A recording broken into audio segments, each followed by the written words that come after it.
Hello, Kevlar. Good to see you in here. How are you doing tonight? Merry Christmas, everyone. Happy Friday. Happy whatever it is that you're observing today. It's good to see you in here.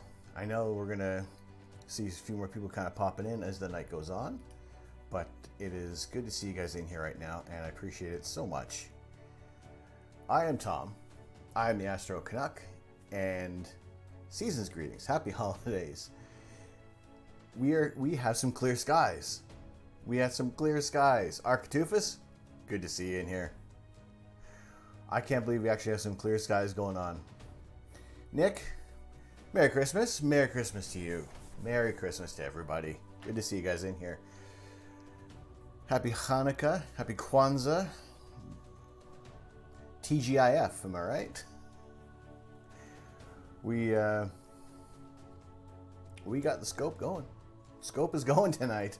I don't know how long for me. It might be an hour or two, but at least that there are some clear skies. Astro Beard, good to see you in here.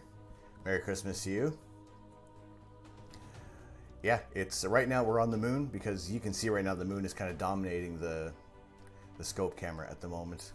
So what was supposed to be well, it's still a chilled place to kind of hang out, but was just going to be very, very easy going and do a little image processing, which will come along a little later there. And we'll be looking at the Christmas tree cluster, which I actually happen to have 3 separate image FITS files on that there. So it's about a 20-minute composite that I have actually ready to work on. Not very, it's nothing to write home about, but at the same time, it's better than a kick in the teeth. I mean, it looks really good.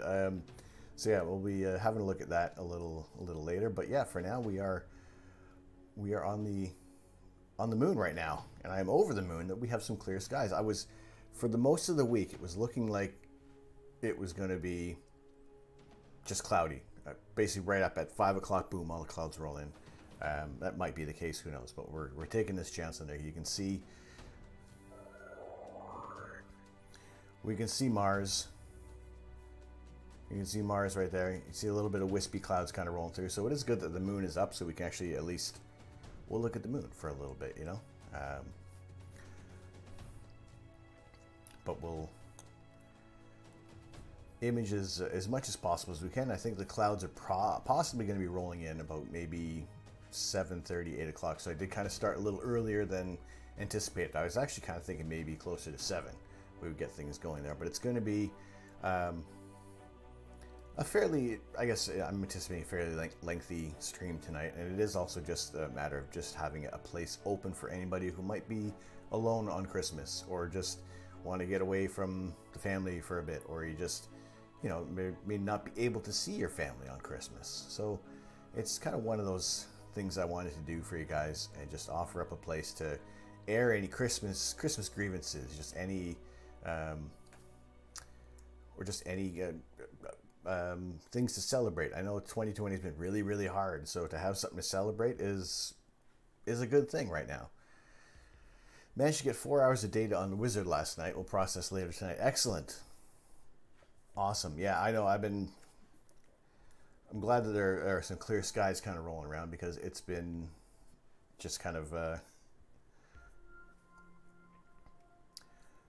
yeah, it's been a little crummy. Yeah, the steam engine next door, they're going after the heat. So pretty much almost anything to the southeast tonight might be out of bounds, or at least if we can aim a little higher in the sky, probably anything maybe 50 degrees above the horizon. So I think Orion probably won't be available to us, but at least right now we're on the moon. And I really should have actually kind of had this up right away, because it's fantastic to look at our nearest satellite. And there we go. Oh, nope. All right, hopefully that continues to play ball. And let me go back and turn down a volume on. I don't think I have the audio on the camera, but I can hear that our neighbors, they are having a party, which I mean, I really can't. Well, you can kind of fault people at the moment, but it's a tough time right now. And if you're able to have quarantine beforehand and you're safe to meet up with family, that's fantastic. But yeah, until then, if we don't have anywhere to be at the moment, I've already kind of postponed my Christmas dinner, as the fact that Christmas breakfast ended up being a little later in the day and much bigger than I anticipated. So I am good to have a Boxing Day Christmas dinner tomorrow, and yeah, there will be some breaks for coffee. There will be some breaks for pee pee and anything else that kind of crops up there. Maybe some snacks. I do have M&Ms. If you guys have some snacks kind of kicking around, let me know. But yeah, right now we're imaging the moon, and the moon will be out of our way quicker than probably at about 7:30. It'll kind of be far enough to the south that we can get kind of some more images over to the northeast area.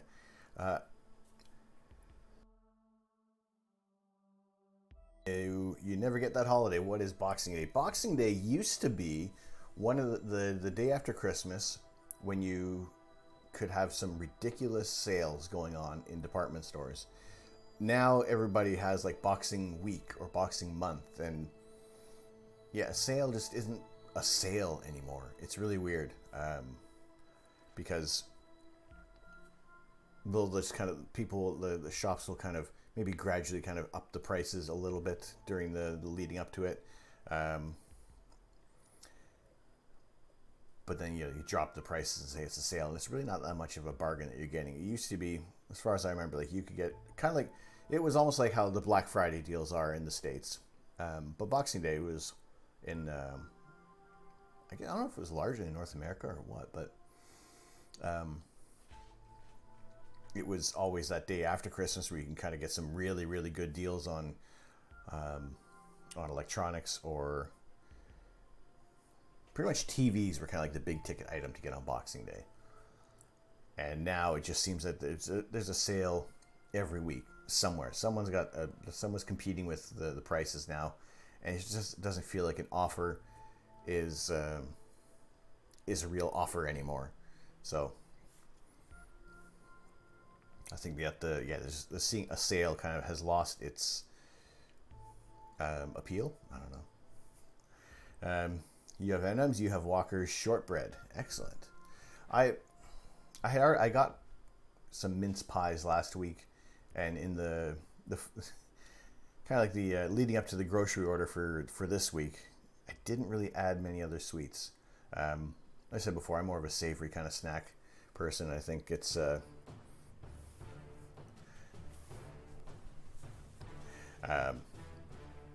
think the peanut M&Ms are that little bit of sweet and savory kind of mixed in there.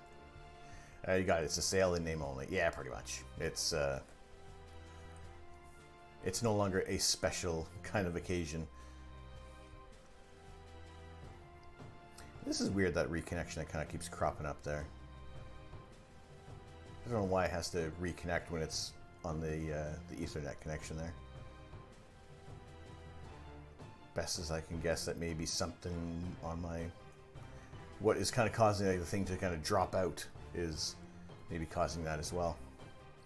Now, what I was kind of looking up on is, I know there have been times when the internet cuts out, and those who may not be subscribed to the channel, you may end up with a commercial that kind of pops up there, depending on how long you've been watching.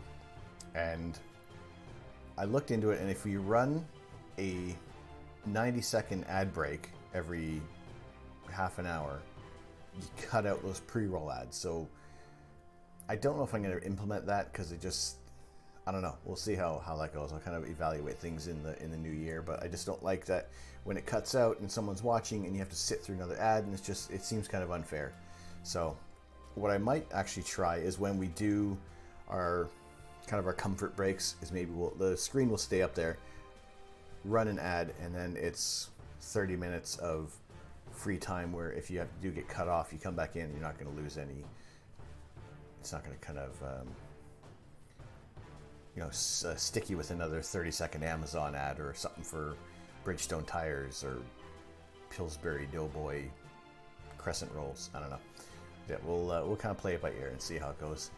Boxing Day originated as a holiday to give gifts to the poor. Today, Boxing Day is primarily known as a shopping holiday. All right. Sounds good.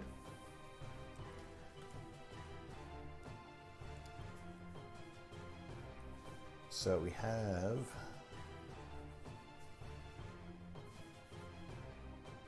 Looks like there might be some clouds rolling through. A little bit. Some wispy clouds kind of rolling in there. But let's kind of see if we can pick out a different area of the moon at the moment while we're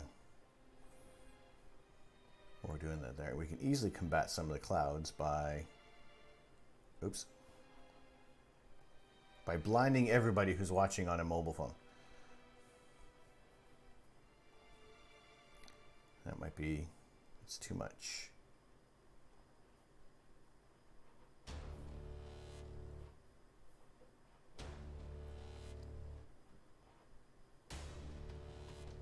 There we go.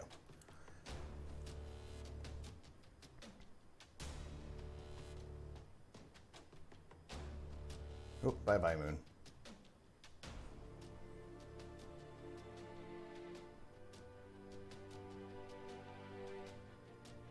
We're blitzing there. We don't want that.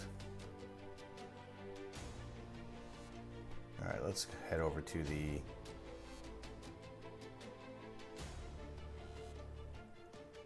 Terminator, which always has some interesting areas to look at there. Give to the poor. Most people these days have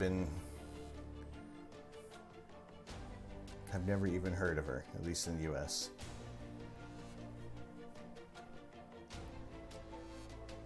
Everybody treats their money differently, and it's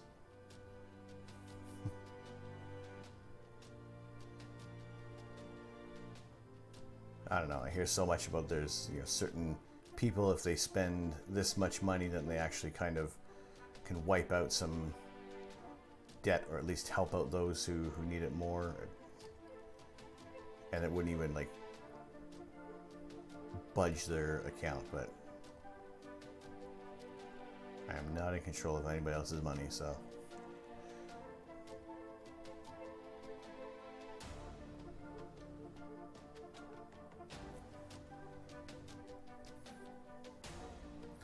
all right, let's zoom in over here.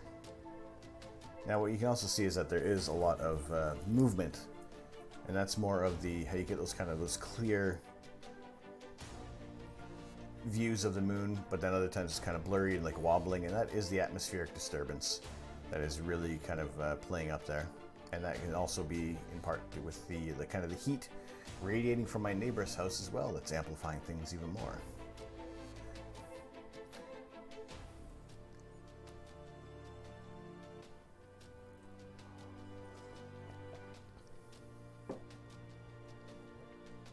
Hoping for a knock on the door in the morning here. For someone doling out some billionaire, Jeff Bezos, come and say, hey, listen, we appreciate that order, but here's a refund for everyone who's ever bought anything on Amazon, and it won't affect me.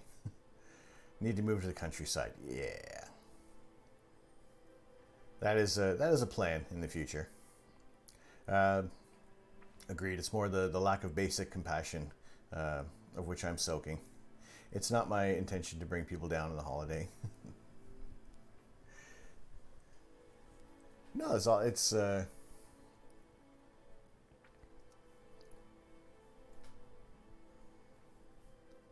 lost my train of thought on that one there.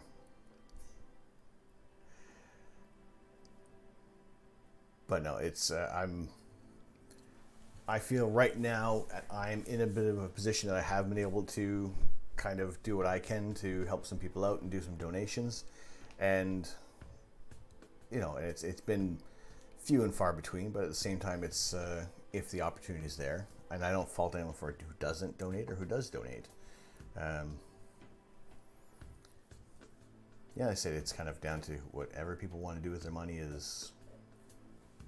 It's totally up to them. Whoop.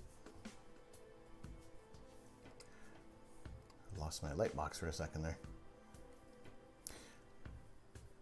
But yeah, we are zoomed in on the moon as much as possible. This is using the ZWO ASI Air. It's a Raspberry Pi controlled system, and it doesn't really have the original one doesn't really have so much of a video mode on it. I am taking very quick exposures in the focus mode. This is really designed to actually kind of get your stars focused and your make sure that everything's gonna be nice and sharp when you're imaging any galaxies or nebulae. But at least this is a bit of a workaround to kind of get some live views of the moon. And this works out in, I say, for the moon and for planetary imaging in just any way that we can kind of get these live views coming through. It does look like there's some clouds rolling in, which is why the moon is kind of a good target right now.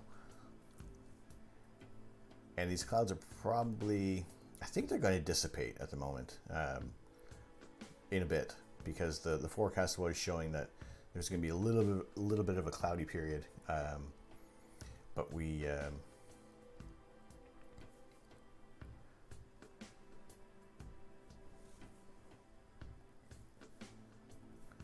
will get some views as much as possible. If it does when it does clear up a little bit more, we'll move on to a galaxy or a nebula or something that's going to be kind of a little away from the moon, so we're not dealing with any of the glare there.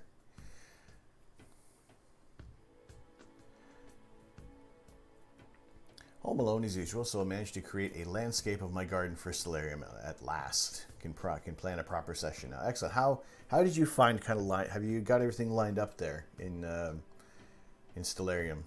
Because I still have yet to really kind of dial in the elevation on mine. Just interested to see how you may have found it on yours.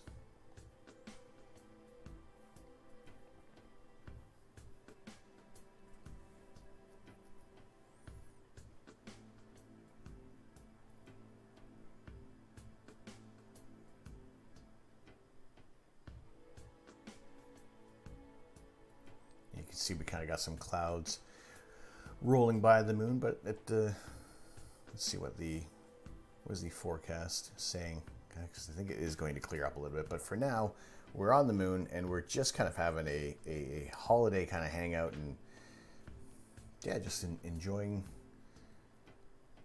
the time here as much as possible. You know, it can be tough on Christmas and this time of year for a lot of people when you're separated from family. And you know, and especially now at this point, we're pretty much denied the access to seeing those we love, and it can be a little tough. And yeah, I do thank you guys for coming in, and you know, the support that was that was extended from the last stream as well. I appreciate it very much, and yeah, I am happy to say that the old balls. My dad is at home comfortably now, and yeah, it's just good to see that things are going as well as possible right now. And yeah, I can only hope for the best for what 2021 is going to have to offer for everybody. Fairly easy, really, just to create a panoramic photo using my iPhone on a tripod with a ball head, same height as my scope, worked fine, perfect. Yeah, when I did my image for Stellarium, I was just standing and turning myself around there. So overall, it seemed to work out. But I guess now would be a good time to do it because there aren't any leaves on the trees. You can kind of get a better idea of what's out there. But like I've said before, my back garden is going to change eventually. So we'll leave that one as it is for now.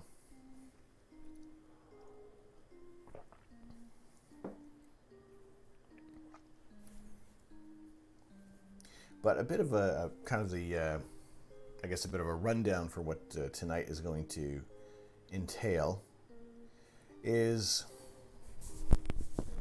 let's see where my,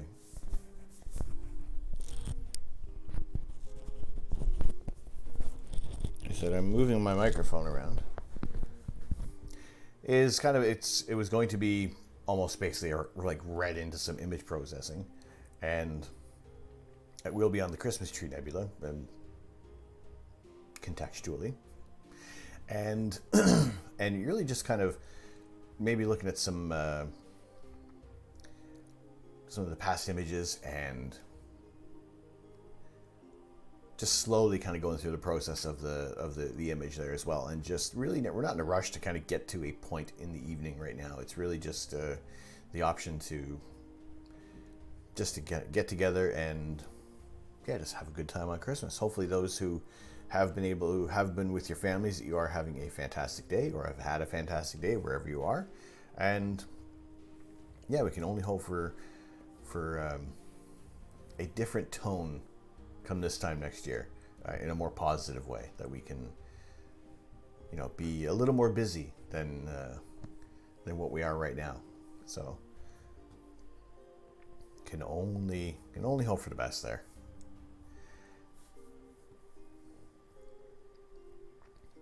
The clouds looks like they've buggered off for now.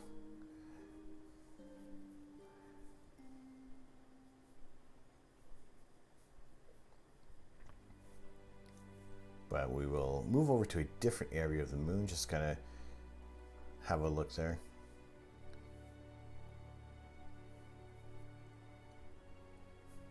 And let's go back to that. I am still working on the new kind of layout, and that's another thing that's going to be coming out in the new year. Not like January 1st. Here's the new look, but it is planned to be rolled out over the next few weeks, and as well as kind of updating any of the alerts that kind of come through. And I got a few interesting little things lined up as well, in terms of utilizing the channel points, using your photons that you've been kind of collecting over the past few weeks. So those who may have a surplus or an abundance of them there, then they are there for a reason. They will be utilized. And just some fun little ideas that I want to implement here, and just some passive kind of channel point rewards. But we'll kind of roll those out as and when.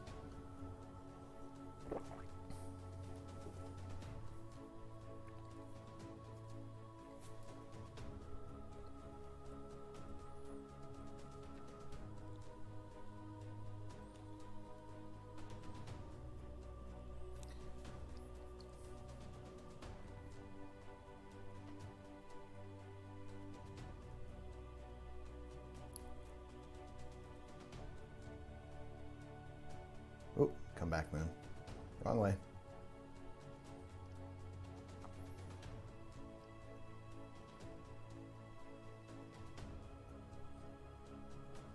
Now, what I do like about using the one-shot color camera is that you can start to see just the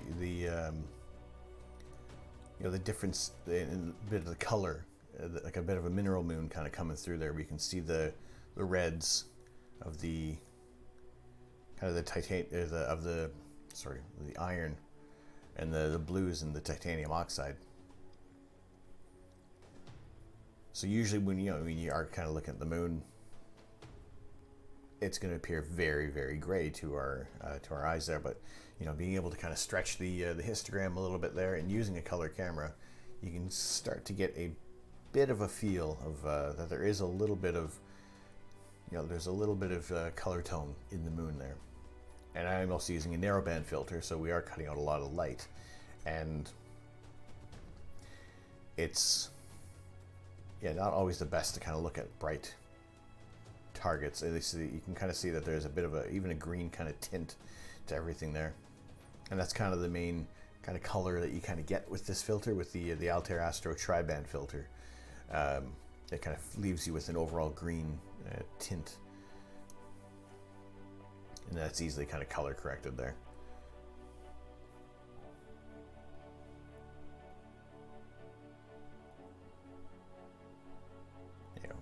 auto on that there.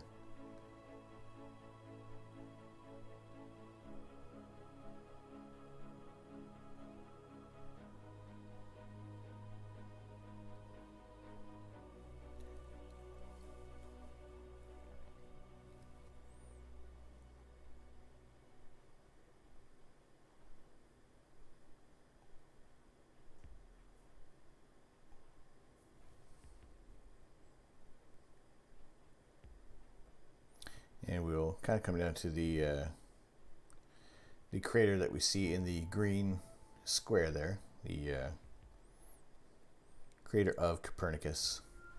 And as I look down to double check the information on there, I forgot about a very, very important thing. A very, very important element of today's stream.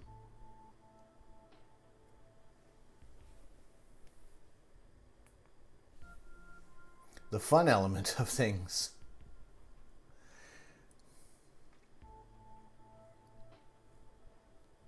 There we go. That seems to be working all right there.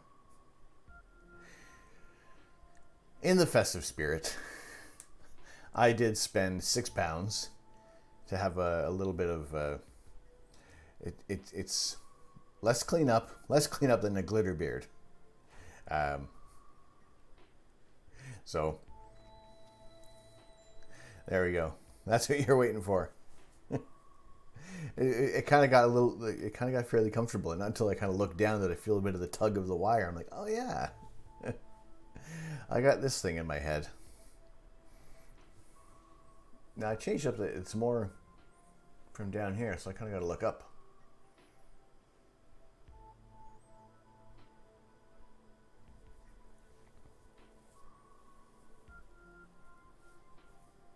There we go.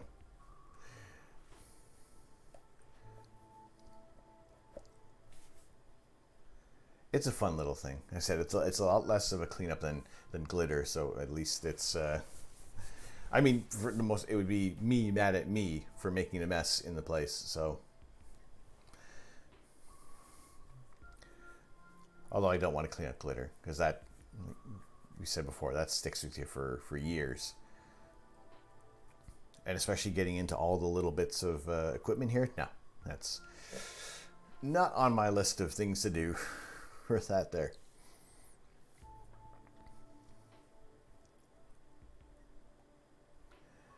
So, right, we were back on the moon. We were looking at the Copernicus crater, and which is about 96 kilometers across. And let's zoom in on that there, and just looking at these the craters on the moon, they are incredibly, they're very large. However, because we're so far away, it just seems like, oh yeah, it's our moon is small. Really, how big could these craters be? And looking at these and seeing that they're bigger than like some entire cities, then yeah, these are massive impact craters or volcanic craters left on the moon from when it was formed.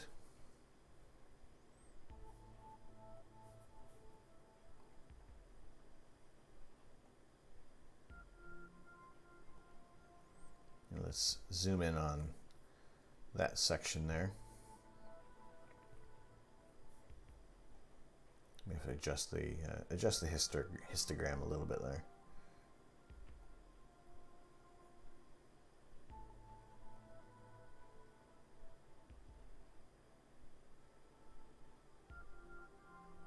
Yeah, things are there's a little bit of haze, so things are looking a little soft. But I did do my focus, and everything is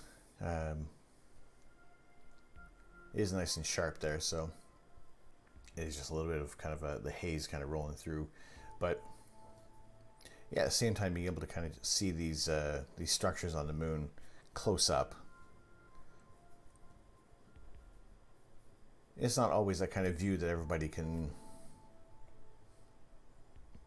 of gets to see. And even if you are kind of looking at the moon through a scope, it can be kind of fleeting looking at these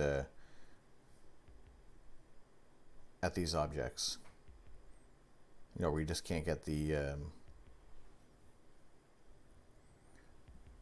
zoomed in view with your scope, and even just kind of getting any kind of steady view of it there. You know, while we are dealing with the atmosphere kind of rolling through there.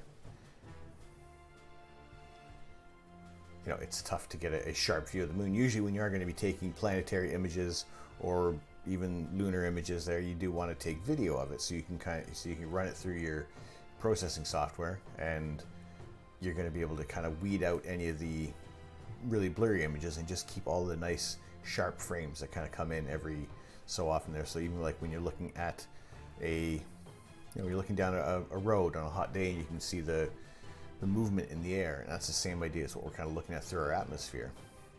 When we're able to, when it's lower to the horizon, you're going to have to be imaging or looking through a lot more atmosphere. That's why when you're imaging kind of straight up towards the zenith, you're going to get a much clearer image coming through your scope, and yeah, it's just a little more pleasurable to kind of look at it. As for right now, looking at the moon, it's, you know, we're going through some clouds, and you know, it's not that high off the horizon. We're about 40 some odd degrees above the horizon there, so it's not quite straight up.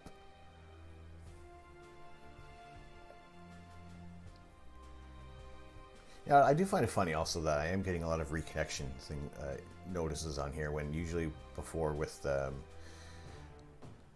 when I was on the Wi-Fi, it was much more reliable. So I find it weird that a wired connection is causing so many reconnections with the ASI Air. And again, I do wonder if that kind of comes down to stuff with the system. Deeper things that I just don't, that I haven't been able to see there.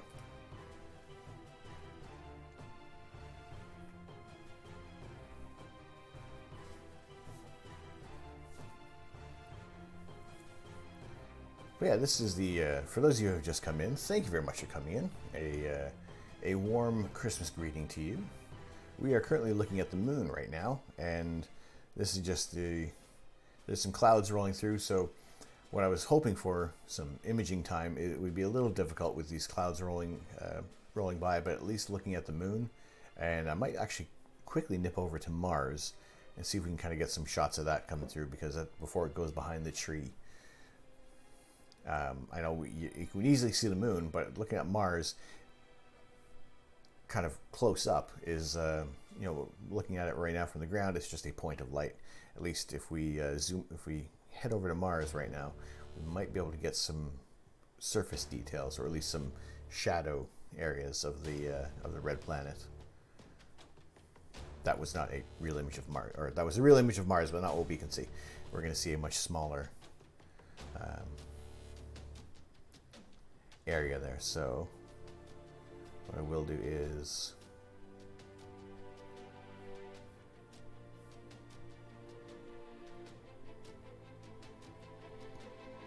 we'll point over to Mars. Hopefully that is going to hit or get the planet in view there.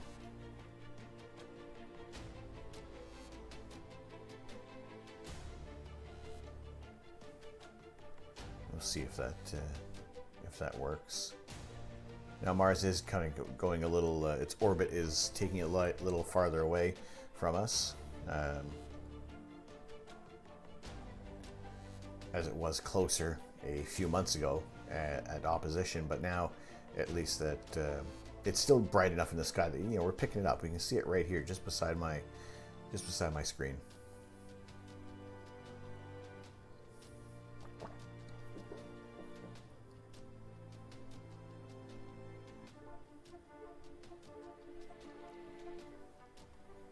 Now see, the clouds might be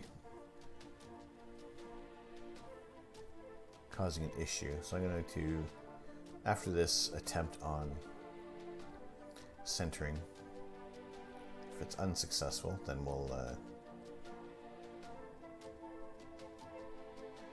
see if we can find it in the scope or I'll kind of move over to another star. Although it is kind of getting a little cloudy out there, so we have to wait things out for a little bit there. But at least then we can kind of maybe move over to the processing side of things. Let's cancel that. Let's just have a look.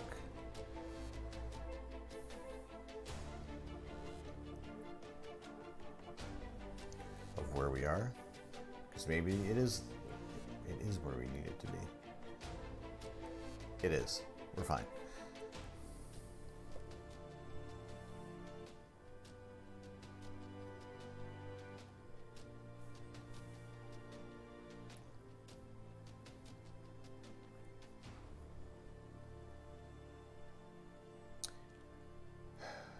No, I tightened that up there. Just wondering why it looks. Let's see if we can get some details coming through on Mars before it goes behind the trees and the clouds roll in way too much.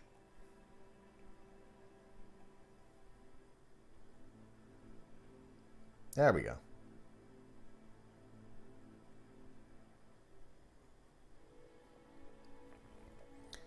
That's not too bad. I mean, it's not perfect, but it's still Mars. See if we can get that a little brighter, maybe.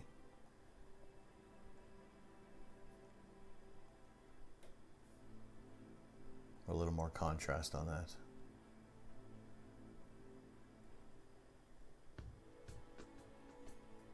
And yeah, I can see that it is significantly smaller in the viewfinder there. And I'm sorry, I'm on the wrong screen. My apologies.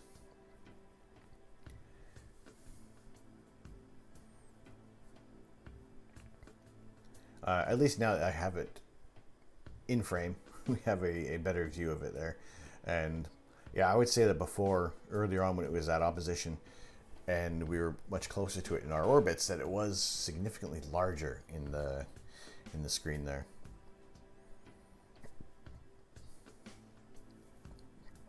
But yeah, while we have the shot of Mars up there, I'm going to have a look at the weather and see if we can expect a little bit of improvement to come in a quick little bit there. If not, then that's all right. At least we got some views of the moon. I wasn't planning on having any views of the night sky kind of coming through, but so it was. Even if we kind of got to pack the scope away, it won't be the end of the session there by no stretch. And yeah, we'll kind of keep on going and having an easygoing night here on Christmas.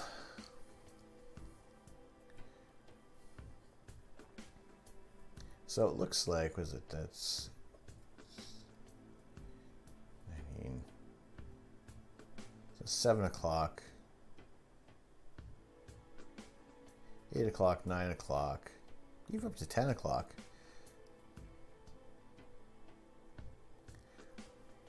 All right, possibly not. It looks like it might be just this little bit of cloud that's kind of rolling through right now.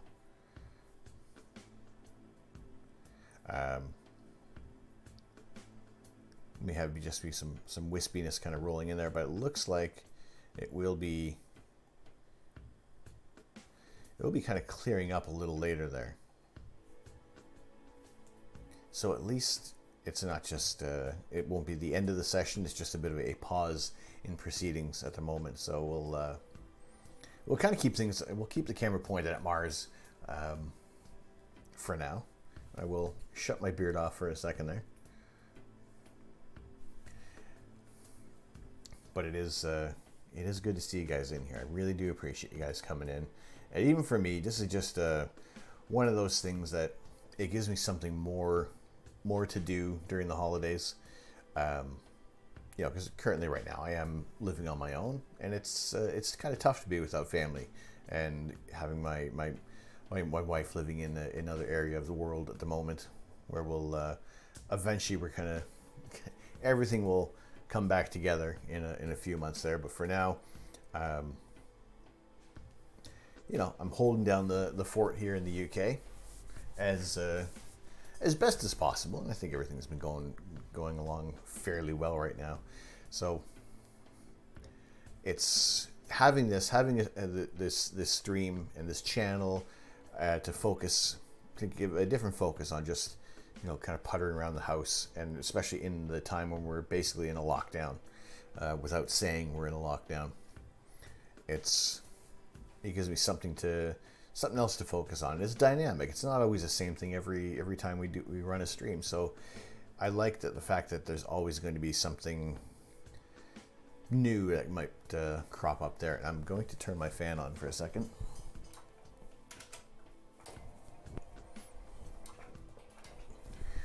Hopefully it doesn't make too much noise.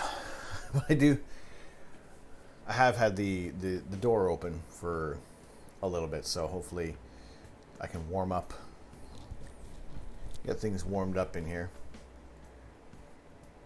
and yeah, the fan won't be too much of an impedance on things. And why does it seem like my microphone is really quiet?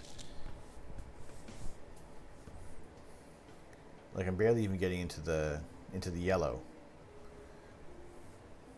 If I am too quiet, if it does seem not loud enough, let me know. If the music is too loud, let me know. If it's not loud enough, let me know.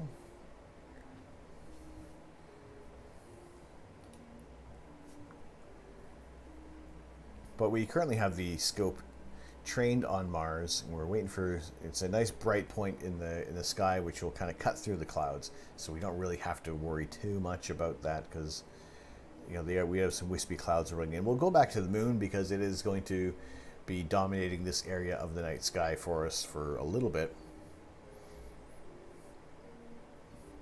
but it does look like the clouds are going to kind of go away, kind of clear out for a couple hours come 8 o'clock. And I really was kind of thinking that we might have started the stream at now-ish.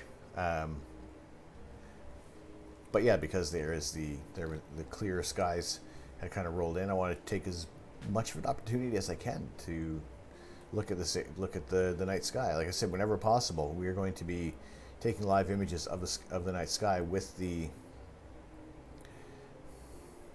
8-inch telescope, which now has a dew heater around the primary mirror.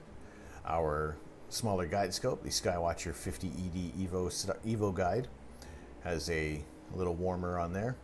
I haven't fit the secondary mirror heater yet, and not with the camera heater as well, which is just behind here and a little obscured by the moonlight kind of putting a glare there, so we can't see the camera all that well on the back of the scope. But that is the ZWO ASI 533, which I absolutely love, and it was one of the best purchases I've made comparing it to a DSLR. There's a marked improvement in all the images there, and it has allowed me to do this live imaging session as well, and look at these areas of the night sky.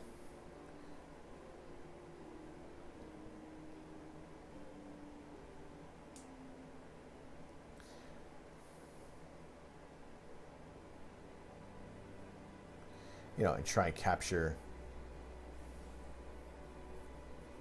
these images coming through. Well, hello, Fulmine. How are you doing? Merry Christmas to you too. Good to see you in here. How have you been?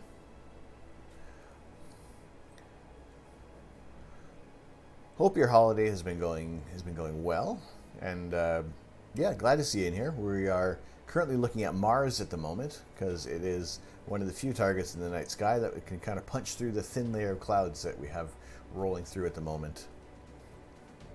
I've been great. What about you? I'm really good. Really, really good. And just glad to see you guys kind of coming in on the stream here tonight. And like I said, if you're in here for a short time or a long time, I really appreciate you guys coming in and just saying hello. And yeah, it's this is also my way of kind of offering anybody who has who may not be available to see their family, or if you are alone on Christmas, or if you just want to get away from your family, something to do on a Friday evening, and just have a safe kind of place to hang out and just chill. And whether or not it's It's a little dynamic because we have some clear skies tonight. Luna, how are you? Good to see you in here. And you are getting away from them, so yes. Well, here you go. Welcome in. Here is your safe little place to be. So we'll turn on a little more festive cheer for now, and we'll go back to Mars in a quick second there. But good to see you guys in here. Having a little fun, having as much fun as possible in a lockdown type situation, and just enjoying the company, enjoying the night sky, and once the clouds kind of roll in, and Merry Christmas to you too, Luna. Thank you very much. When the clouds roll in, we will be kind of looking at an image of the Christmas tree nebula, and that is, which I did a little bit of work on it earlier because I had to try to get some starless images prepared for it, because if I run StarNet, it goes 100% on my CPU, and that would just bring everything to like a screeching halt on here. To Central, happy holidays. I'm honestly happy I don't need to see my extended family this year. Fair enough. Good to see you in here. I mean, also, this is, in a way, this is a good excuse to not have to see some in-laws. It's like, sorry, can't see you this year. You know, pandemic. Maybe next year. Why are you helium? That is one of the reward badges. Helium is for cheering 100 bits. At least 100 bits or more. For anyone who cheers 1 bit, you are hydrogen. 100 bits is helium, and it kind of goes up and up and up to starting at the lightest elements, and then working our way to the heavier elements for those who for cheering bits.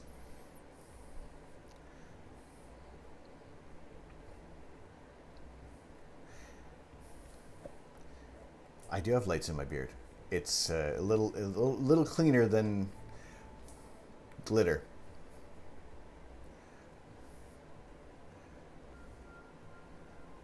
So yeah, I think it goes, what is it? Hydrogen, helium. I have to see my list. I think the next one might be carbon. Yeah, so as people kind of donate bits, you'll work your way towards the heavier and heavier elements.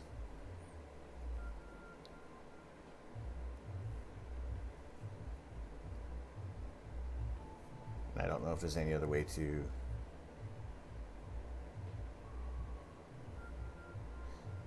see what the progression is of the bits on there.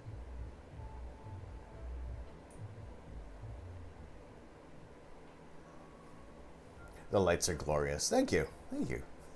I like them. I think they're fun. Because we don't always have to take things so seriously on here. And not that we really do take things very, very seriously. Because it is, science can be very serious. But at the same time, you don't always have to not have fun.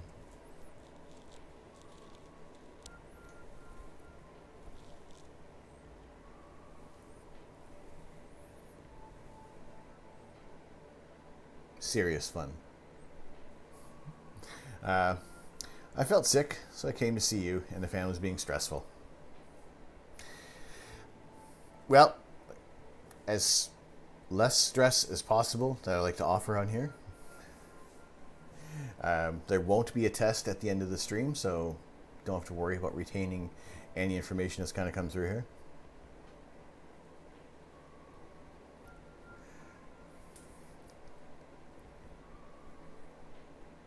I like it. I'm going to turn my beard off for a minute there. So I don't know how long these batteries are going to last, and if the whole thing craps out before the night is over. It just has to last for tonight. That's it. I'm going to keep my naughty remarks to myself. It's fair.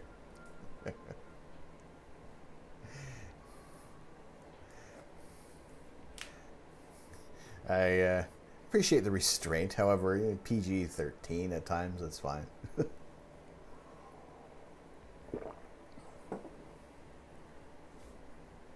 At least we are not looking at Uranus yet. Because I think that the moon might be in the way.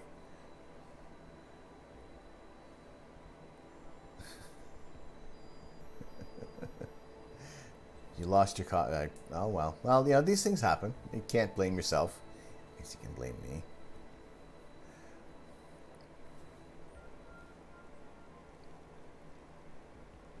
Well, actually, we might be able to have a peek at Uranus at the moment.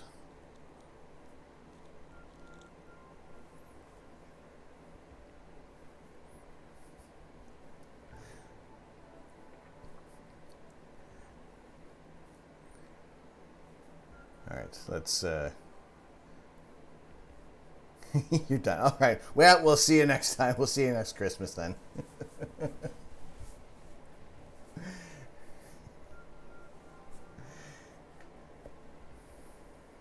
If that did it.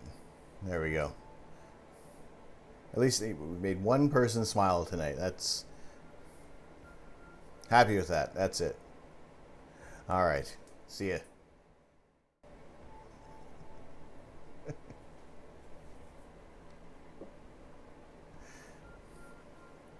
You're most welcome. Well, thank you for being in here, Luna. I do appreciate you coming in. I thank everybody who is in on the chat right now, whether you are lurking or not. You know, there's no pressure to jump in on the chat. If you just want to listen to the soothing sounds of space, that is totally fine. But for now, that Mars is going to be kind of heading out behind the tree. And I think that it's going to be tough to find it. I may have to go back to the moon because it's just there's enough clouds right now that they are going to block out any views of Uranus. So, and especially we had a hard enough time to find Mars without having any plate solving on the stars. Then it's it might be a little tough.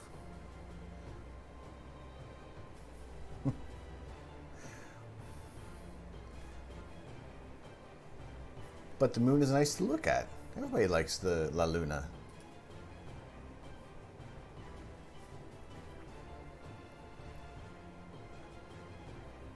All right, we can already see that Mars is already dimming. So let's head back over to the moon, because that is nice and bright and it punches through the clouds, and it's just generally nice to look at. So let's head back over to the moon.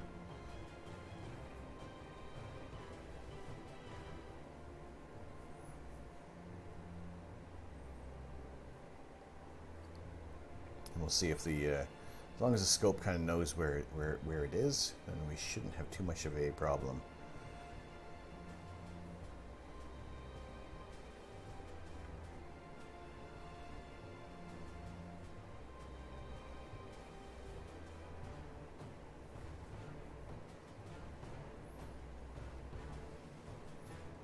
I wonder also if there was enough of a temperature change that maybe I did lose a bit of focus, because I did turn the heaters might be on in the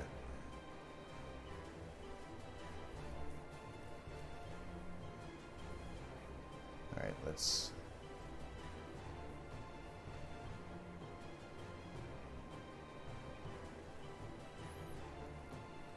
have a look, see where we are. We might be, yeah, we're on point.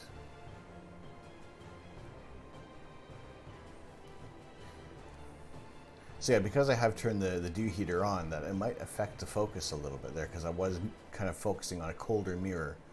So if the clouds are going to clear up, then I will kind of jump back to do to touch up the focus there.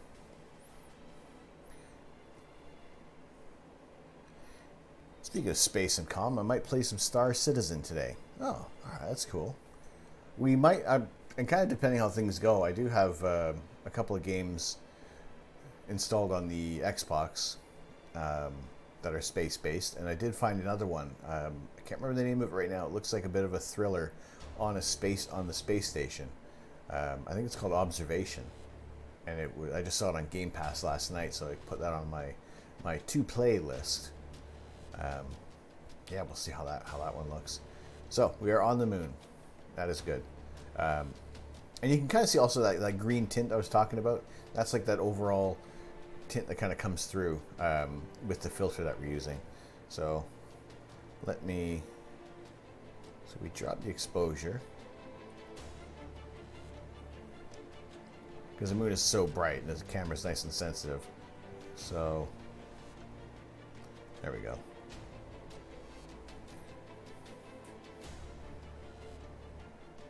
We just set there. So yeah, we are taking the a bit of a longer exposure. That does you can start to see the Earth shine on the darker side of the moon there. But yeah, for what we're doing right now, we're taking a single shot of the moon. It's not too bad actually. We can kind of really get some decent views of it there. Usually when we are kind of imaging the moon, you want to do like a live shot. But at least if we're kind of doing these and it turns out that the seeing is pretty good, we can kind of take a bit of a more gentle look of the moon's booty hole.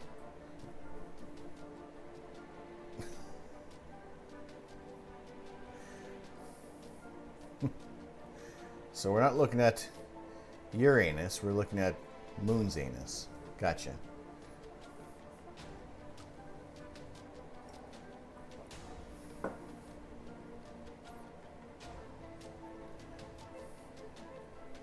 So if I was to snap another shot of the moon, we'll see if it might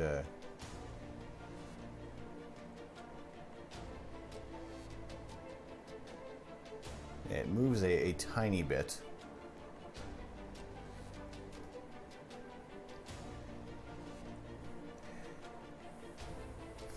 I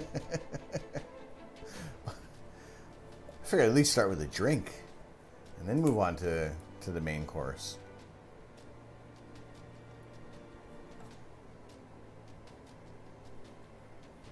All right, we'll look at the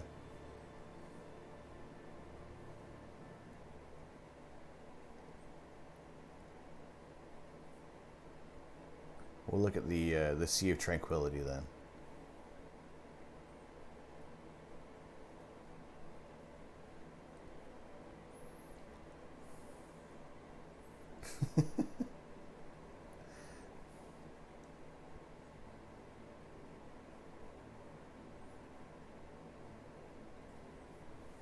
Moon boobs.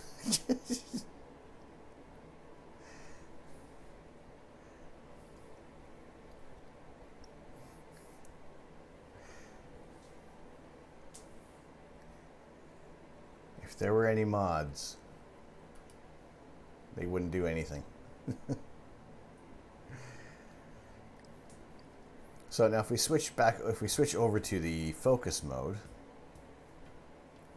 it's going to have a bit of a smaller screen, but at least now we can kind of see the clouds rolling through as well.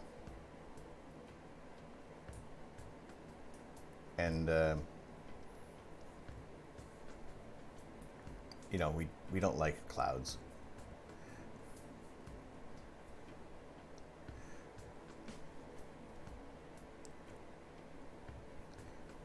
Well, it's not so much that the oops. That the moon has clouds. Where did my mouse go?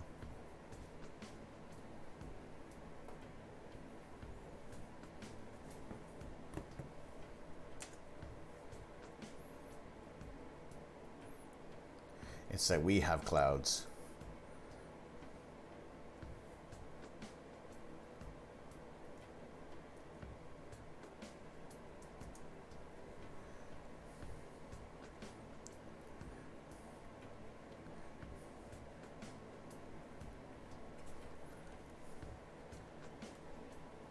Ooh, mod me. Maybe, we'll see. I mean, I things are still fairly chilled around here. We'll eventually start doing some mod on here, but for now, I think we're. I will keep you in mind though, Ark. Don't worry, do not worry.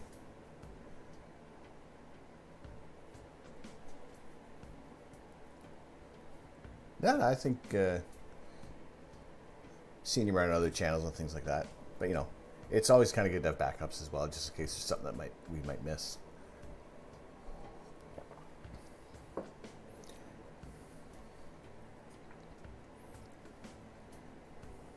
Yeah, so right now we are looking at the moon. That was the Sea of Tranquility. That area is what we were looking at there.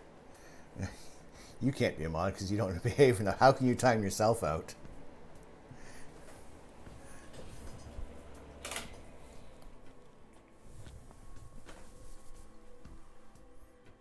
They're back.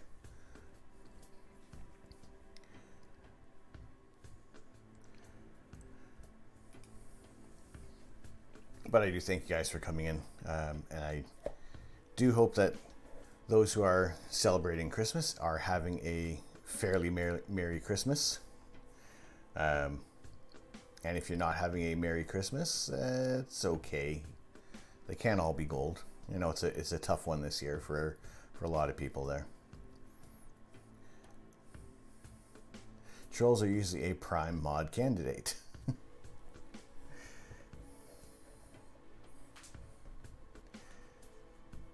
Yes, friend. Hello, friend.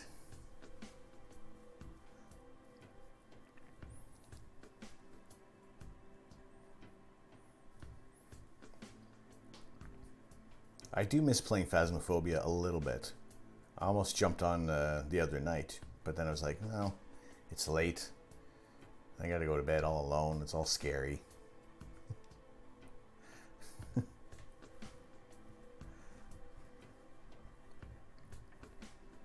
Oh, there was no say in the matter, eh? It was just like, that's it, I'm friend.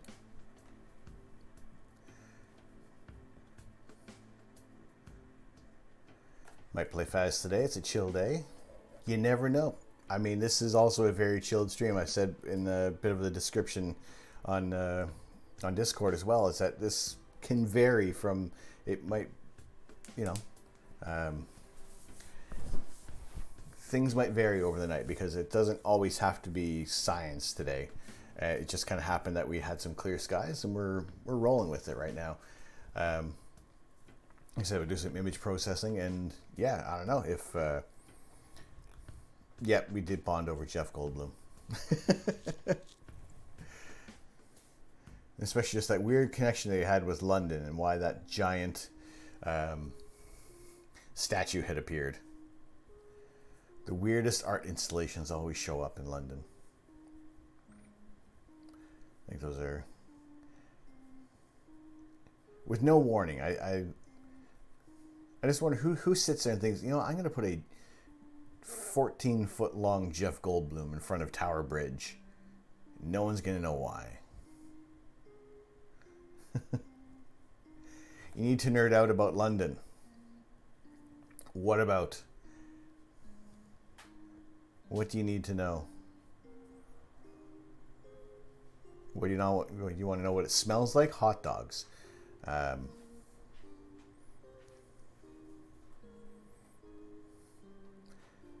Death by Muffin. How you doing tonight? Good to see you in here. How you been?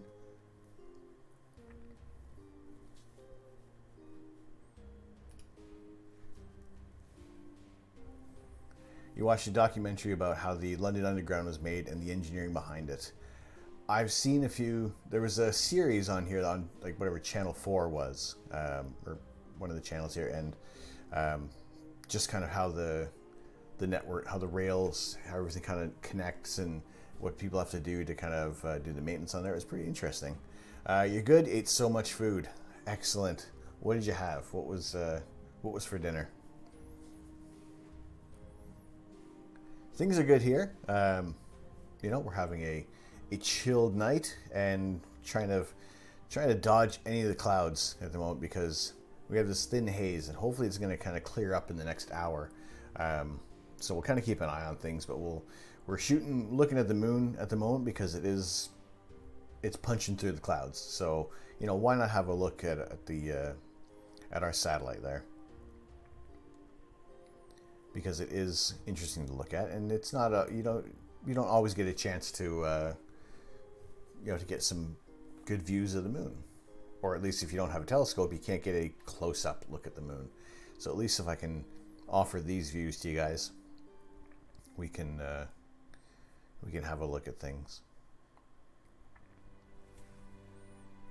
And we were looking at Mars a little earlier, and was going to attempt to look at the planet Uranus. However, it's too cloudy, and it's a far enough and dim enough object that it just wouldn't be able to punch through the clouds as efficiently as Mars or the moon.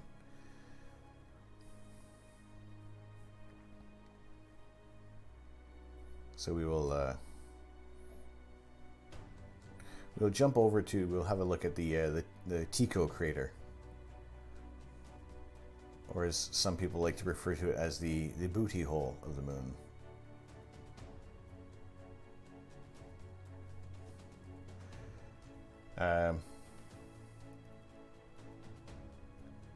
Yeah, Yorkshire puddings, parsnips, carrots, roast potatoes, stuffing,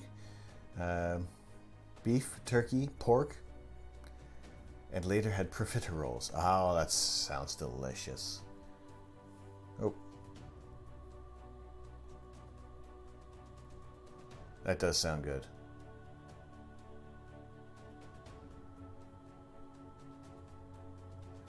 On tap, I have some. I have a turkey breast. I have some stuffing.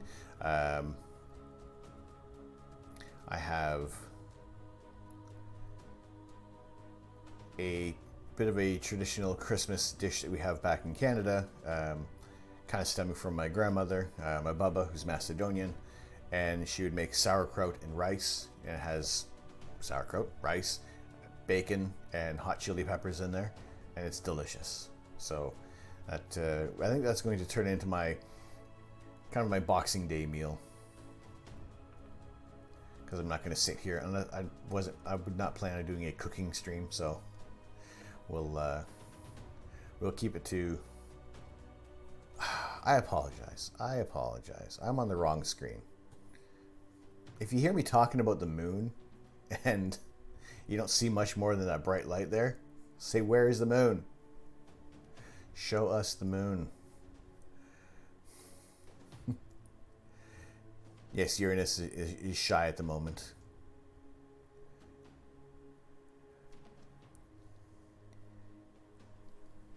Question, Tycho. Now, there was the toy company Tycho back in Canada and in the US that would make remote control cars. It was TYCO.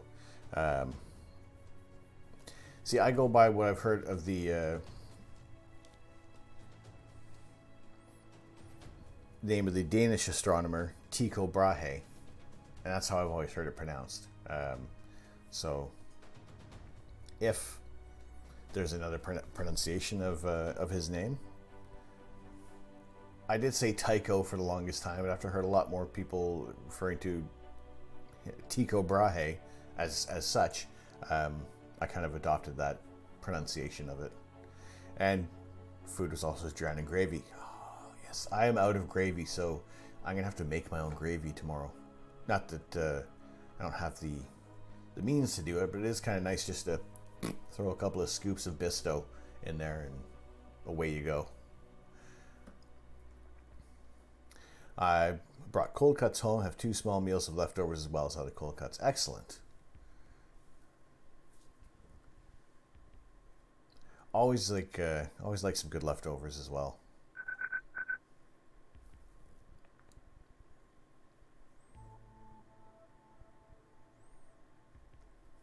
Ringo Septuple 7. How you doing? Welcome to the observatory. Thank you very much for joining in. We are currently looking at the moon right now because that is the brightest thing in the sky that's punching through the clouds.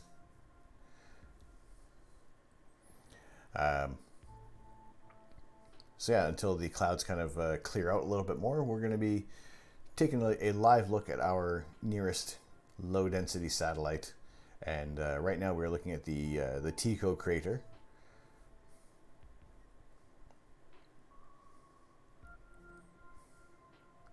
The breaking point of Parliament to fund the sewers was what they called the Big Stink. I did not know that.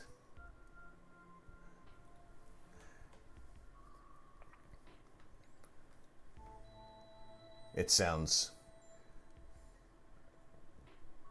I think so. There are times you can walk by, even where I am, there's some areas that if you get too hot of a weather and it kind of you get a little dry spell and just everything, the stink does kind of come around. So I get it. I get it.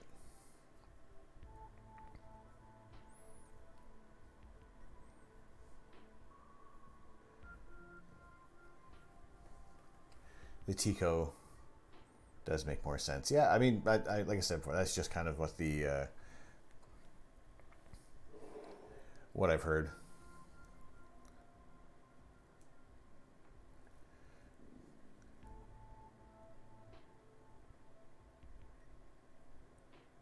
The big steak, that sounds better. The big steak sounds better than the big stink.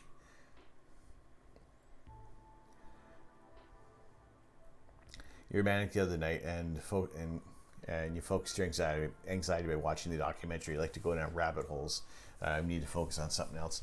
There have been times when I've inadvertently watched some weird documentary. There was one that I watched a while back now, but it was called the Curse of Oak Island, and it was just these guys basically digging holes and kind of trying to discover a bit of history. And I thought it was just kind of crazy, the legends that were. That's right, you're in North America. You most likely would have seen that there. So yeah, I watched a bit of that, and like one of my buddies really got into the Templar Knights and yeah, all the treasures that could be in there. One of my friends really got into it, and he loved it. I got stuck into it a little bit because of how much he was going on about it. All right. Let's see. These clouds are not doing us any favors at the moment. For the Curse of Oak Island, supposedly someone is supposed to die before the treasure is found. So everybody's suspicious of everybody on the show. It's like, hey, what you doing with that shovel? Nothing. Nothing. What shovel?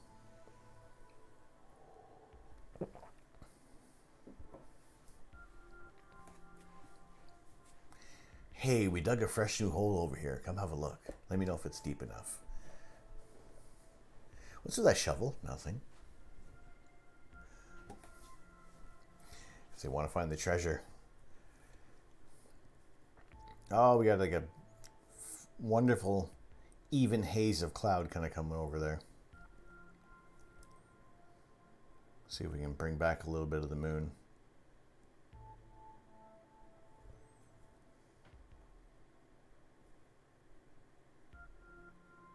That is getting difficult to see. Exactly. I think I'm gonna have to. That is probably gonna have to be a shaking fist. You have to design that as maybe the next emote, and also try to make sure that we have the fist kind of going this way, this direction, not the other direction. I want to make sure that someone is cursing the clouds and not suggesting something else. Make sure I didn't pull my mic out.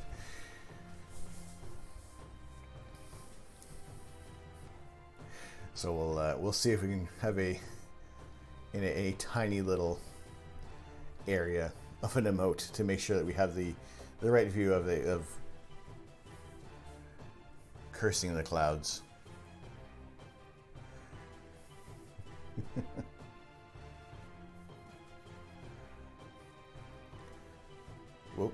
I've hit a button. There we go. Boy, wrong button.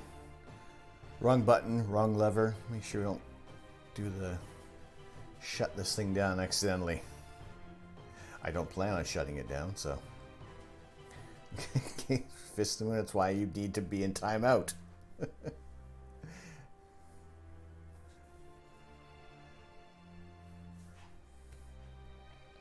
I say just you can time yourself out. That's all right.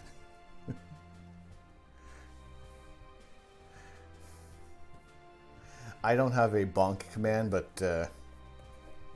you guys are pleading the case for me to get on that.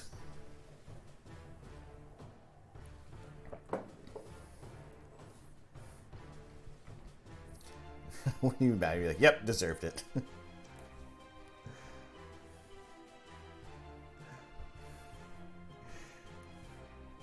And you're not that bad most of the time. No, I see you in other chats when things go hilariously off the rails. I think that is all right. There's a time and place for hilarity. And right now, because we are, I don't know, I'm gonna have to double check the weather and see what the clouds are doing, because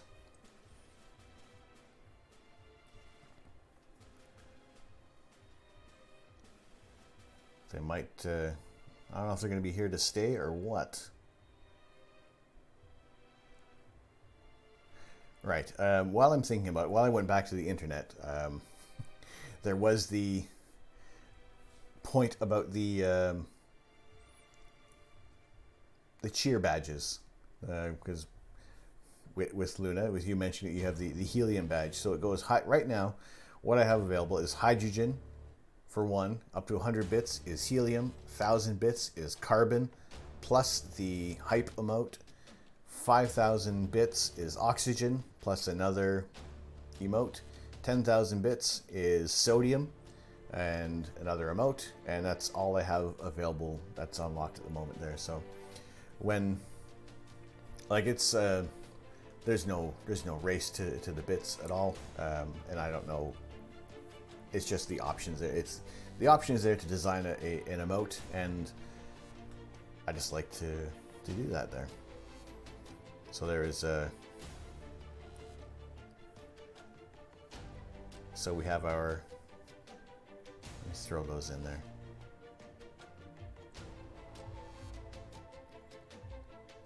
Right, so that is the 1,000 bits. That is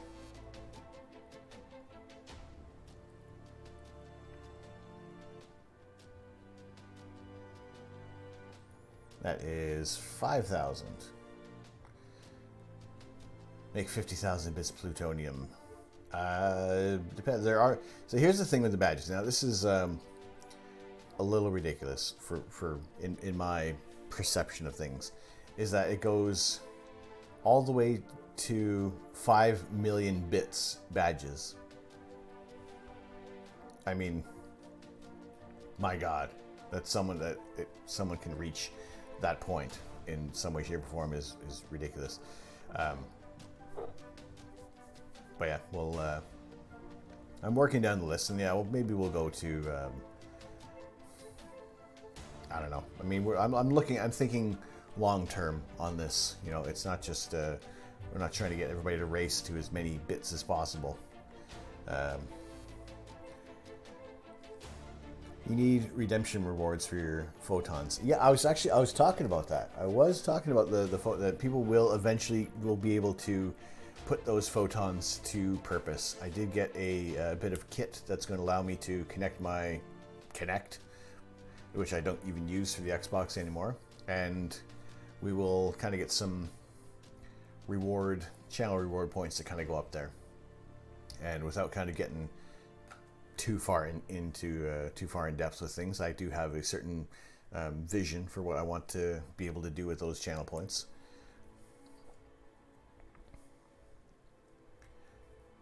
A nuclear mushroom cloud emote for for plutonium.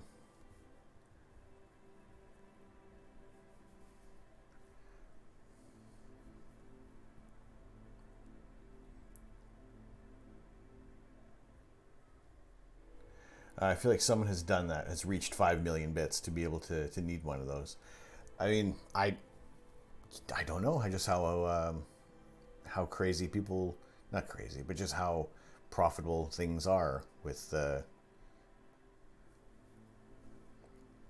way how people donate their money to channels. But you know,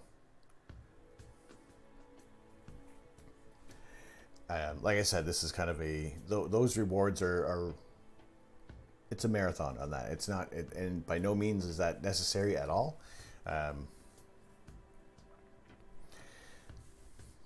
But it's just one of those options that's there on the site. I mean, it was more the fact that I just wanted to be able to design another emote, because at some point there is going to be a bit of a cap on what emotes I can offer, and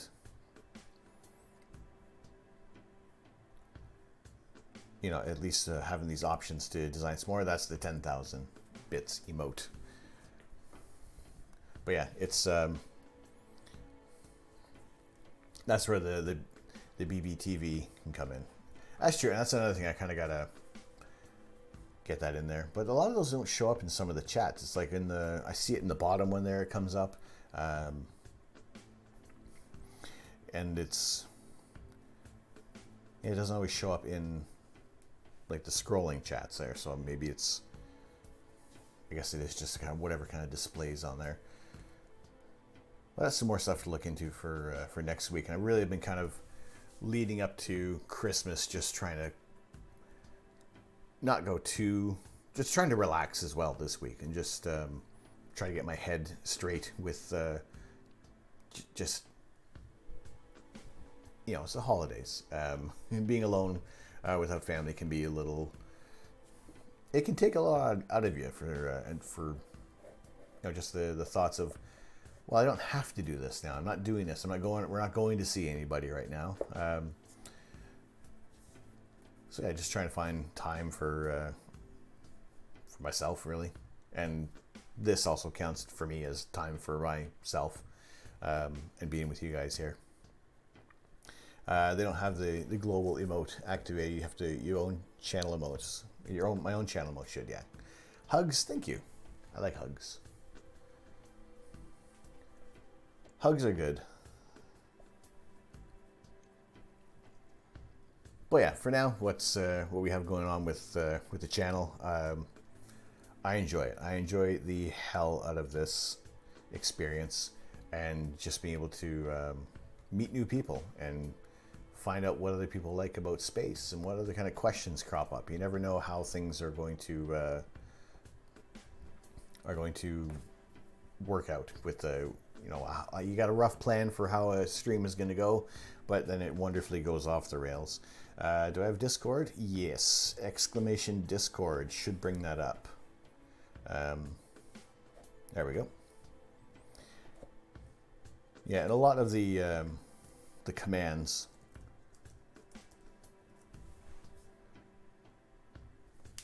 I do have. I think I have them all in there. It's all right now. Everybody can access those commands on there, and I think as well. I don't know if the shoutouts are just for mods or for me, but I think it might just be. But yeah, it's there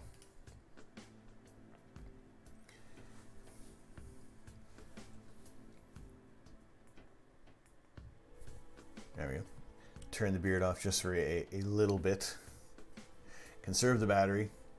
This thing could. The good thing is it hasn't caught fire, and I do like that in a product, especially when it's attached to my face. No, it's not good and warm. It's just I don't want the battery to just fizzle out, and then that's it. Then there's no more show. No, if anything, I'm cold in here. Usually I have the heater on, but it gets a little noisy. So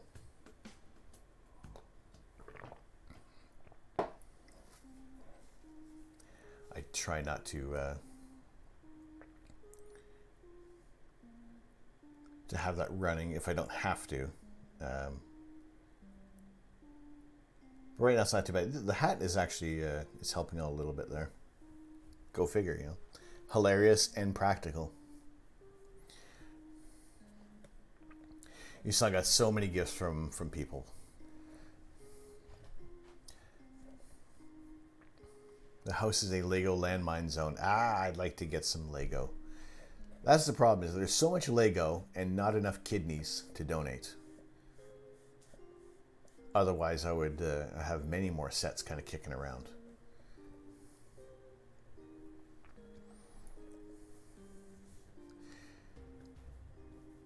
There's, right now, for the most part, I do like the Lego Architecture series, and I kind of try every time when we visit somewhere in Europe, I would try to get that landmark in the Lego form as well, just to be able to have it. And that's kind of like my rule for buying the Lego Architecture, so I have to at least see the monument or the building in person. So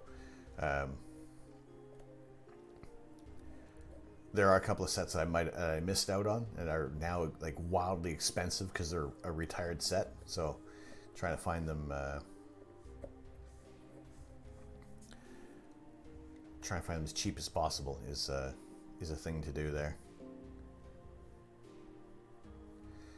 We still do the big Legos because he's 4. Fair, the Duplo, right? So yeah, that's that's easier to see rather than stepping on a little 2x6 brick.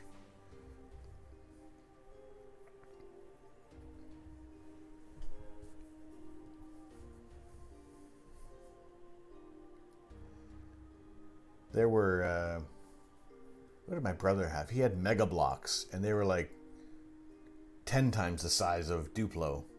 They were massive, and just equally as dangerous because you could just wield them as a giant weapon. Just a giant Lego brick to the face.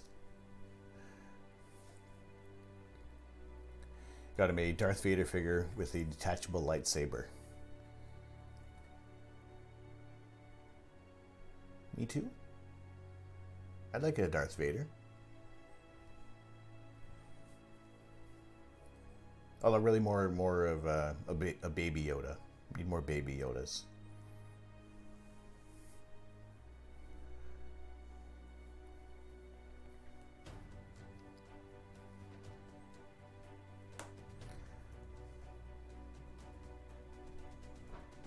Grogu.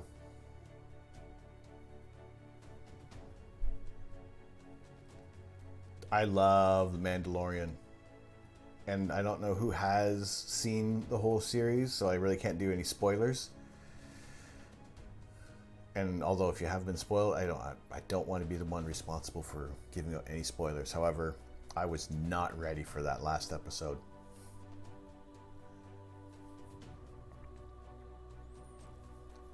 That's all I can say.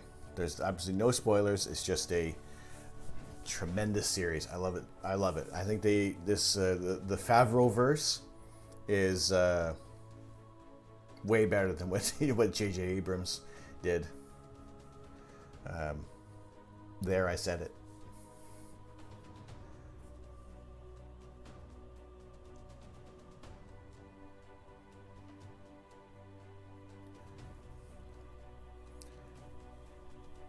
True. Facts. Yes, I mean, I enjoyed it so much more than as much as I did like the latest episodes of Star Wars, but it's just something about the Mandalorian. I guess maybe it's also because they could tell the story over a much longer period of time. They could have that build up with things where you weren't trying to picture the Mandalorian as these 2 seasons as a whole movie. You wouldn't just have that so much the investment of time, but just the connection to a lot of the characters in there. So I think they for doing something like that and having the episodal content of that story, I think they smashed it with that. That was absolutely fantastic. All right, I checked the weather, And it looks like that we might have a bit of clouds kind of rolling through for the next hour or so, and it's going to clear up at about maybe 9:30-ish. So what we will kind of move over to is we'll look at the image that I was going to process, and the process of this image was going to be a little different than how it was before, because like I said, it was going to be a bit of a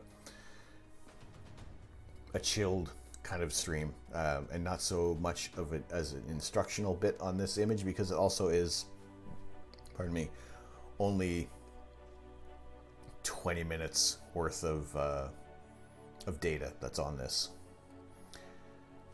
All right, you're on the company going to play some games. Cool. What were you looking? You're doing. What was it? Star Citizen? Is that what you said you were going to look at, or what else were you going to do?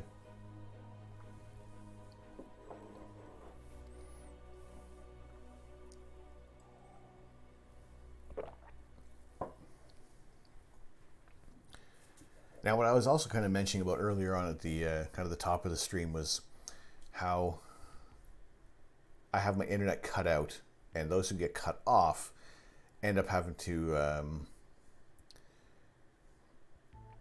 watch another ad, and I think that's a little unfortunate. And the only kind of way around that is if I myself run a 90-second ad, and that takes off, and then it's 30 minutes ad-free, that kind of people coming in don't have to watch an ad. And then in the case of if something cuts out, then at least,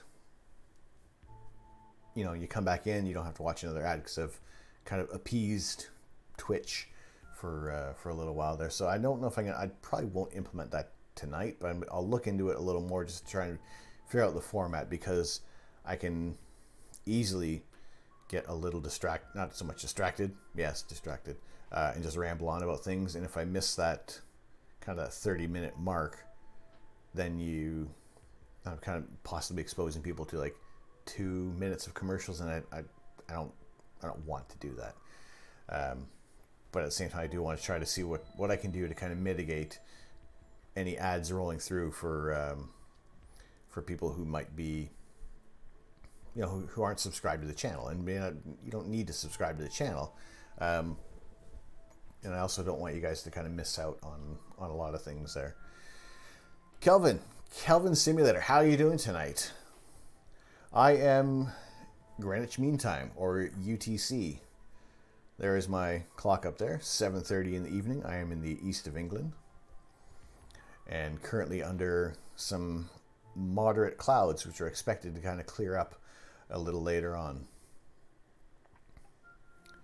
We had some earlier shots of the moon, and we have a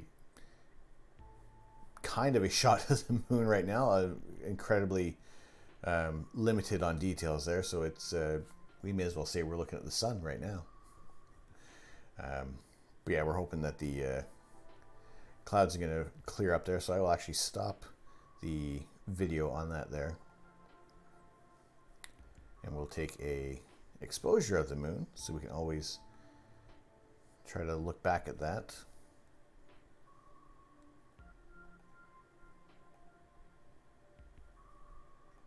Very, very wispy. That's okay. The clouds are supposed to kind of clear out there, so we'll leave the scope kind of tracking in that direction right now. That'll be fine for a while.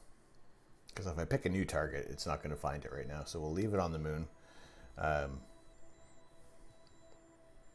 we'll let that do its thing. But for now, we will kind of slowly jump over to Photoshop for the processing of the Christmas tree nebula, or Christmas tree cluster.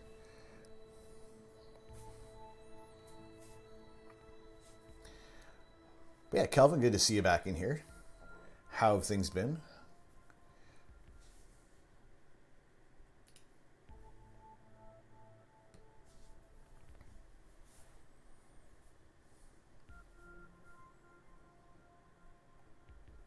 Right, so we'll be able to see at least down there once the skies start to clear up, and the forecast is saying around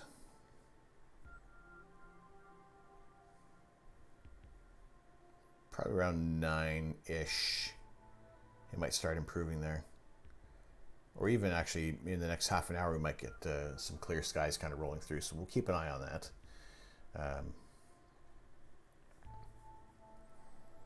But yeah, for now, we will kind of continue on what the rough format of what tonight was going to be. Overall, a chilled Christmas stream, and I do thank you guys for hanging out tonight. And it is incredibly easygoing, and I'm going to pull my mic away, get caught up in there. Incredibly easygoing night, and yeah, for those who just want to kind of hang out and just chill, I appreciate it. I'm glad to see you in here. It's interesting to see how microscopy and astronomy have converged in terms of computer control. It's interesting. Just being able to control my scope from the warmth of the as warm it is right now in the kitchen. This offers a little more convenience and not having to sit outside in the cold the whole night through. At least you can kind of let the computer control things there.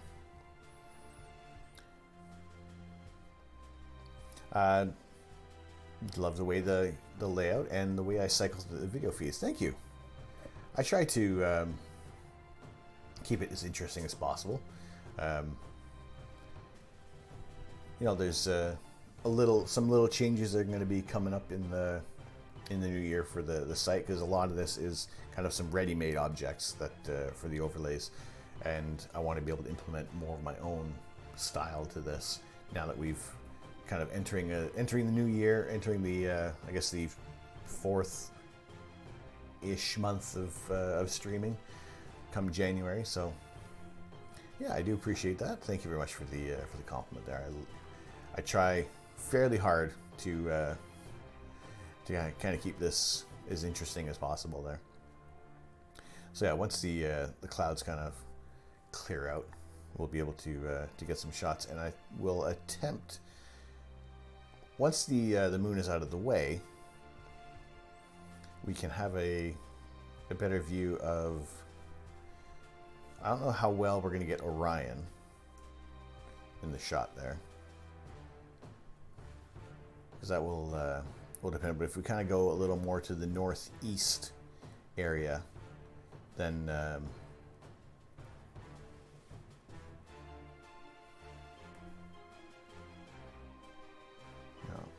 I don't know how to pull up the meridian, but we may be able to catch Bode's Galaxy, or actually we did Bode's Galaxy if we do the Cigar Galaxy, if the skies are clear enough, because that is a smaller target.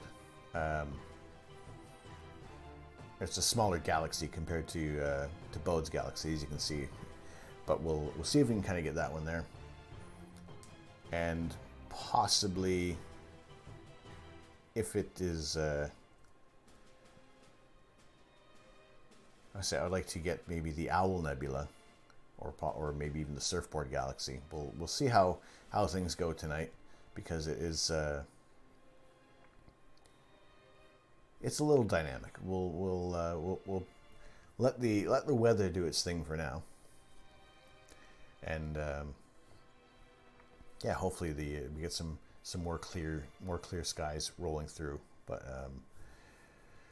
let me go over to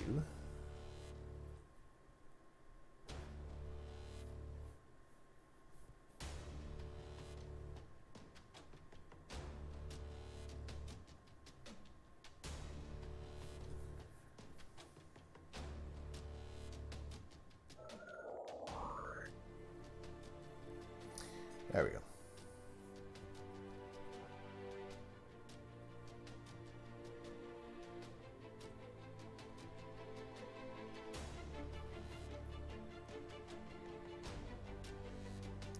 Me down there. So the Christmas tree cluster, I figure, is a appropriate target. I haven't done a really kind of a proper imaging session with this target, largely because it was only fairly recently has been available in the night sky, and we've got it was about 25 minutes worth of exposures on this, and that was just from our preview images. We're doing our 10-minute imaging sessions throughout the season there.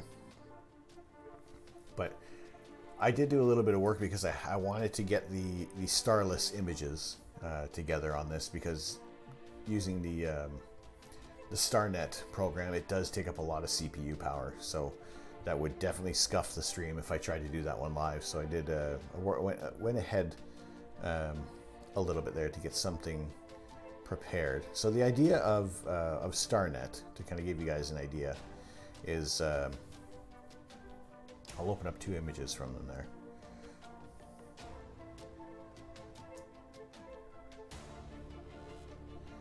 And the idea of this program is it basically subtracts the stars and leaves you with just the nebulosity in the image there. And it's a pretty powerful little tool that it does work well with another program, PixInsight, kind of native to the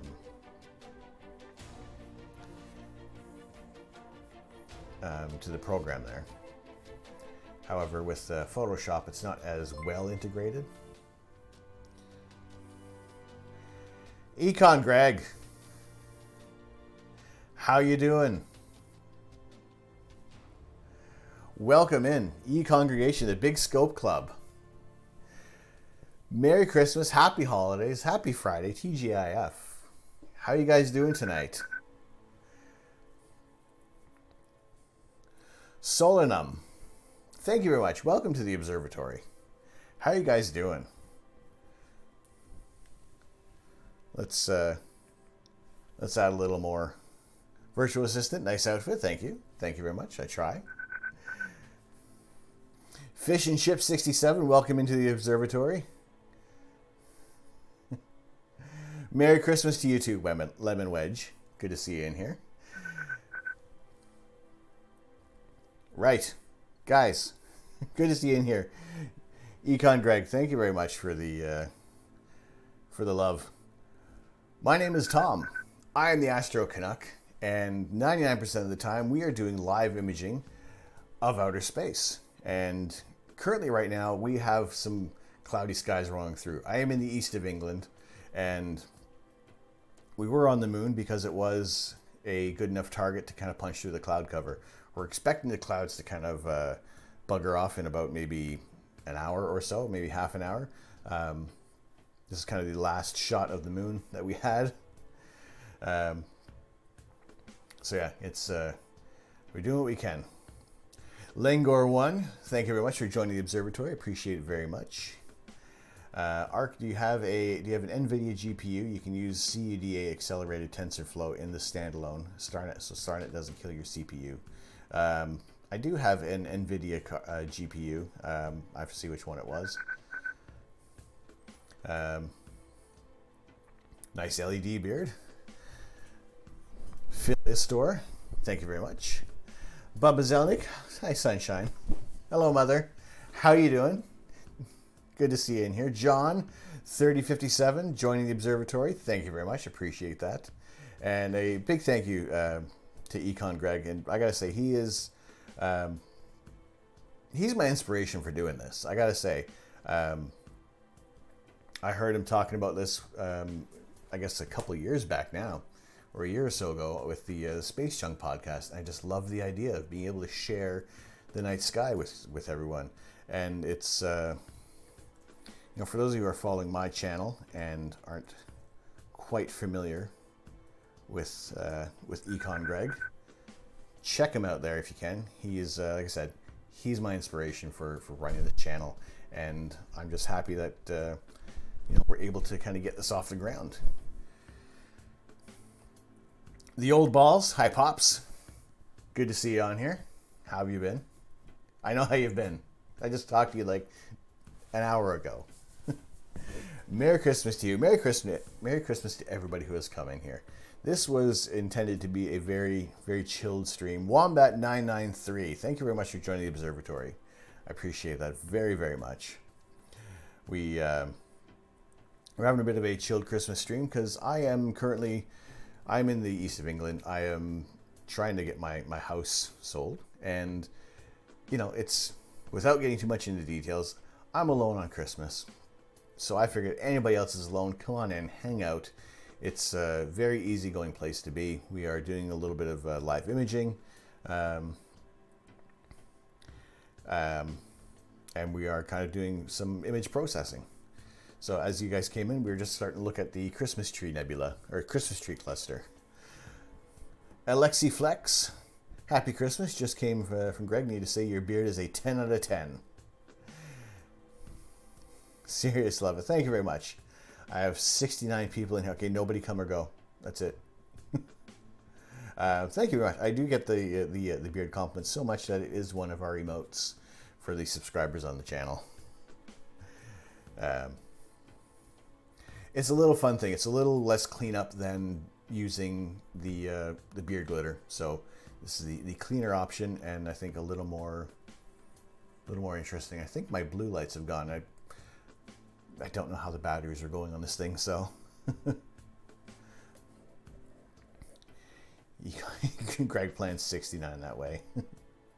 My room is virtually crowded. Yes, it is a wonderful raid from Econ Greg, the Big Scope Club. Hey, Argran, thank you very much for the bits. Appreciate that very much. Thank you, thank you.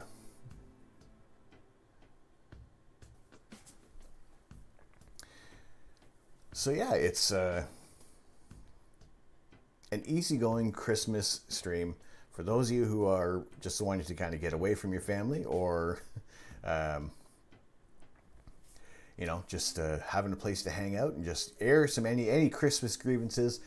Like I said, it's mostly we are talking about astronomy and astrophotography on this channel, but at the same time, it's a bit of an open forum for today because we're a little dynamic. Yeah, just welcoming in as many people as possible. Gonna have lunch. Happy holidays to everyone. All right, Kelvin Simulator, thank you very much for coming in. We'll hopefully see you a little later there. We'll be still doing a stream for quite a little while. It is only 7:45 in the evening for me right now, so we'll kind of go as long as possible. And it looks like my batteries are kind of dying on here. I don't have any replacements. And this was the purpose of having the lights, was just for Christmas. And if the batteries die, at least I know I can take that out there. Alexei Flex, thank you very much for joining the observatory. Appreciate that very much. Welcome into our community. Virtual assistant, gosh, I don't know why. I've been having issues with Stream Elements. Don't know why, but thank you very much for joining the observatory. Appreciate that. Sorry your alert didn't fire there. I'll replay Lexi Flex, and we'll say that is virtual assistant as is now following the channel, and I am going to be customizing these alerts a lot more over the holiday season. Right now, at least, the sound that you're hearing was the hello coming from the Juno spacecraft that was sent back to Earth as it was orbiting Jupiter. Just the nerdy little elements of the site that I kind of like to have in here. But yeah,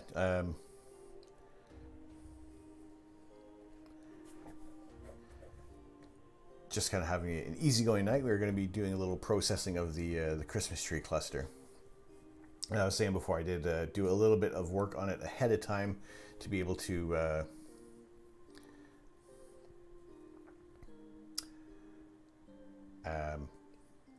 use the StarNet. Oh, you got some nice pics on the Insta. Thank you. Thanks for checking out my Instagram. Appreciate that. That emote bit is over the top. Which one? Your beard lights are unique. Well, thank you. I think it was the best £6 I've ever spent. Yeah, I just thought it'd be fun to kind of have that in there. But yeah, thank you guys again for the POG one.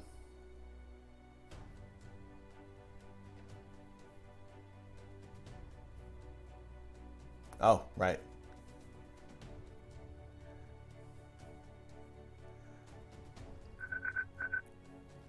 That is all good.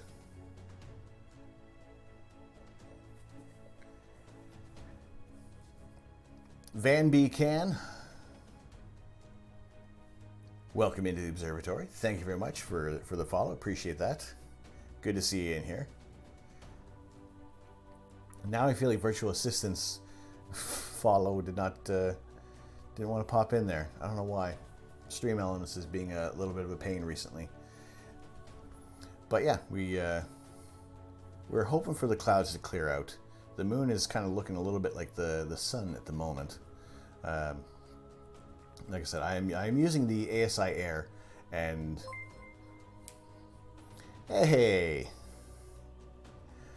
Sooty Rug, Sweaty Rug.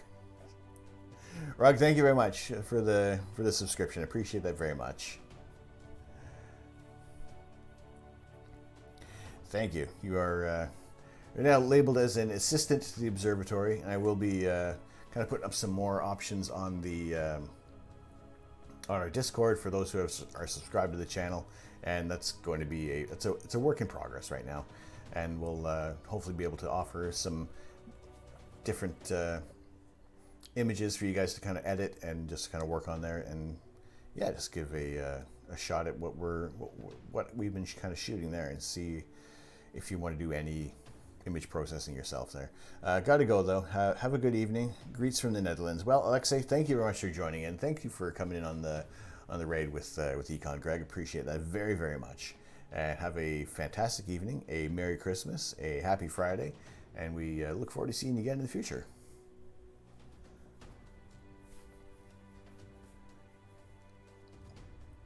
Now, again, with the a bit of the nerdy things.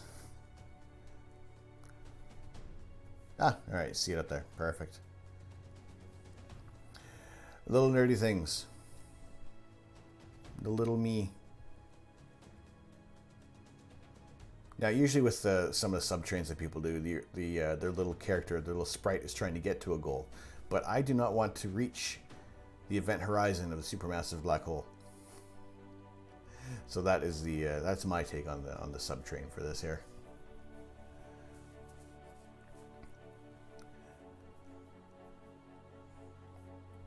But again, Sooty Rug, thank you very much for the sub on there. Appreciate that.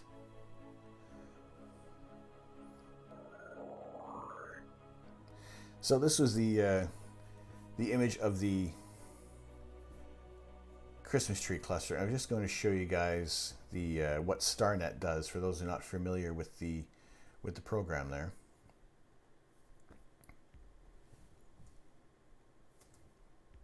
Is how it subtracts the stars from the image.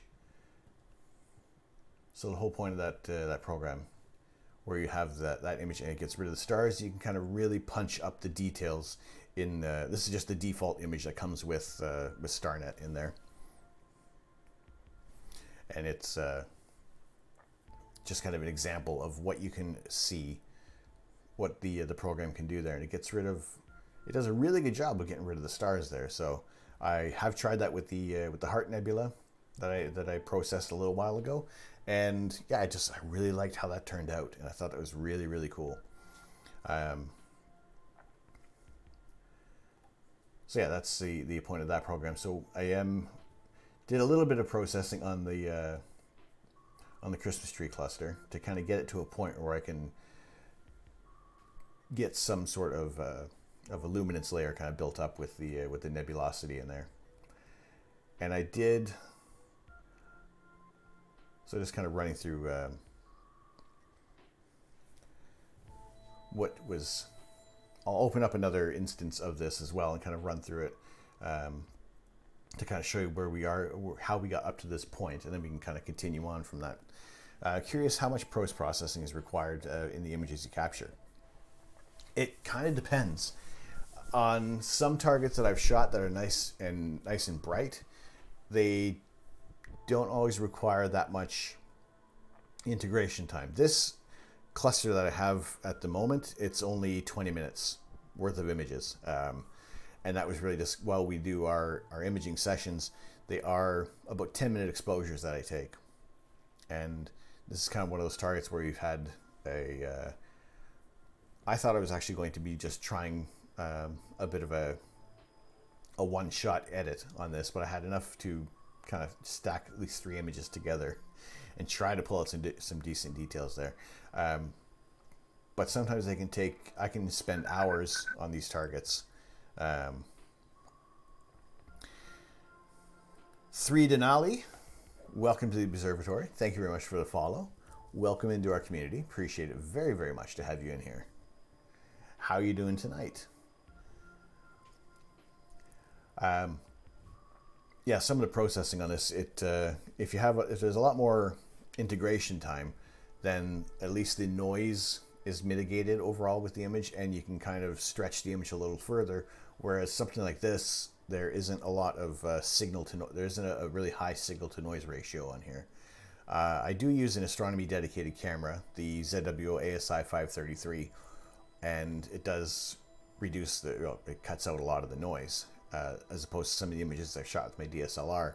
But if the target that I'm shooting is kind of dark, then it needs a lot more integration time, and it's you really have to be very careful with how you're stretching the image. Otherwise, you kind of just really amplify all the noise and the bad stuff in there.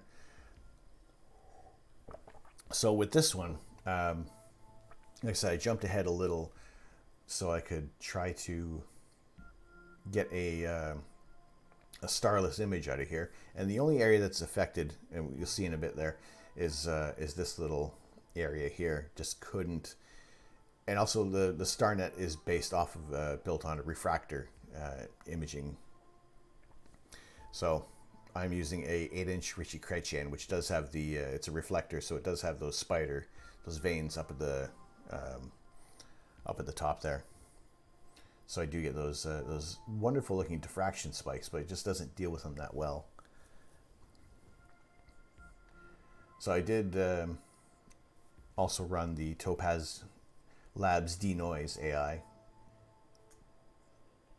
You can kind of see it does also sharpen up the stars a little bit and almost shrink them a little. When you say integration time, what do you mean? When you are taking an Astro image, you're building up your exposures. You can't just take one long image, and that's also due to tracking. You need to be able to have the scope and the mount follow your target, so you have a sharp image. Otherwise, you run the risk of stars moving around there. But the integration time being, if I'm taking 5-minute exposures over the course of a few hours, then I'll have, say 4 hours worth of images kind of taken, and then you drop them into a program that I use called Deep Sky Stacker, and that will align all the images together. And that's how you kind of get rid of the noise in your image. With this one, there was only 3 exposures, so it's about 25 minutes worth of integration time. And that is just stacking your light images. I do like to try to get at least 4 hours on there so I can average out as much noise as possible.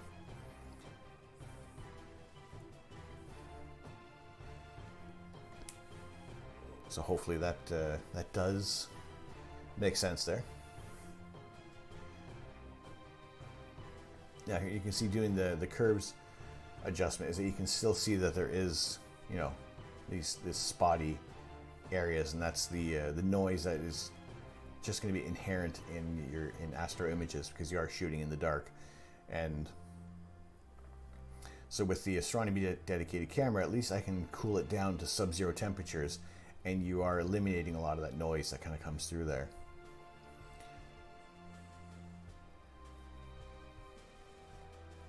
So I'm kind of just running through the history there, but I can show you guys in a bit just what happened. And it's going to look totally different from where I am now, because there's always just a little. I'll pick a different area of what to calibrate with, but as you're adjusting the curves, and I did also get the gradient exterminator program. Figured after all the processing that I've done, you know, $50 isn't a bad investment to be able to kind of get rid of. You know, I've tried using PixInsight, and there's a lot to it. I mean, I've been using Photoshop for like over 20 years now, and you know, I'm much more adept to the controls in here, and the programs that are available that can bend Photoshop to our will, you know, processing Astro images, they work really well. I know PixInsight is designed for astrophotography, and there's a larger learning curve with PixInsight. And I tried it, and I thought it was really great. However, it's been a long time since I've used it again, so if I was to pick it up, I would have to start over pretty much from the beginning with PixInsight. And at that point, I think I would like to put a little more investment in the equipment that I'm using. So it's Diatom's Attack. Hey, how's it going? How are you doing tonight? Good to see you in here.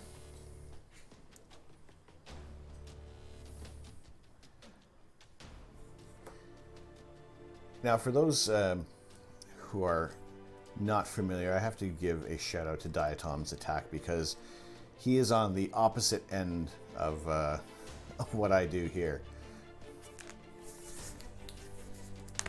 Using an electromagnetic an electromagnetic microscope, or electron microscope, sorry. He takes a look at the macro end of the spectrum, and there's some pretty amazing images that come through. And he is a science and tech streamer as well. Yeah, I discovered him the other day, and just by chance of looking through Twitch, and I love the channel immediately. So yeah, nothing but great things to say about your stream. Scanning electron microscope. Thank you. So yeah, that's an amazing channel to check out as well. I will look at the universe, and he will look at the microverse. So yeah, definitely the process of a gradient exterminator is well worth the money, because you get rid of that you know, that whole color gradient you just don't want to have to deal with.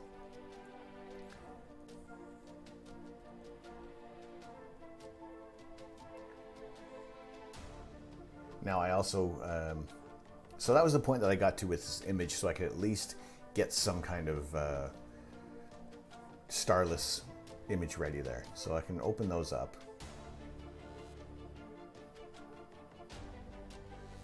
We'll bring those in. And you also do some astrophotography, but not on stream. I mean, what you're doing with the electron microscope is incredible. Like those, just seeing how much detail is in the minuscule environment. It was an amazing sight to see.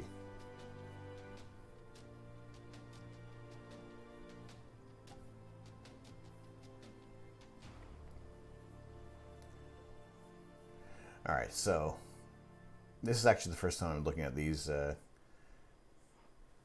images there, and the red channel isn't too bad. You can see it didn't get rid of the diffraction spikes, because, like I said before, the StarNet is designed using a refractor, so you're not going to have the the diffraction spikes in the image there. However, it's probably not going to, for what we're kind of doing on here, it's not going to be a massive impact on things. And if it is, well, then we'll deal with that a little later. But I do like to get the pulling the mono channels out of there to be able to create a luminance layer, so that when you do pop it down on top of here, you can kind of bring out a little more detail in the nebulosity. I was also curious about the colors in the images. Are they what we would actually see with the right setup? Nope, doesn't sound dumb at all. It's a question that does pop up a lot, and it is the filter that I'm using is a narrowband filter, and that kind of, it just gets the hydrogen alpha and the oxygen 3 and hydrogen beta areas of the visible spectrum there. And let me pull up the image.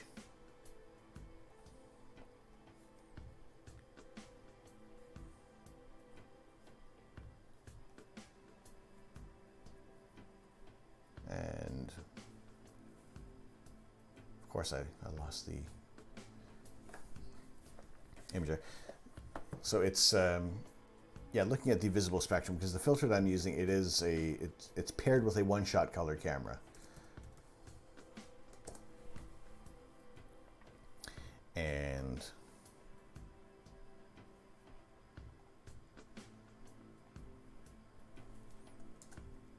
there we go.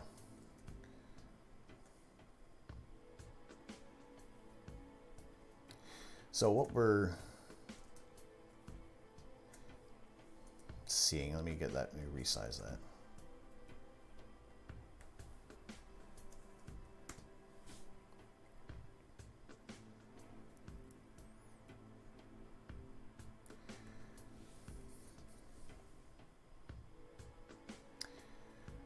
So everything that we see is in just this this area of the visible spectrum. In the electromagnetic spectrum, we are seeing the Roy G. Biv. Go chill, watch some Vikings. Thanks for the chill. I appreciate. Thank you very much, Death by Muffin. Thank you for coming in. I appreciate that very much. Happy to see you in here, and yeah, have a very good evening. And if we don't see you back, have a Merry Christmas of what's left of it, and we will we'll check you out on the next stream. So with the image that we're shooting, the hydrogen alpha, the hydrogen gas that we're picking up is in the this end of the spectrum, whereas the oxygen 3 and the hydrogen beta are closer to the 500 nanometer range, and kind of everything else in between is a lot of the light pollution that we don't want in the image there. So with the one-shot color camera, it catches like the red end through the pixels and interpolates the rest of this into the green and blue area of the sensor there. So looking at these objects, what's coming through on my camera is fairly close to what if our meat cameras were a little more efficient, we would be able to see more than just kind of like gray smudges in the sky. And because this area is, it's very dim. It's not the greatest thing. It does need a lot of integration time to get these colors to kind of pop through. It's not until we can have a long exposure with the camera that we can start to see any kind of colors at all. When you're using if you're using a monochrome camera, you can arrange the colors to a different. Let me show you here. You can assign the color areas to a different. Sorry, let me go back over to Photoshop.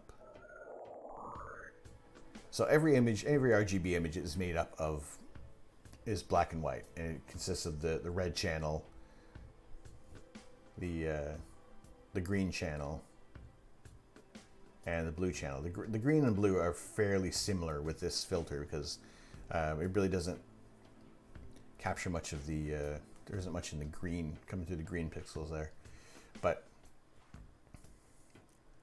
Yeah, I mean the red end is mainly the hydrogen alpha, the hydrogen gas that we're picking up, and that's more abundant. So yeah, for the images that are coming through on this color camera, because I'm not remapping where these colors are, that is kind of pretty much what we would see more of a gray with our eyes because we can't expose long enough to let those colors saturate. But with digital cameras and even film cameras, well, the longer you can expose, the more information you can collect in each channel there. There you go. Yeah.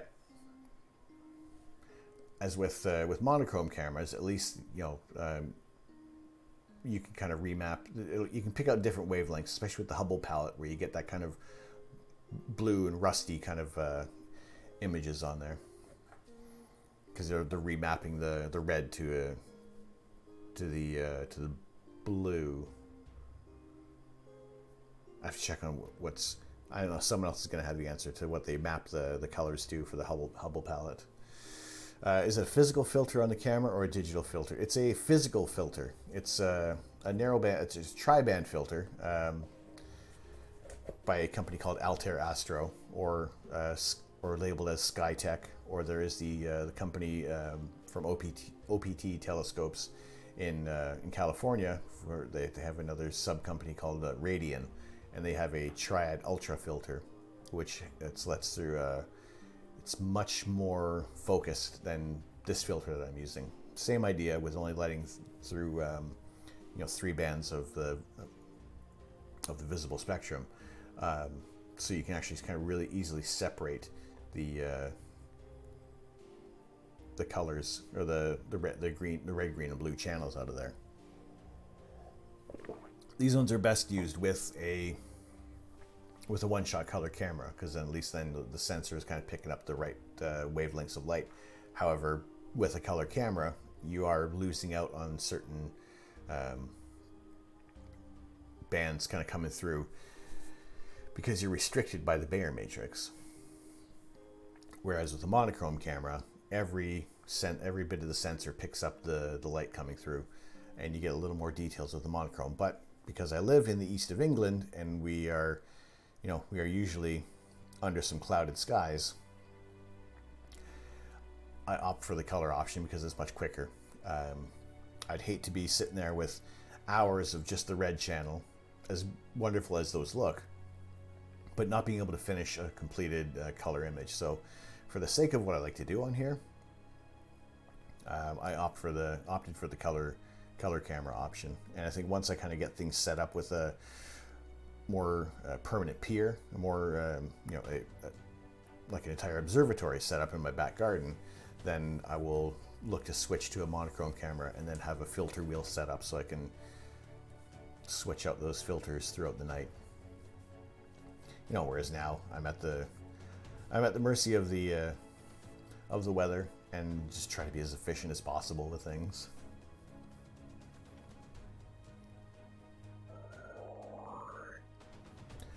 So that's kind of like what the point of where we get to on the image here.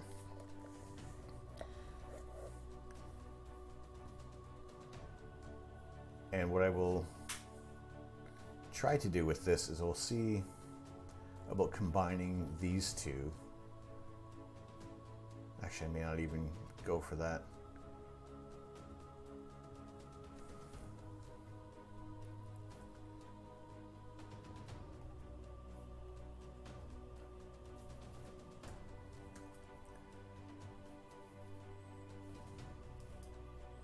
So what I usually will do is kind of pull out this gray channel. And it might work better with this one, because you can see the red. It's very, I have to really zoom in there. It's very noisy, because you're losing, there's so much of the red channel that doesn't get through. It makes up for it with the interpolation, and just basically creates a lot of noise. And that's why you have to have a lot more, with a color camera, a lot more integration time with the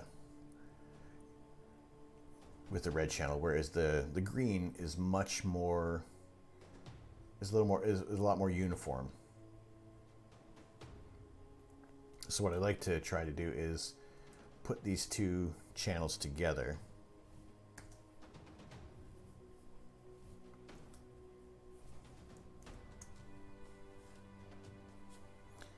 To create a luminance layer.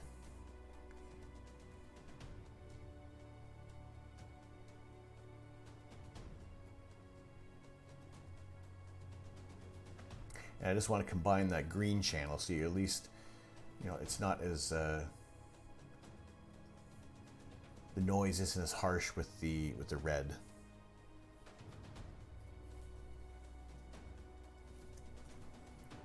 So if I save that, merge that down, so it's just that visible channel.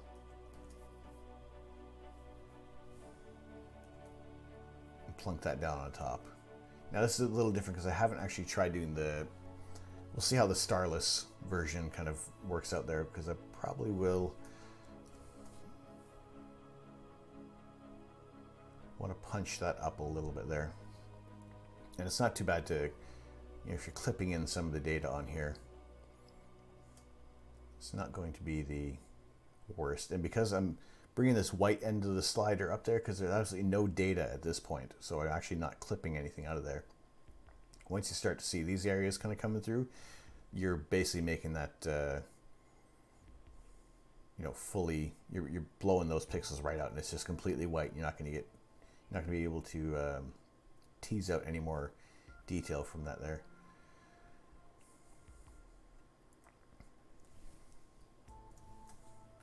So you just want to be able, I just want to have some contrast coming through on these.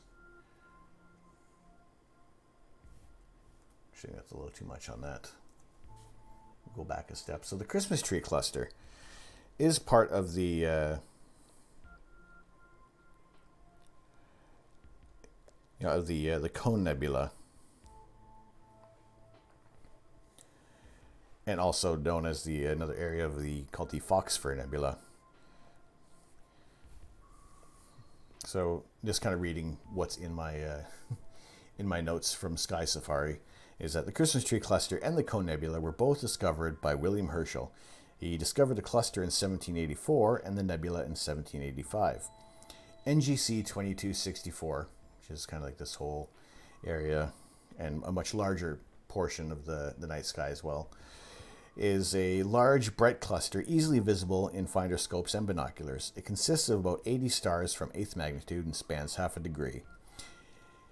NGC 2264 is embedded in an extensive but tenuous nebulosity which may be glimpsed with larger telescopes under clear dark skies. At the south end of the cluster lies the famous Cone Nebula, that little guy down there.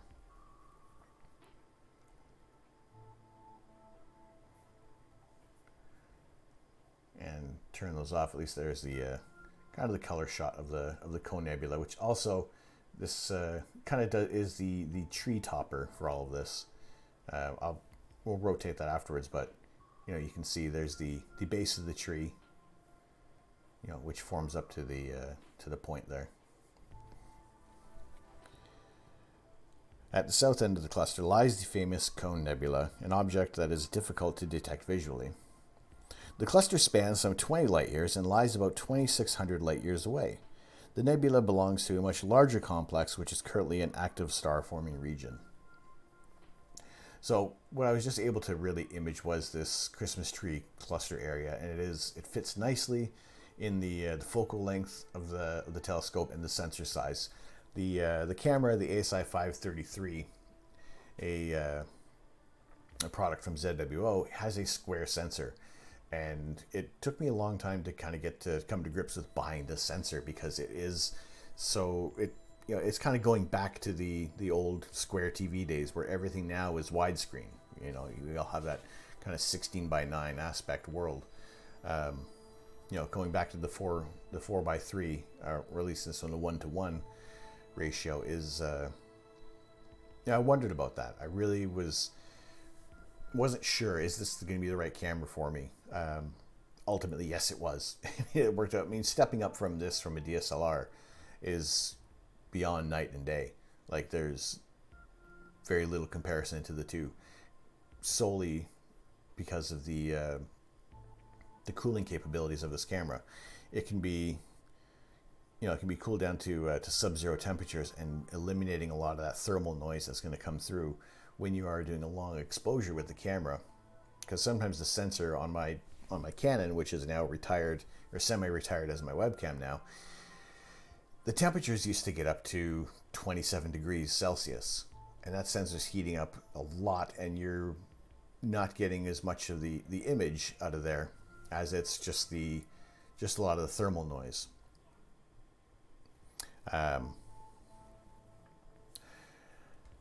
At least with the astronomy dedicated camera, you can cool down that sensor and you just have a better signal coming through. And the images that we get are, I think they're pretty good coming out of the camera. To the point that we can get some good detail in a single shot, whereas with a DSLR, it's going to be very, very tough to get enough integration time, enough exposure time on a single target, and you know, being able to kind of see anything coming through at all. You know, I'll show an example of the Tadpole Nebula. You know, this was a 10-minute exposure, and you know, this one is pretty much straight out of the camera.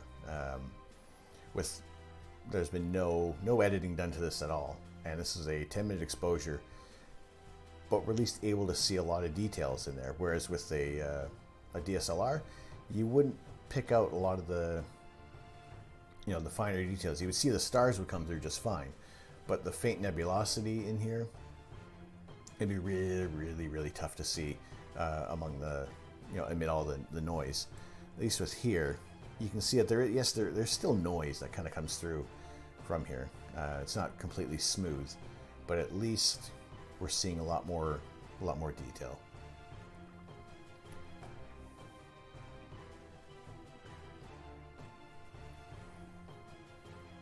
So I think that's a big benefit with the astronomy dedicated cameras. And even when I do save the screenshots, pardon me, of the targets that we shoot.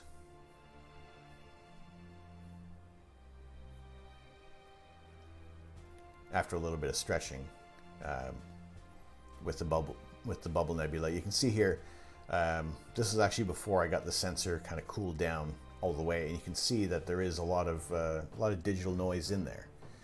You know, it's not the clearest image. So that was before the sensor was actually cooled down to its target temperature, and I usually shoot at minus 10 degrees Celsius.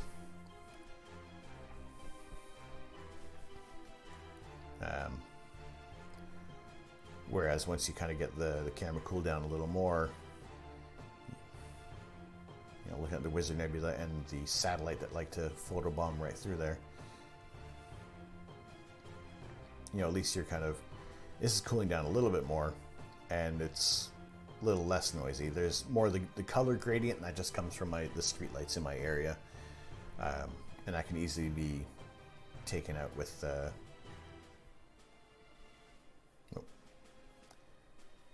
should we find an image that actually looks a little smoother coming through there.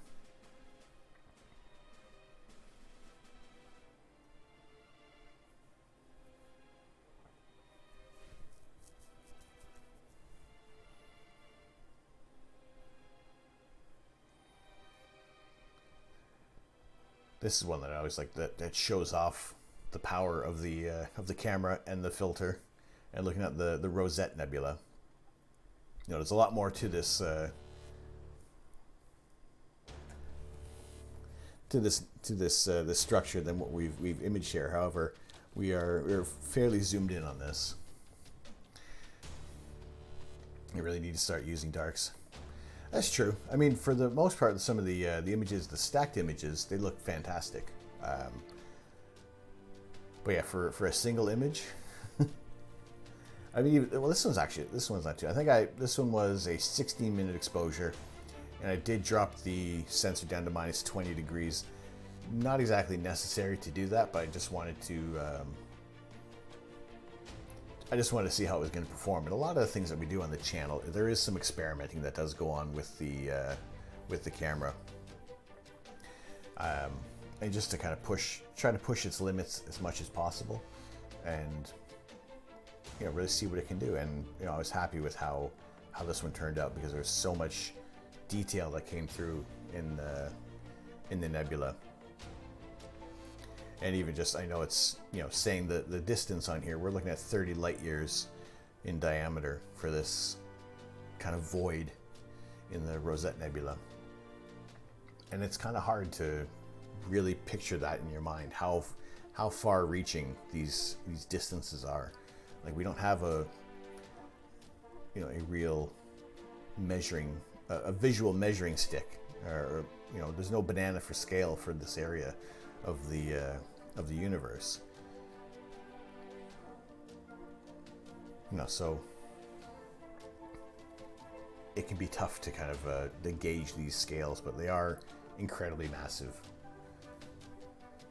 Whereas with our next nearest star is 4 light years away. You know, looking at a distance that's almost 10 times the distance is, it's even harder to comprehend. Whereas we don't have spacecraft we have spacecraft that's just barely left our, the reaches of our solar system. Trying to picture anything farther than that, it gets a little difficult in terms of just us as humans trying to traverse these distances. But yeah, that's the kind of stuff that we get out of the camera with a scope.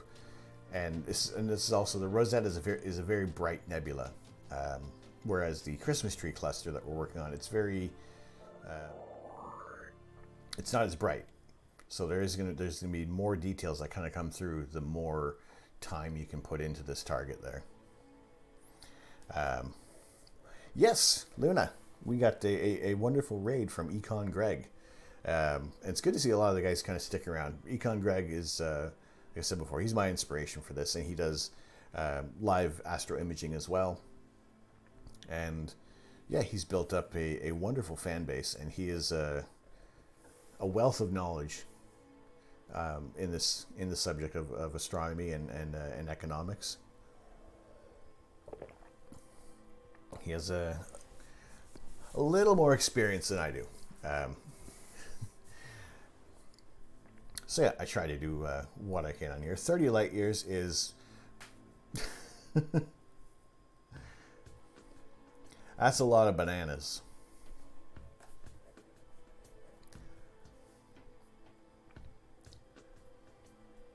How many? That's a lot of bananas.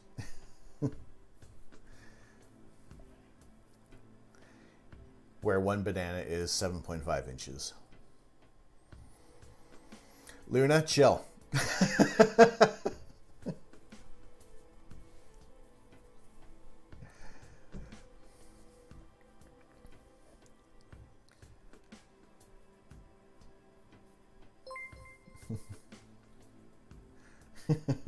Merry Christmas. Hey.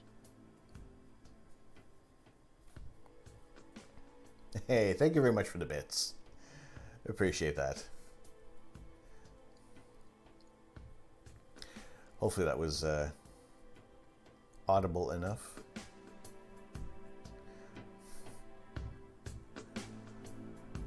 You won't talk about bananas. Okay.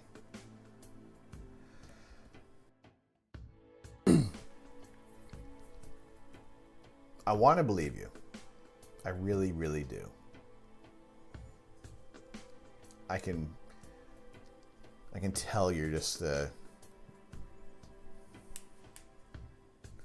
holding back. We have some new friends here. Hang on a minute. Just let them assimilate. Let them acclimatize to things.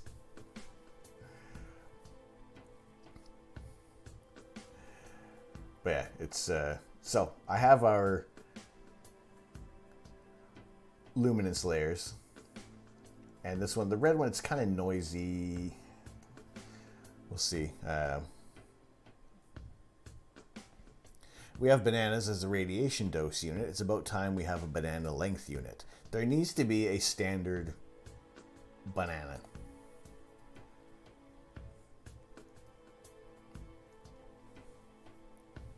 I did see someone on Etsy, Etsy, whichever way you want to pronounce it, sell a ruler in the shape of a banana. It was kind of a funny little thing they had there. I think it was a bit of a one-off, but it was funny to see them have a standard unit of banana.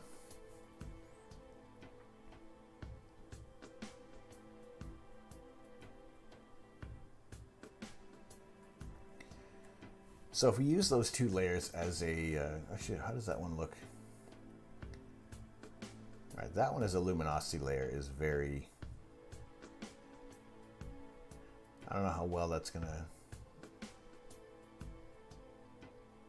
That doesn't really... Using that one as the luminosity doesn't seem to add as much to it. It actually kind of takes away from the image overall there, but it does. You can kind of see now that we are seeing more details in the nebulosity there.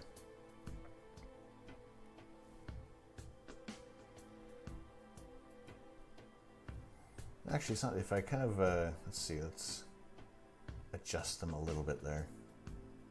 I really am just kind of playing with the opacity levels to try and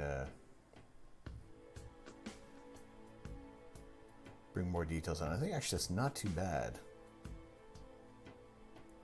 I'm gonna leave that one in there. So that's the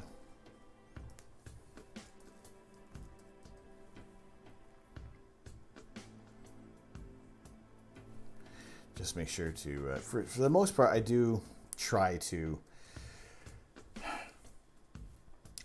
label my layers. However, it doesn't always, I don't always do that. 2 seconds. I'm going to have a quick stretch. I'm not going anywhere. I'm just stepping off to the side. I'm just sitting down for a little bit there, so I want to at least give a stretch. It's all right. I'm right here. I haven't gone anywhere.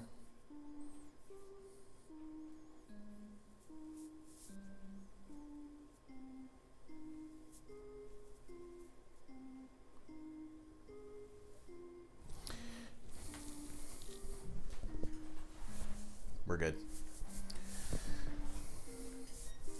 Someone needs to train StarNet process with the diffraction spikes. It's true. I think because I mean it's very obvious that it is not dealing with the diffraction spikes that well. However, using another luminous layer on top of that there, it's not too bad. I think it'll do enough of the trick. The USDA defines a standard banana or a banana of 7 to 8 inches. So there.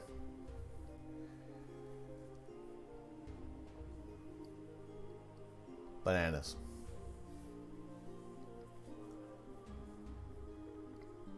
So I will kind of mute these channels for a second there while I do a little more work on this one. Now I did pump up the vibrance on there, and it does come in handy when you add a luminance layer, because it does suck out some of the color. And you could kind of get around by also doing a star mask, and I don't always get into doing that. I mean, there's tons of different ways that you can process an image, and there's more efficient ways, and there's other ways that you can get some more details kind of coming through there. But for kind of the sake of what I do on the channel, we don't always go about things to preserve all the colors, and I'll try and pull the colors out a little later.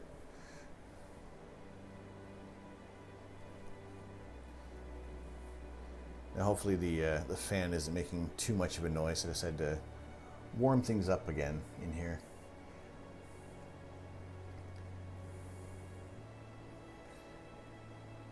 But I'm going to run a couple action sets on here and see what's the usage at here. Not too bad. I think I can get away with doing one of the processes on here.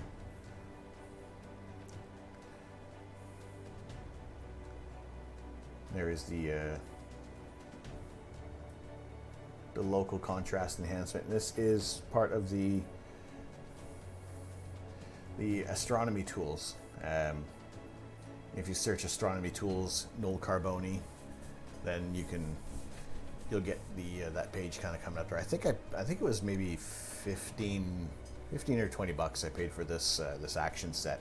And really what it does, it kind of condenses down a lot of processes in Photoshop. Again, like I said, we're bending Photoshop to our will on processing the Astro images. So it cuts down. It does a lot of steps, in one click there. And usually I'll do the enhance DSO and reduce stars. And sometimes that can take a little while, and well, also because, let's unlock that layer, make sure we're doing that. I'm going to run it anyway because we're not in a massive hurry to kind of get there.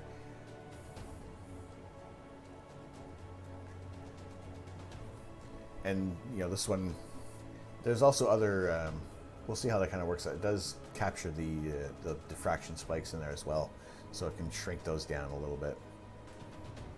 And I will bring this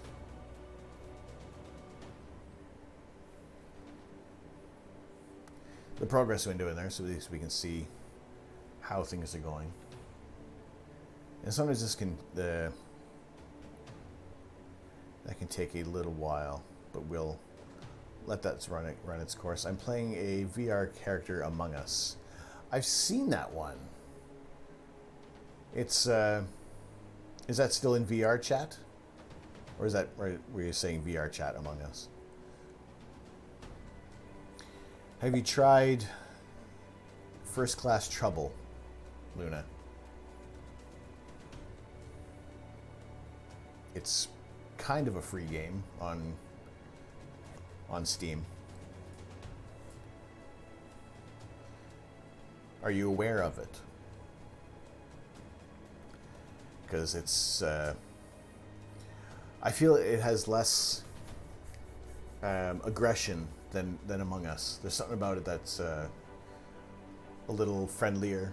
Exact same kind of premise. But there's, I don't know what it is. Something about it that doesn't seem as threatening. It doesn't seem to cause as many arguments as Among Us does.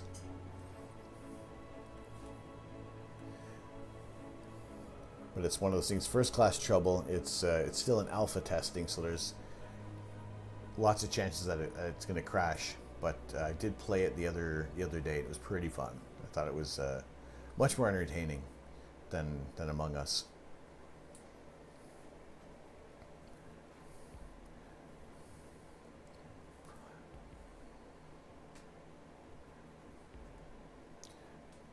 Doesn't cause as much arguments because there's not enough players. That might be it as well. But it's just, I don't know, it just, the accusations are, there's less time for kind of picking out, calling a meeting, you know, it's, there's not as many opportunities to kind of randomly call something. You just get frustrated with progress there. I had a good time. I had a better time playing that than I did Among Us.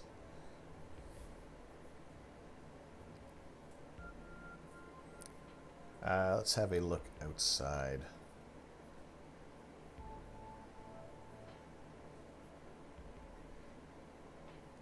All right. It's not looking too bad out there.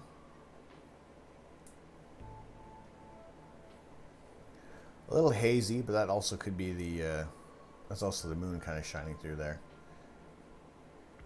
Any online social games will cause arguments, not because of the game, but because of the players. That's true. There was, I don't know if you're in on the channel at the point when I was playing Among Us on here for when I was trying to do a kind of a game night, and that didn't work out too well.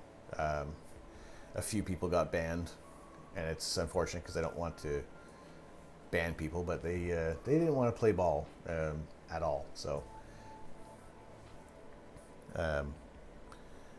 yeah, no Among Us on here. What are your thoughts on SpaceX and where they're going? Occupy Mars, ground level view of Olympus Mons would be amazing. I mean, I'm all for it. For space exploration. You know, we're a very curious species. We do want to kind of expand beyond our bubble. You know, it'll be definitely it's a long process to kind of to get to Mars. However, you know, they're taking steps in the right direction, and watching the the starships, the tests of SN8, and then possibly SN9 coming up very soon. You know, it's interesting to see where we're going with this. So yeah, I'm for that. I'm all for it. In terms of Starlink, overall, the idea of it is fantastic. To be able to offer you know, a reliable kind of internet for much greater population is really, really good. However, for visual astronomy, it can be a little tough. But also, there hasn't been a lot of angry imagers at the moment, and that's, I think there was that bit of that knee-jerk reaction that had come with seeing that Starlink train going overhead, and they were in such a low orbit, and you could see all the reflections coming off of them. You know, now you don't see that much frustration coming out of it. So at least now that, you know, if it's going to be something that everybody can live with and that benefits people, and, you know, we can deal with it in terms of astrophotography, I'm all for it. It'd be interesting to see a ground view of Olympus Mons, because, you know, with it being so high and so wide at, you know, 300 miles at its base, you know, can we tell the forest for the trees? You know, is it just going to look like a larger landscape? You know, I know you kind of look at Everest being the highest point on Earth, and it, you know, it's visually it's definite that that's a big mountain.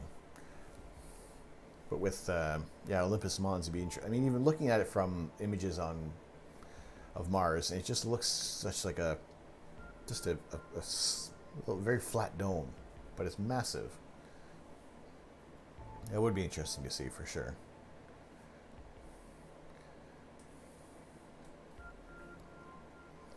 All right.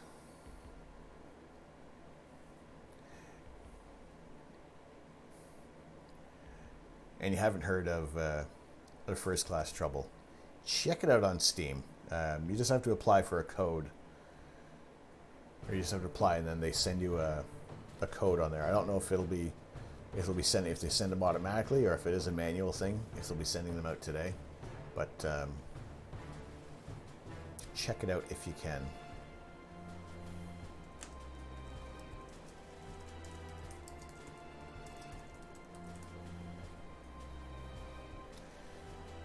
So I'm going to move the scope.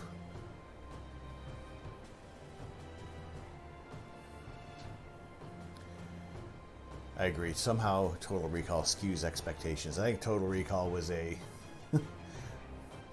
gross exaggeration of how easy it is to live on Mars. And even so, I watched it when I was really young, and just that vision of them out in the atmosphere and their eyes bugging out, you know, it's stuck with me for a while. Kind of like, if anybody knows, Large Marge in Pee-wee's Big Adventure. Something like that. You know, those images stick with you.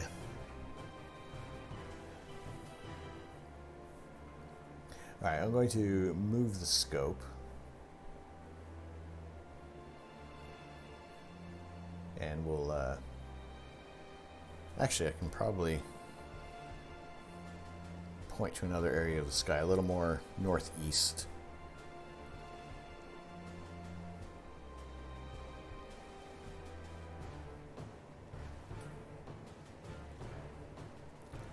Let's just aim for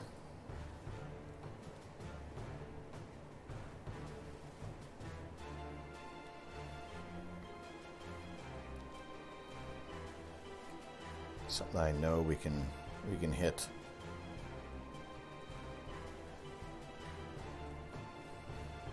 All right, let's aim for NGC 2403. It's a galaxy.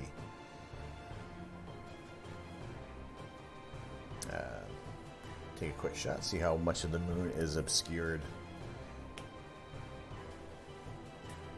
Ah, way out there.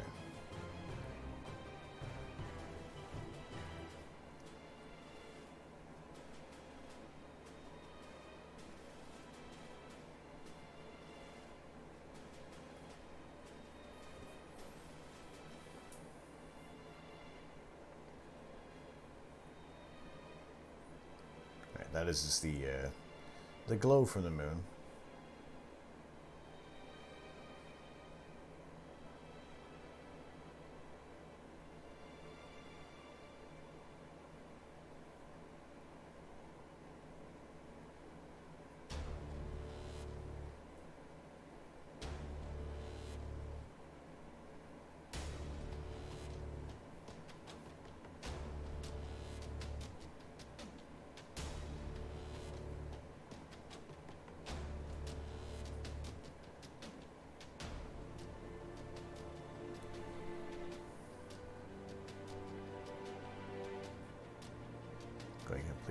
direction here.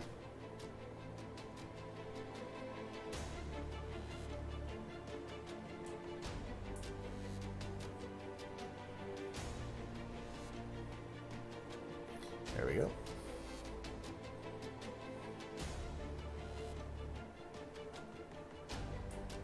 Oh, wrong way.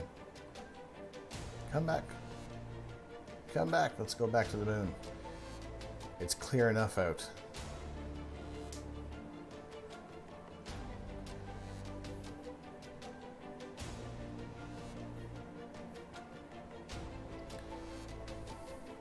There we go. All right. We're back on the moon for a bit. So if we start pointing out to at least another area, maybe we can get some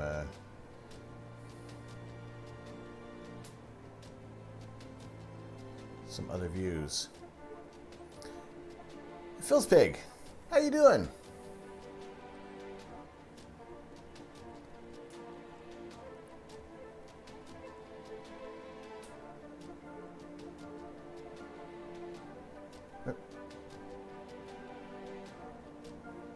There you go. Now that we got some of the clouds out of the way, we got some better images of the moon.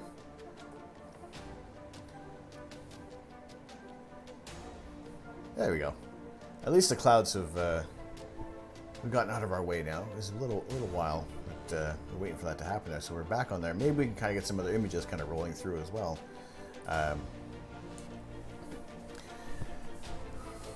Which is what we'd like to do on this channel. And it's been a little while coming there. Been working a while. Had to set up now because that looks nice. No worries. Appreciate the lurking as well.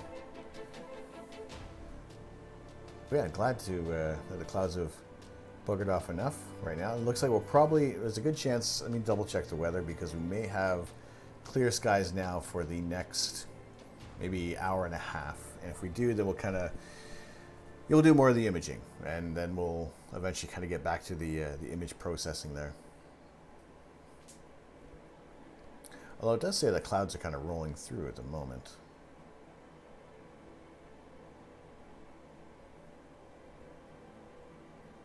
And that they're really supposed to kind of clear out at 10, but if it's clear now, then we'll do what we can.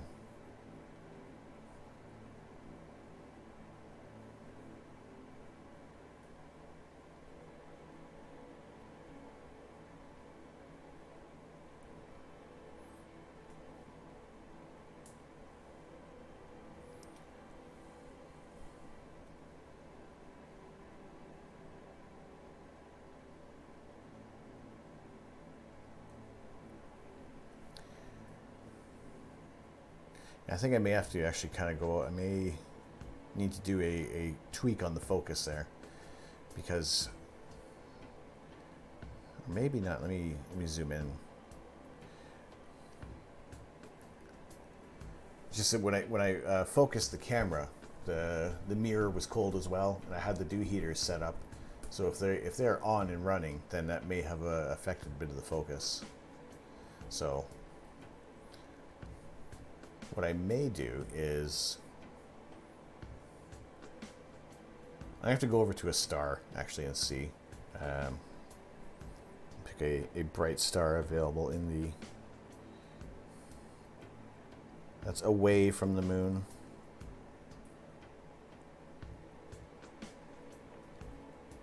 That I actually have a view of.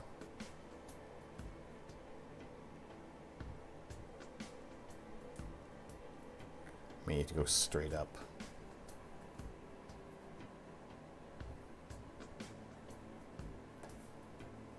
Why did I say welcome to the chat room?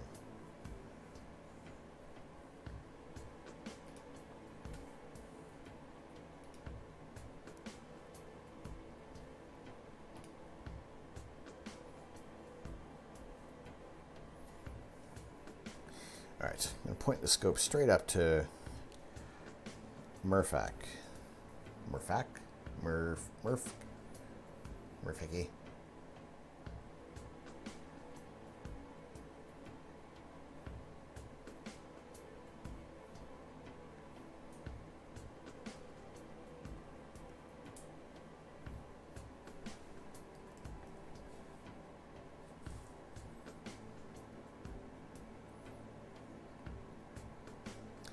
we will check the focus, and if it is out, then I will I'll take a quick second to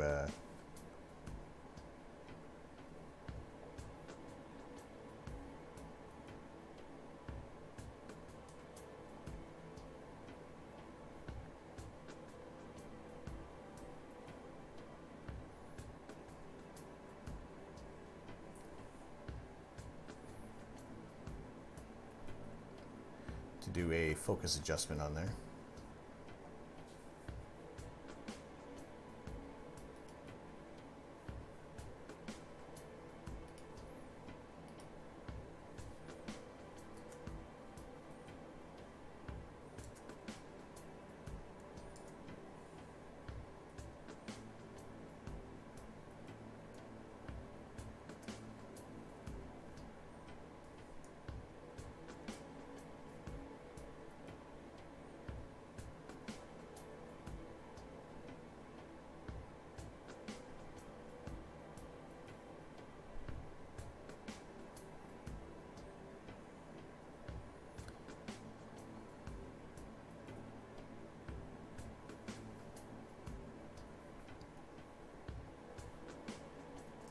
All right, just checking things out. Now, maybe. We'll give it a shot. We will,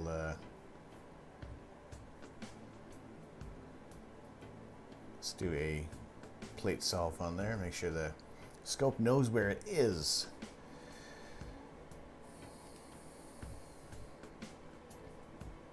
Looks a little hazy.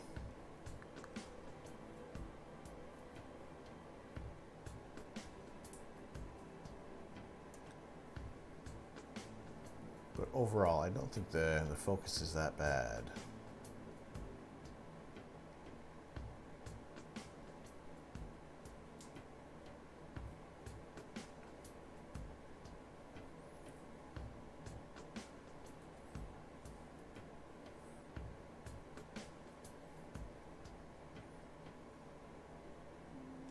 Yeah, I think it's just an overall haze that might be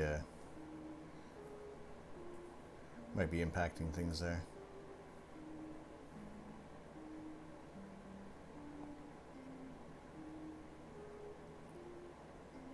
But I think if we kind of pick a target that's away from the moon, then maybe we can get a view. The thing is that a lot of stuff that's kind of pointing away from the moon is kind of dim.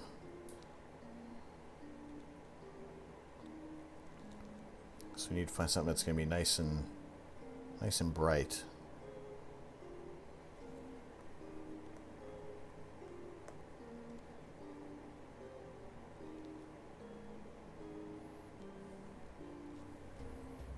Although you can see that there is a bit of haze around there.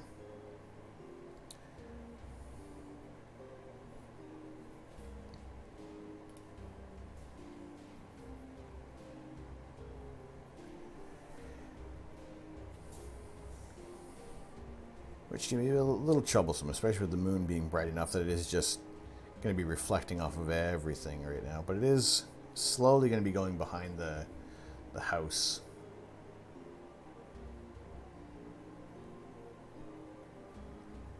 So what I'm going to do, I'm going to quickly poke my head outside just to see what get a better idea of what the sky looks like there.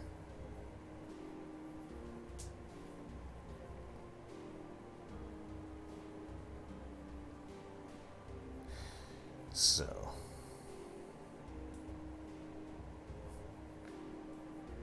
yeah, there's a bit of quite a bit of glow. That is also due in part to the filter.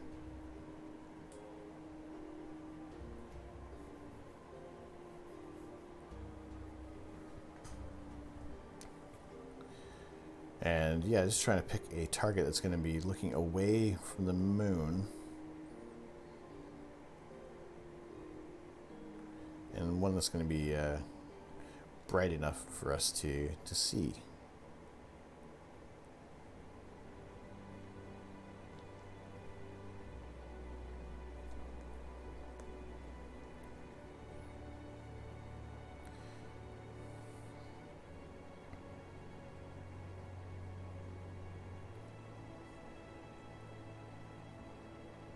See, Owl Nebula is going to be a while till that's up in the sky.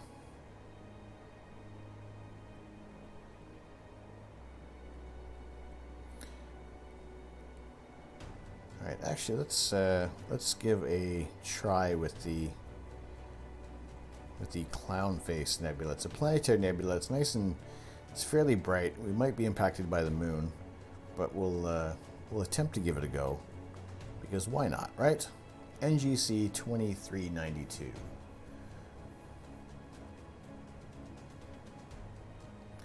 And if it does clear up a lot more in about an hour, then that's great.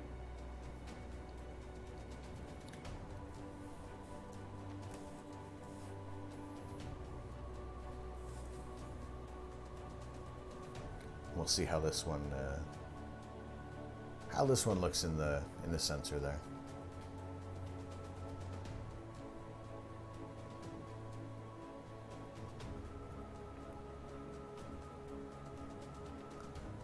I mean, chances are it's probably going to be a little dim, but why not go for it, you know?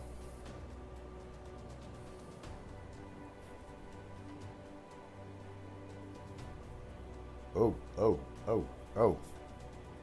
Okay.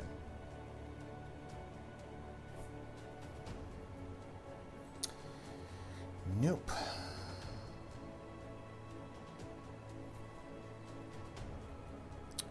And that's me not paying enough attention to where we're at. That's actually too low.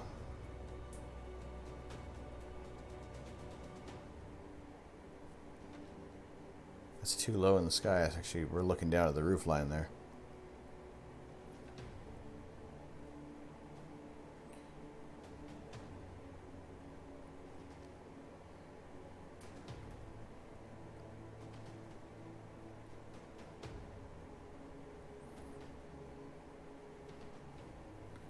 All right, let's try.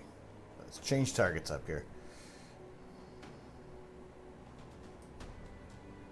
We'll see how this one comes through.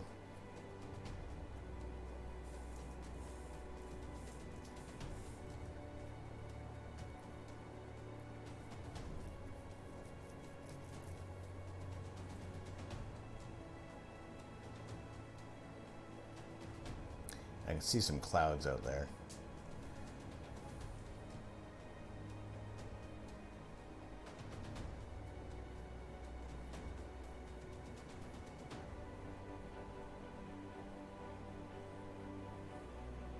See if we can kind of get back on target with things.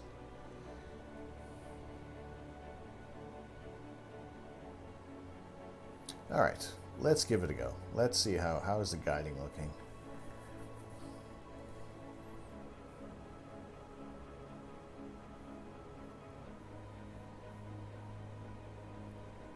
The options for guiding looks very pants.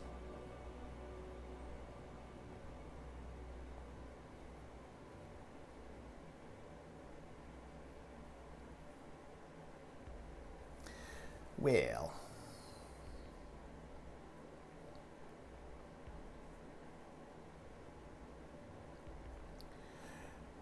that is okay. That is fine.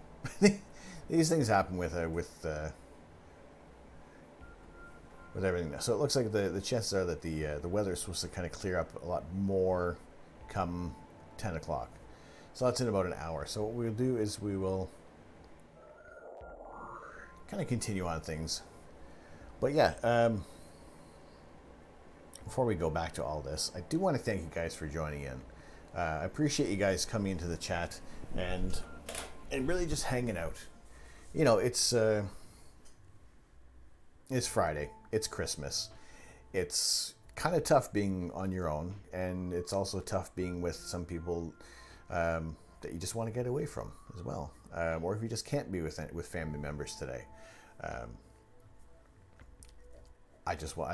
appreciate you guys being in here, and you know, it's just a bit of a space that I wanted to create for those who want to just hang out and just kind of lurk in a room and listen to someone chat and just have on in the background. Even I have no problem with any way that you guys are hanging out with us tonight, and you know, in When we have clear skies, we have much greater success, and especially with less moon as well. We have much greater success of imaging targets. But like I said, it's a bit of a dynamic kind of evening and very chilled. And the options of doing some, looking at some image processing, and that the process did complete with the Christmas tree cluster there. And we'll go back to that in just a minute there. And it looks like there's a fair chance we might have a half decent image at the end of the session, which is a lot. The whole thing that's kind of coming together is a lot more detailed than I thought we were going to be getting as well. So that's pretty interesting. What I'm going to do now at the 3-hour mark is I'm going to take a quick break, and like maybe just enough to refill the coffee cup, because that's important. We need more coffee. And also empty the coffee from before. And just have a quick peek outside, make sure everybody is all right. So what I will do is, here we go, get the blues back a little bit. The batteries are probably dying on this thing.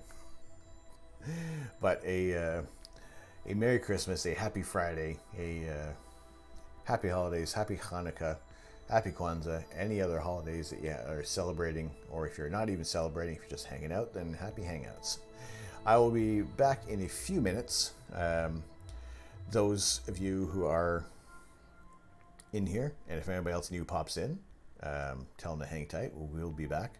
I will drop you guys on the BRB screen for now, but I will be RB very, very shortly, not too long. And we will continue on with the image processing of the Christmas tree cluster, and then maybe see about doing something a little different. Not too sure what it's going to be. We will see. Maybe something space-based gaming of some sorts, whether it's a community game, or if I will try out Deliver Us the Moon on Xbox, which I haven't tried out yet. Yeah, it won't be long, and the more I kind of ramble on about this, the longer it's going to take. So let me do that. BRB.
All right, almost there, almost there. Got the coffee. Good. You're recharged.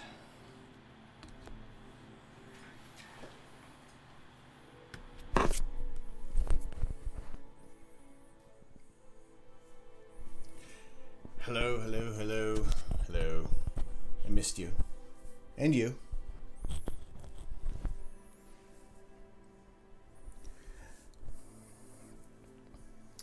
Well, unfortunately, it is hazy out there as well, so we'll probably hold off on doing some imaging at the moment.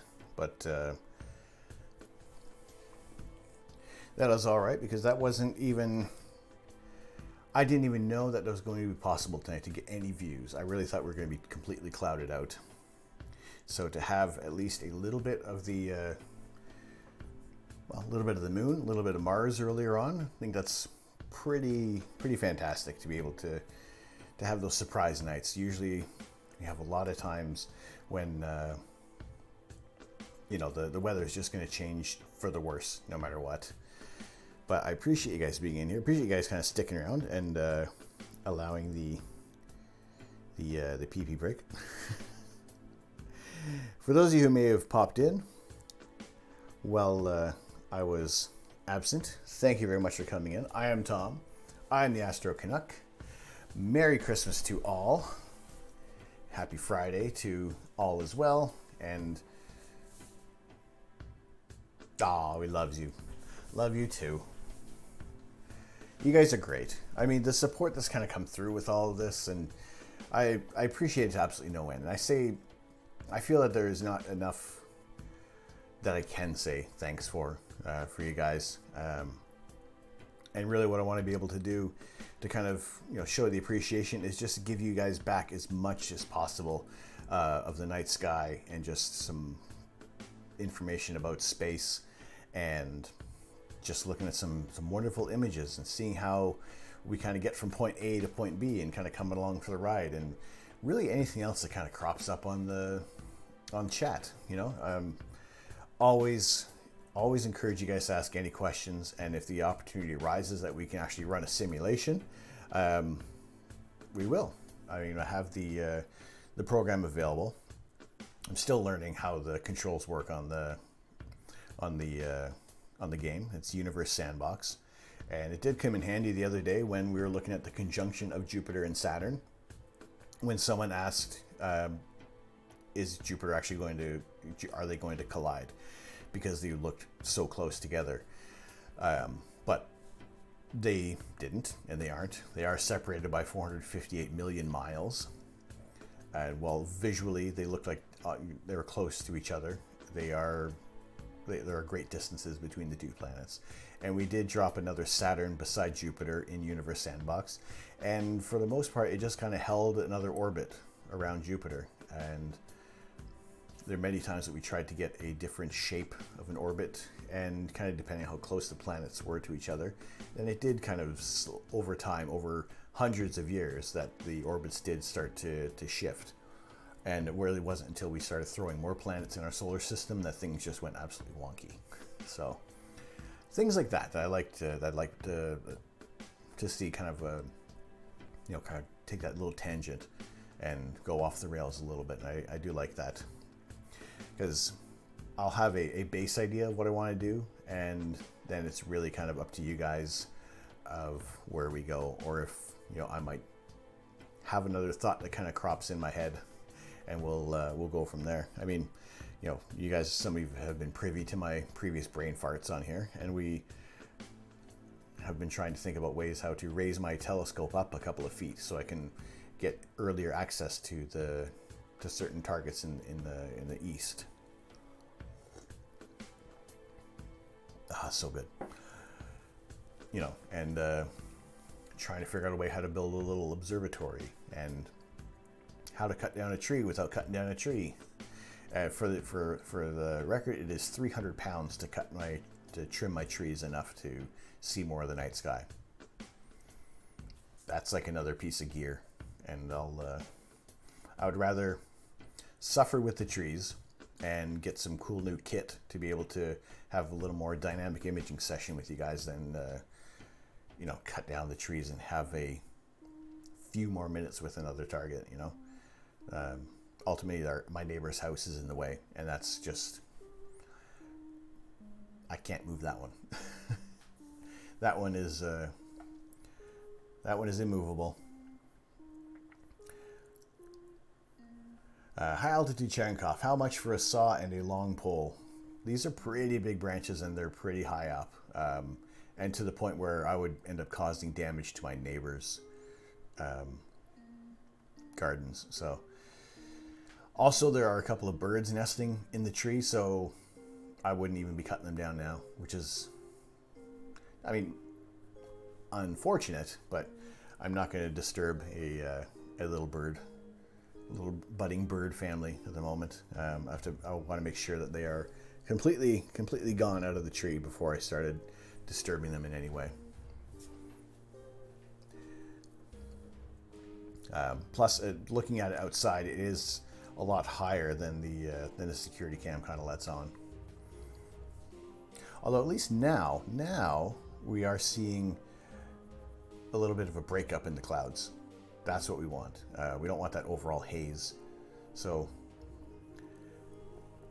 and that's looking at the weather forecast, it is kind of like what we're expecting right now. So possibly in about 45 minutes, we will have some clearer skies for about an hour or two. And we'll kind of jump back into the imaging session there.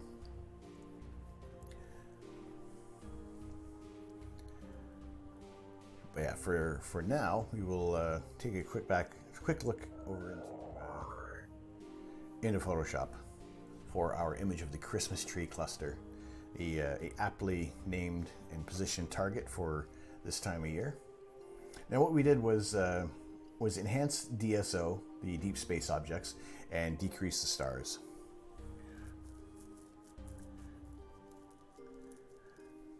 Is it now a pretty great time to take care of them bird-wise? Can't be much nesting this late. No, it's, I don't want to say pigeons, doves that are in there. And I see them going in and out of the nest fairly frequently right now. And yeah, I do find it weird that I'm seeing them in the tree. We can see there's the nest there, and then there's another one off camera on the other side there. So yeah.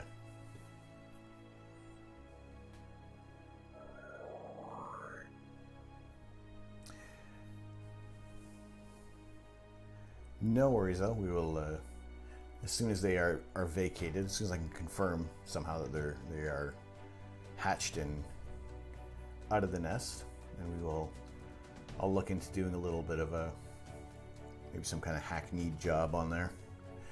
But the process we did on the nebula here was, so it did add a little bit of red overall.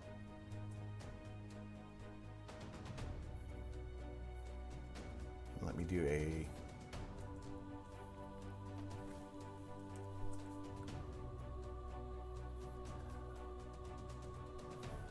pick a kind of a neutral area. There's a lot of nebulosity around this area, but I think I'll stick with that. It looks like it evened out fairly well. We have our star colors back. We have our darker area, but at the same time, we have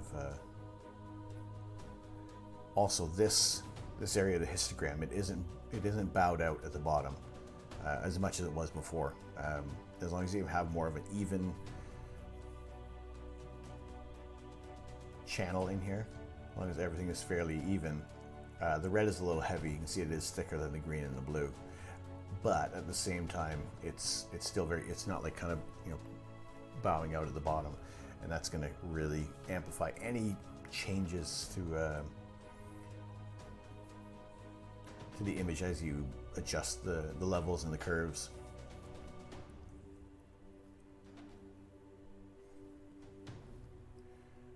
So what we do have is a couple of luminance layers, and one is a starless version, which is this one here, run through StarNet earlier on today because it was it just takes up too much power on the system at the moment until I can kind of fine tune everything there. Combined with the red channel, just to kind of bring out the details in the nebulosity a little more. And even from here, let's see, because this is a easily adjusted layer. Well, if I start bringing out too much color,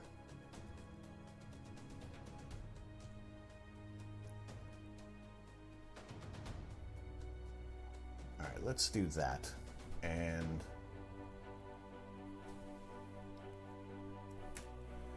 we'll merge all of that down together, and we can see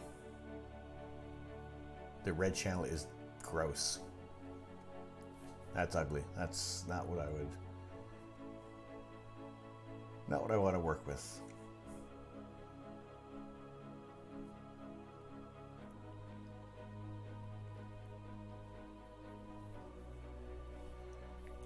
Although,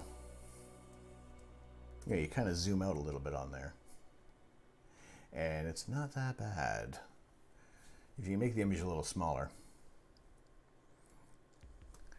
But I think, yeah, adding that that starless version in there, I think it does add a bit more contrast. However, we are losing a fair bit of detail. It's like really making it messy. We don't want to have that.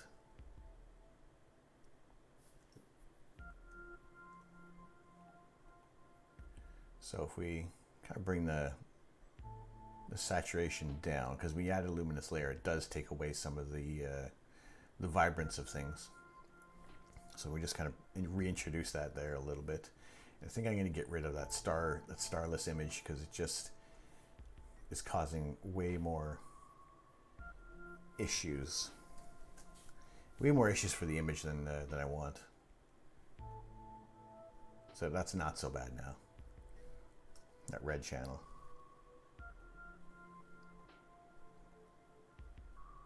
Still, I mean, a little noisier than I'd want, but at least at the same time we're still getting some details coming through. And what I will do is sometimes what I'll do is I'll kind of drop it on, no. We'll pick another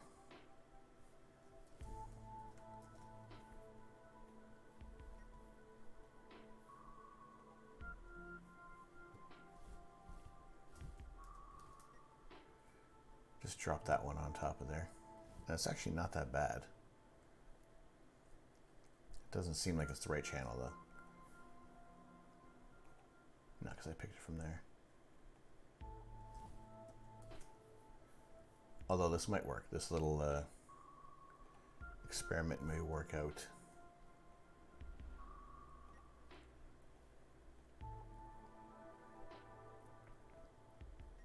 So what I just combined there was the red channel and the green channel from the other monochrome channel. A little confusing there. So I selected just this one red channel. And let me go back to the RGB. But I was sitting on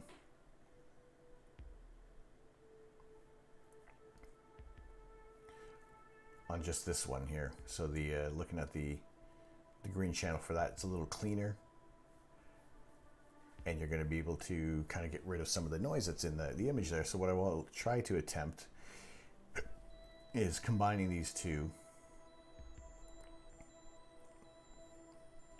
And what it also does is it kind of replaces a bit of that missing area in the red. Because you can see that darkness that was kind of cropped out by the by using the reduction process on the other image, on the other version there.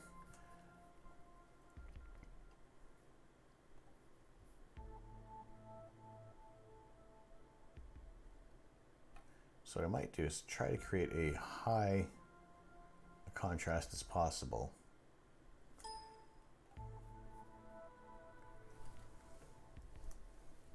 And we'll see how this works as another luminance layer.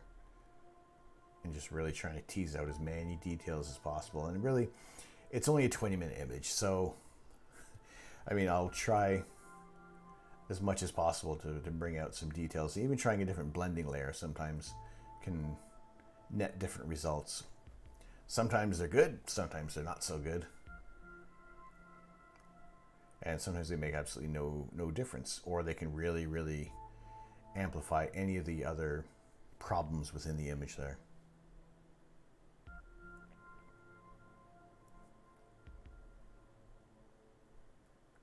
But what I want to achieve on this one is to at least add a little more contrast and maybe help smooth it out just a tiny little bit. Because it's, you know, it's a 20-minute image. It's still going to be really noisy. I can run the denoise AI through there as well one more time to see how that's going to go. That's just not too bad doing that. Adding that as a full luminance layer.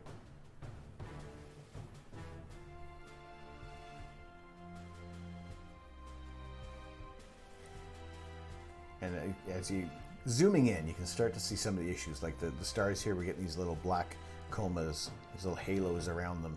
That's not exactly what we kind of want in the final image there. And sometimes what I will do is even bringing back the original image. Command J or Control J to make a copy of that, and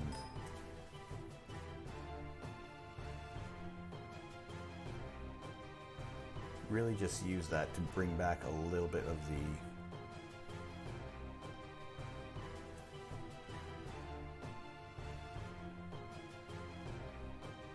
details in there. And that one might also benefit from doing a blending change overall.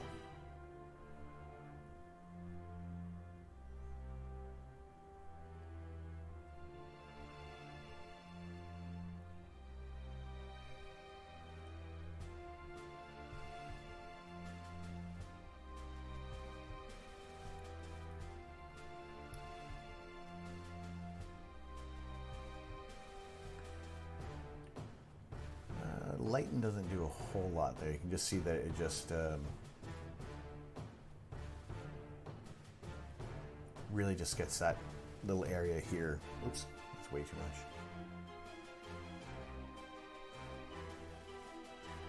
But that could also be fairly beneficial too. Let's just do that there. Maybe lose some of that contrast.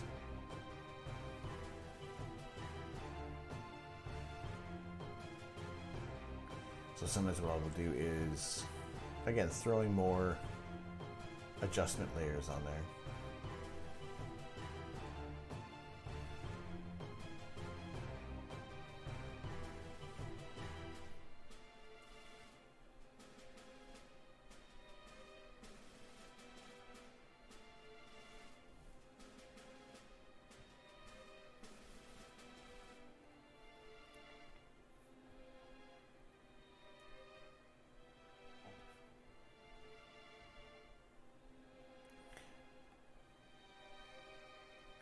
And with the curves, at least what you can do is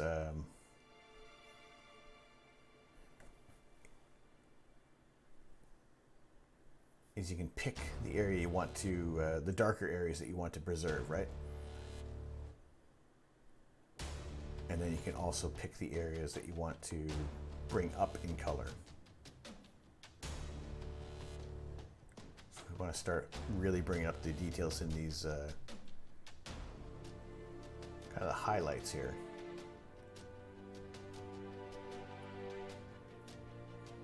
You know, we're not affecting any of those darker areas, but we are kind of bringing up the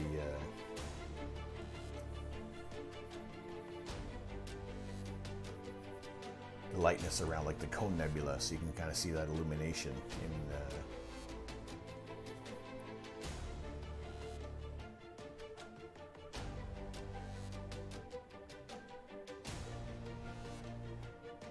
That's not too bad. Although I like the kind of the smoothness that it's retained. So I might even just kind of drop that down a little bit. And even to the point that I would copy the nebulosity, pardon me, the luminance layer.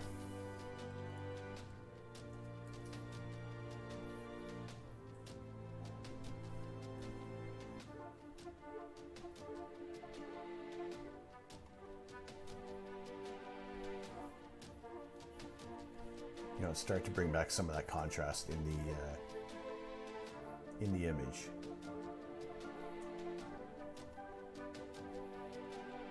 I say for the most part, that's not looking too bad. I think that works out fairly well on that one there. To the point I could probably drop that down a tiny bit. We're still getting those details coming through. This is a 20-minute image, and like I said before, we're not working with a lot of data on here. While it's fairly clean, it is still a single image that we're working on there.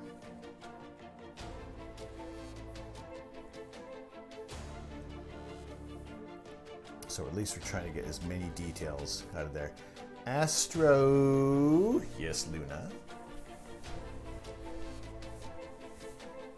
Oh, my beard is still twinkling, but barely. I'm gonna turn that off for a second.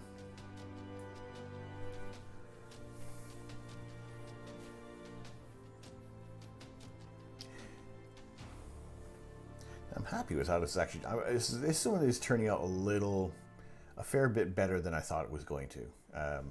And I really, so far, I haven't actually run a lot of the. Save that all down and run the reduce stars on here. I may not do a lot because there are a lot of the diffraction spikes and it's not going to pick it up, but a lot of these smaller stars that are in the image, if we can kind of reduce them to a point that we're letting more of that nebulosity show through and not be obscured by the stars, then at least then we can, well, we'll see how this kind of turns out there and start to see some more details come out in the shapes of the gas and dust.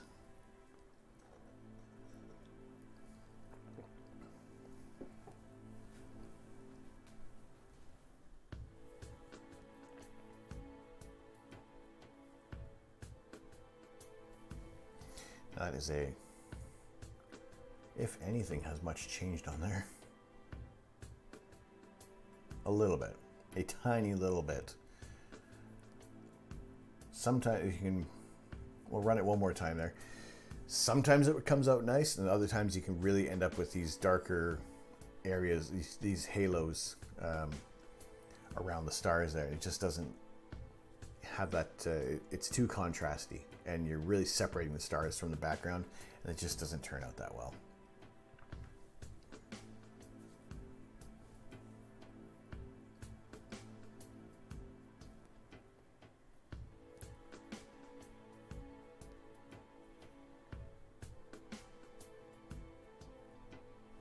So I'd say that is about as much as I would do on there. It's a really, really small change.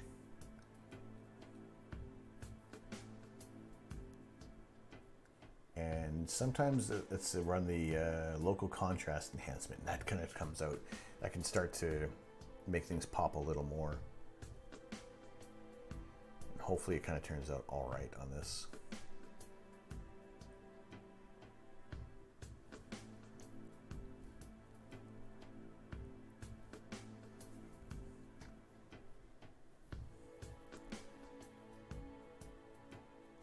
And worked out. Now, also for the sake of the kind of a workflow on here, it's a mishmash of steps and kind of going back a little bit.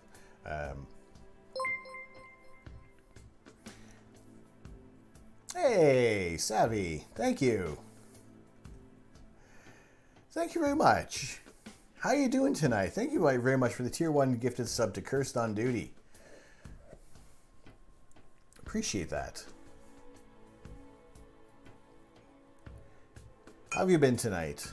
Merry Christmas to you.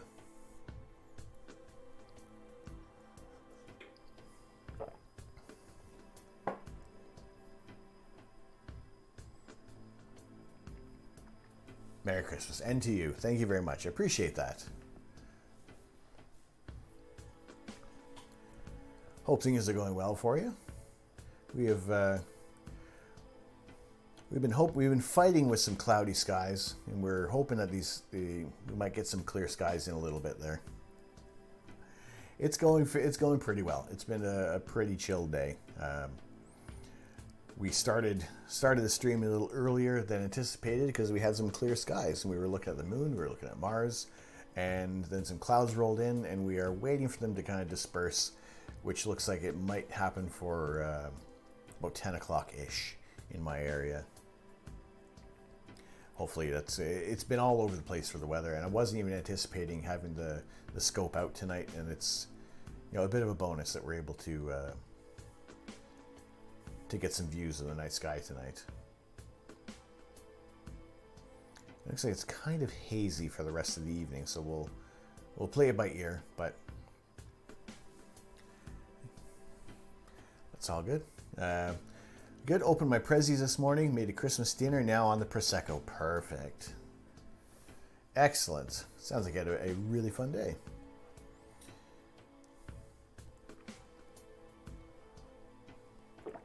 I've had my calls with the family, and good to see my nieces excited about Christmas. They're at that age now where it's well, one niece is young. She's not quite sure exactly what's going on, but she loves it.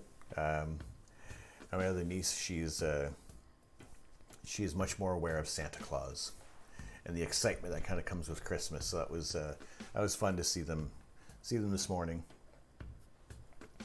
And yeah, it's I mean, I said before of watching Demolition Man and seeing them using video calls and thinking that's kind of cool. I wonder if that would ever happen. And then here we are with our mobile phones are able to be these video conference chats with family and from all around the world, and just being able to keep connected in that way. I think it is just a great way to not lose track of things. I mean, everybody has their own busy lives going on, and it's just a different climate right now.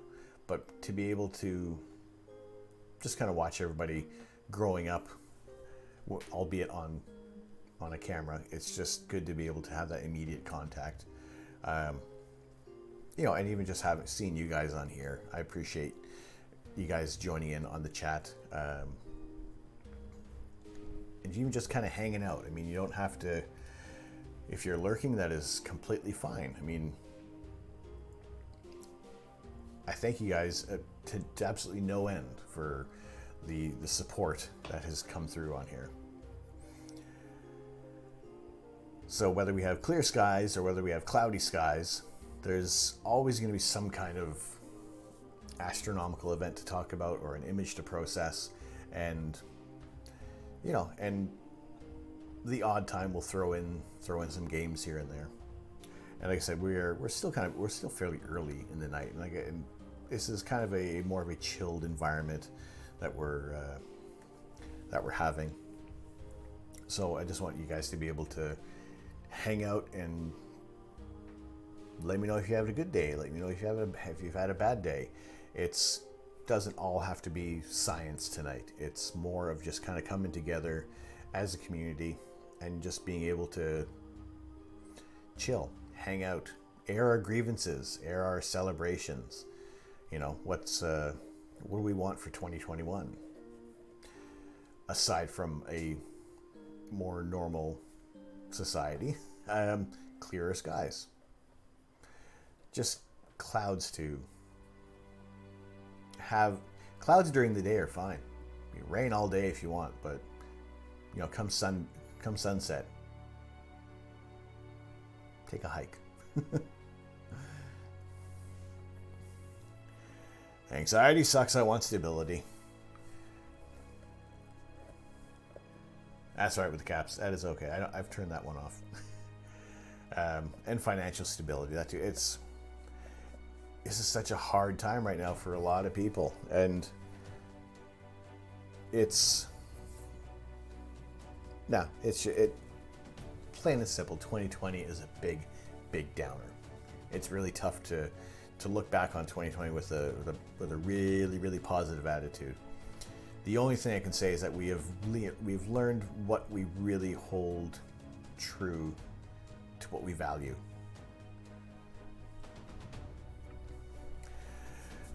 And there you go.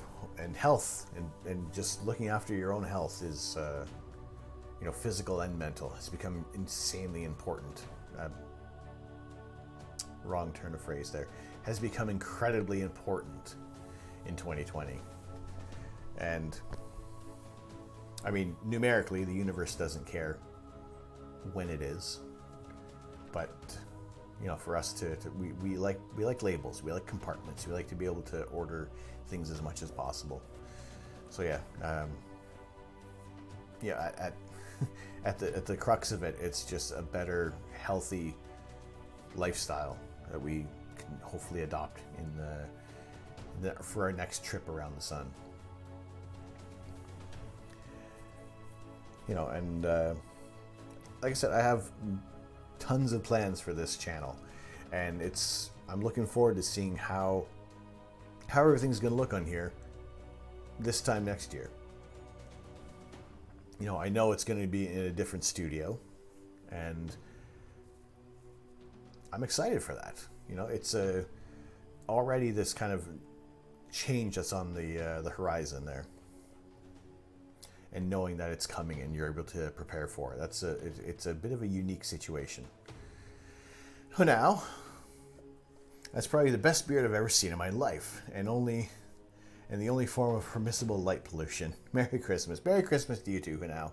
James Vade, how are you doing? Merry Christmas to you. Thank you. I grew it myself.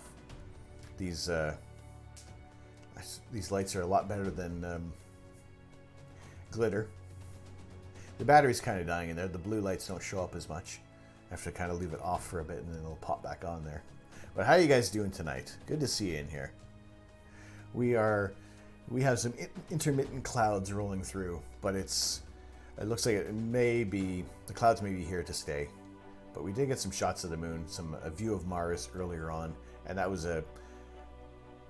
think that was a nice little Christmas present from the clouds, to be able to clear out just for a little bit and give us some close-up views of the moon tonight. Glad to have you guys in here. We're having I say it's a chill. I state that it's a chilled evening, but usually it always is. We're not in a rush to kind of get to the final image. And those of you who've been here before, that we can waffle on a little bit. But we are working on the image of the Christmas tree nebula, which is 25 minutes worth of data on here. It was just basically from 3 shots during our sessions that I had to work with here. So being able to kind of pick those details out, it's not looking too bad. I mean, there's still some work to do on there. I think the colors could pop a little more, although it does look different on this monitor than on this one, which is a little muddy. I probably could boost up the colors on here, but I'm not gonna touch that one right now, because crazy things happen when you screw with settings during a stream, and I don't need that to happen right now.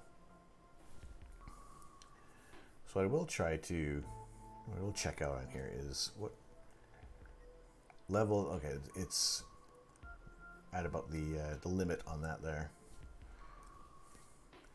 But let's pick out some of the darker areas to leave dark, but then also boost up some of the contrast. Let's see how that looks. Now you can either do a control or a command click for Windows or Mac, and you can kind of get those points, or you can you click this little point tool down here, and that kind of gives you a better idea of where you are you know, if you're in a dark enough area that you want to highlight, you know, or hold. So when you move this one, it's not going to affect the darker areas. You're just going to kind of brighten up the colors, and that is really that is okay. That's a little too far. That's a little too aggressive, and I can see a lot of the noise coming through there. Although we'll bump up the color a little bit. Actually, cancel that.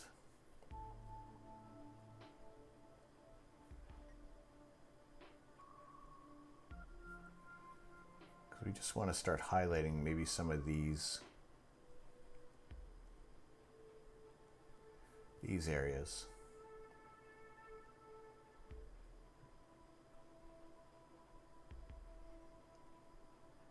And just a bit, like nothing ridiculous. And again, if it was a, you know, a 40-hour exposure, or, you know, or even, let's say even like a 8-hour exposure, then there'd be a little more wiggle room to play with the data. However, it's 20 minutes. Even that I've kind of gotten this far, I'm surprised that we have a fairly workable image there.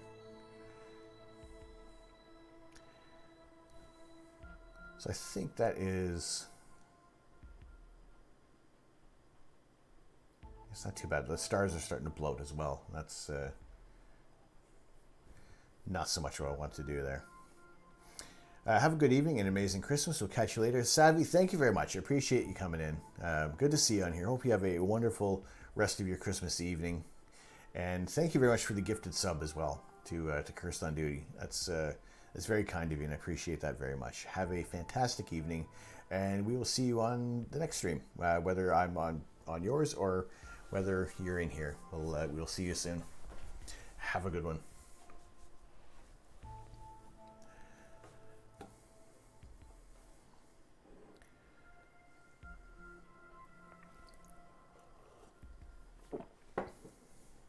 Actually, I don't know if Savvy is still in here. They do stream Fall Guys and some other games, so if you want to check out her channel, she's a streamer in the UK as well. There you go, still there. Excellent. Good. There's a shout out for you. If anybody wants to check her out. Fun conversationalist on her stream. Very chatty, and yeah, fun to be in on there. So if you can, give her a follow. Check it out. And if any of you who are streamers as well, do let me know, because I do like to share the experience with everybody. This was a courtesy that was kind of extended towards me from a streamer in Australia called The Warship, and he has been very instrumental in kind of helping me get to this level in streaming, and just the support that has come from his community that he's built up over the months. And you know, his rise has been incredible as well, and he's just such a genuinely good dude, and I always like to kind of pay it forward in his kind as well. You know, so if anybody else is kind of doing something similar, you're only going to meet someone if you shout things out. I mean, you never know what kind of stream you're going to end up in afterwards on a raid, or just meeting someone new in a channel, and maybe you have some common interests and you kind of build up friendships that way. And this is really kind of the time where we're able to do this. It's a lot of people are kind of stuck at home without other options to kind of connect with people. And I think Twitch has kind of, in the 2020 being the age of the streamer, and building these communities, I think it's become very important. And I'm thankful for the opportunity to be able to do this, and just the means of being able to share these images with you guys. Yeah, I honestly just can't thank you guys enough for what you do, what you contribute to the channel. Just being here, you know, is support enough. And I thank you guys for who have donated bits, who have subbed, who have gifted subs. All of that kind of goes towards, all of that does go towards equipment for astrophotography. And it's going to be, short of buying a big giant fan to blow away these clouds, I will buy other pieces of equipment that's going to allow longer imaging times and being able to look at new areas of the night sky. Luna, how you doing? I turn this off. So these batteries are going. They are not long-lasting batteries, and I do not have a spare. They just have to last for the rest of the stream. That's all. That's all they need to do.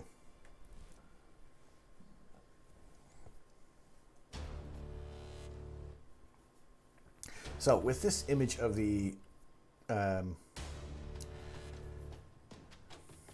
Christmas tree nebula,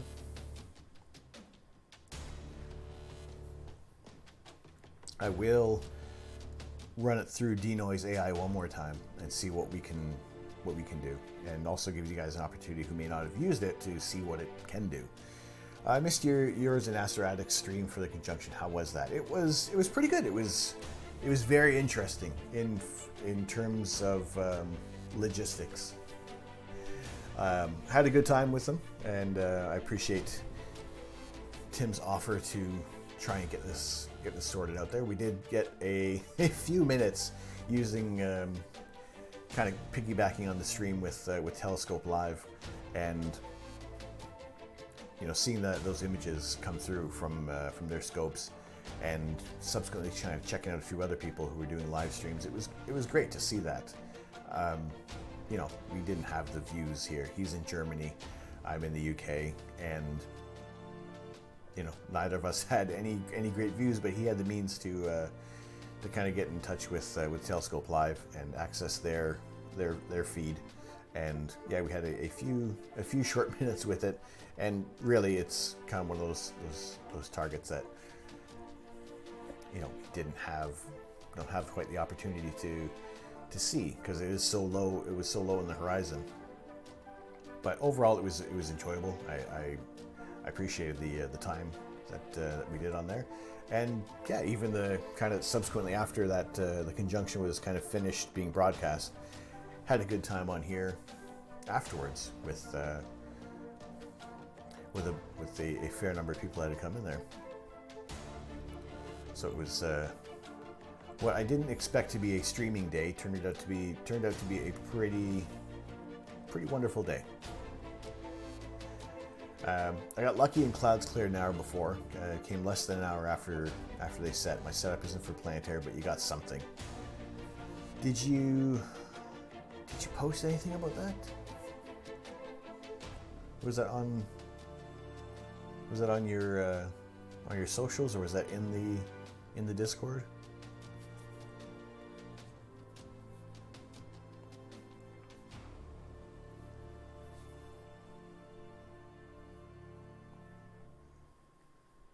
I want to say I saw something. At least I thought I did.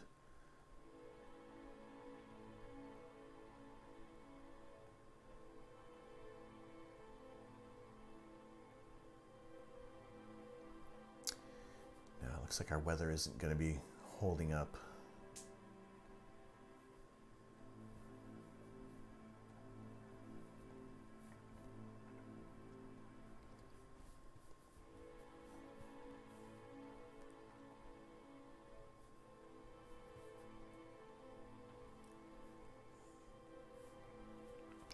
Now, it looks like in terms of the weather, this is probably as good as it's going to get. So that is, you can see the moon just above my head there. There is a bit of, you can see also there is haze as well. So I think this might end up being a bit of the swan song for the scope. So what I might do in a little bit is kind of park it, put the cap on it, put the cover on it, and then there is no, let me check if I don't think there's a threat of rain anytime soon. However, just to be sure, if I do have to run out there and cover some things up. Nah, if anything, it's just really cold. Feels like -4 outside right now. The winds are going to pick up in a little bit, but nothing in terms of precipitation, so we'll be all right for that. So yeah, you had it on Instagram and in Discord.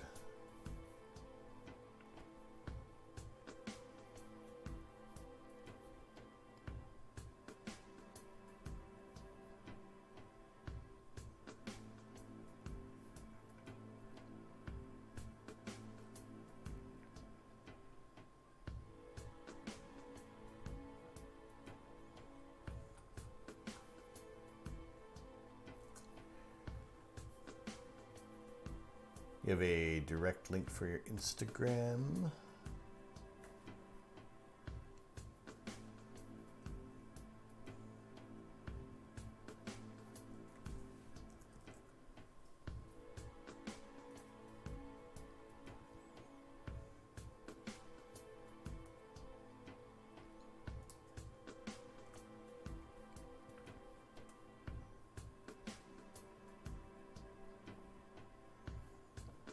No, I got it. That is way better than I got. And it's cool to see that. Like, seriously, I mean, you know, this is, like I said before, one of those, the sensationalism that kind of comes from certain news sources as a, you know, this occurrence is a once in a lifetime event. And, you know, for the proximity that we were seeing these two planets together in the night sky, yeah, it is. You know, we'll see them, their orbits kind of match up again, but in, you know, a greater distance apart visually. So yeah, to be able to catch this, even just to visually, just to see it for a little bit, it's undeniably cool. I think some people also may have been underwhelmed, and I think that's also because you see a lot of these really well processed images being shown online with incredible detail, but that's also, you know, those are many thousands of frames of video kind of stacked upon each other, whereas what we're looking at here, you know, these are kind of like with the closer to, like to the live images, what you would see looking through the scope yourself. And I think that's what's the more important thing of all this, because I'm gonna cough. Looking at the a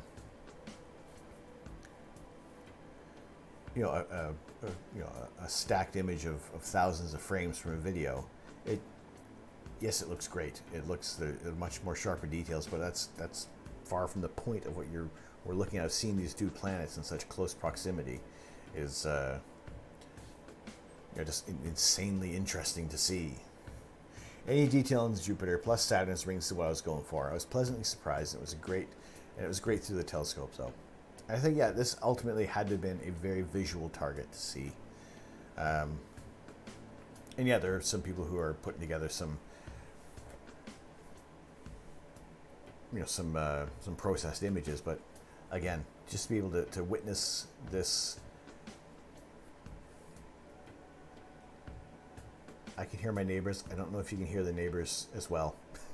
Just how loud things are. But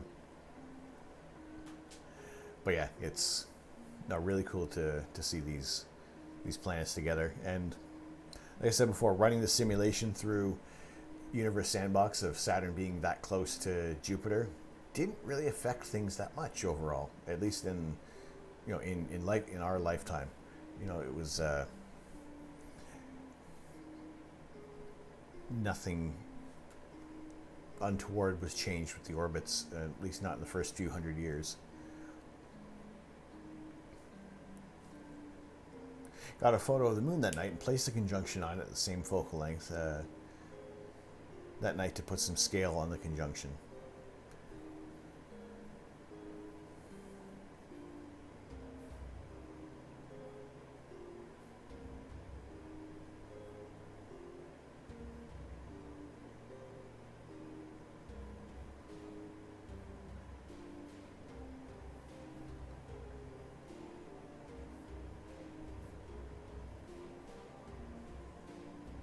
That wasn't on there, but it's like,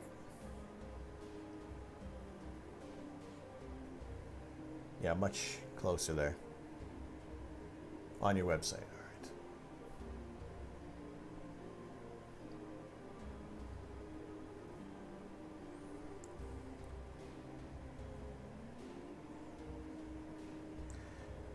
All right. Okay, we were looking at the moon tonight.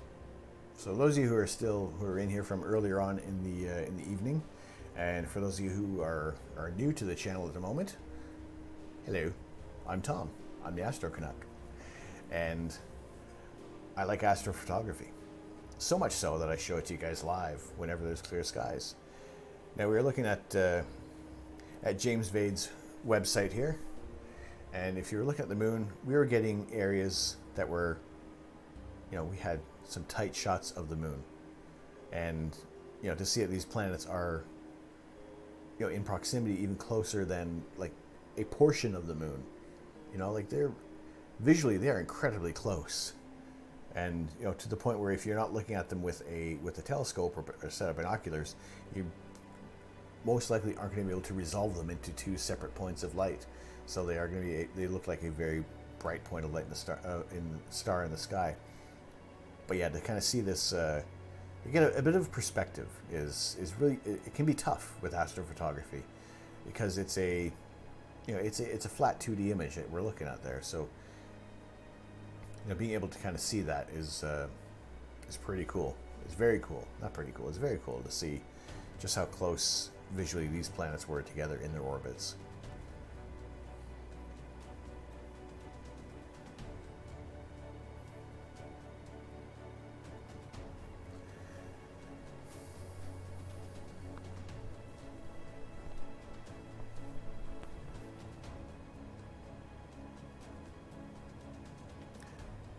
So yeah, I think I'm going to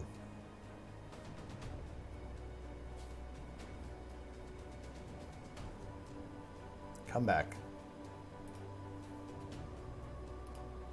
Come back, internet. Holy sugar lumps. No. What the fudge? What the friggity frack? Holy what the fuck? I probably swore on here. What the fuck?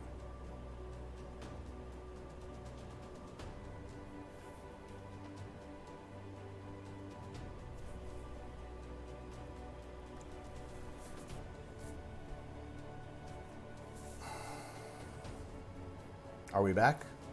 Are we good?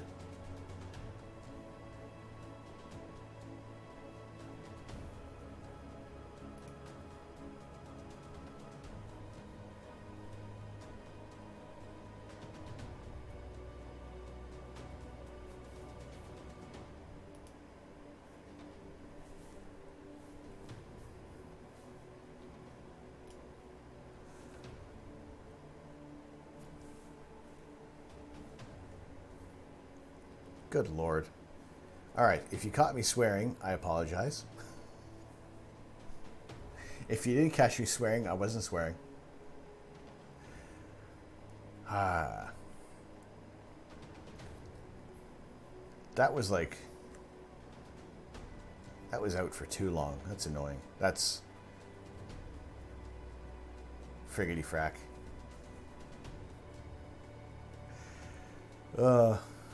And we're back. What the frock? What the forking heck was that?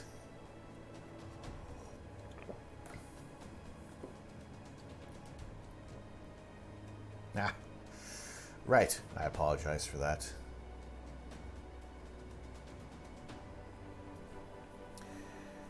So yeah, it looks like these clouds are kind of here to stay, so I'll be parking this scope.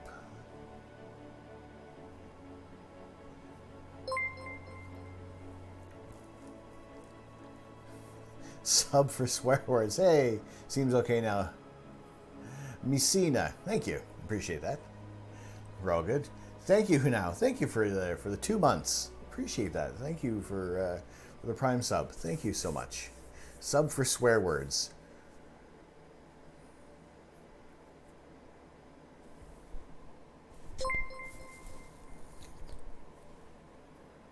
Bits for F-bombs. Subs for swear words, bits for F-bombs.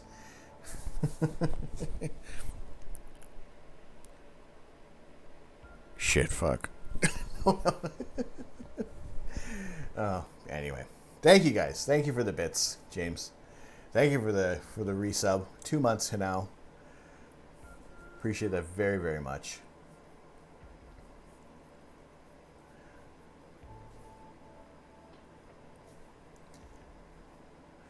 But yeah, I don't know. I'm constantly apologizing for the internet connection. It's got to be something with the whole computer, and you know, it's eventually there will be an upgrade.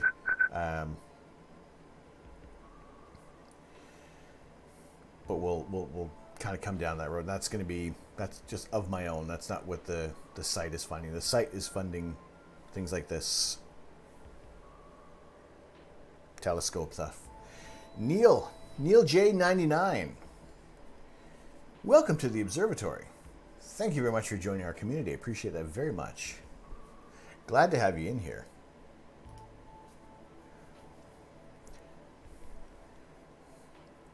And thank you to those who have dropped in on the site, or dropped in on the channel.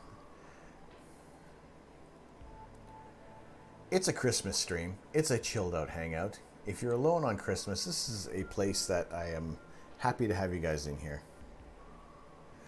Yeah, just a relaxed place to be if you want to get away from any relatives, or if you don't have the chance to be with family, then hang out with an Astro family tonight.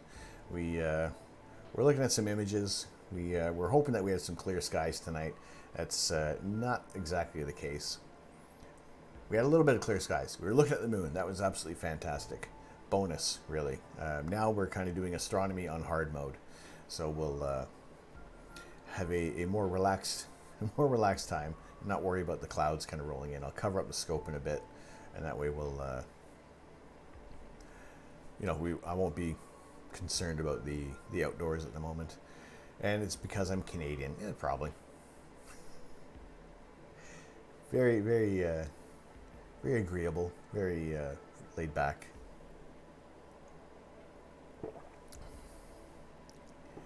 And I can't even say I'm sorry. I don't apologize.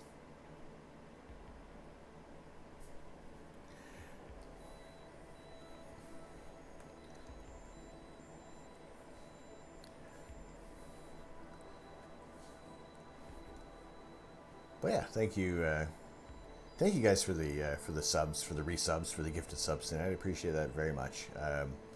It's good to see.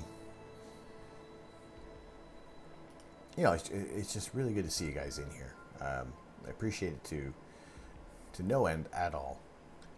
And it just kind of makes these. Just seeing you guys in here is support enough, and I thank you guys for coming in here, and I hope you guys are having a good time, and hopefully I'm able to kind of pass on a little bit of information to you guys that makes sense as well.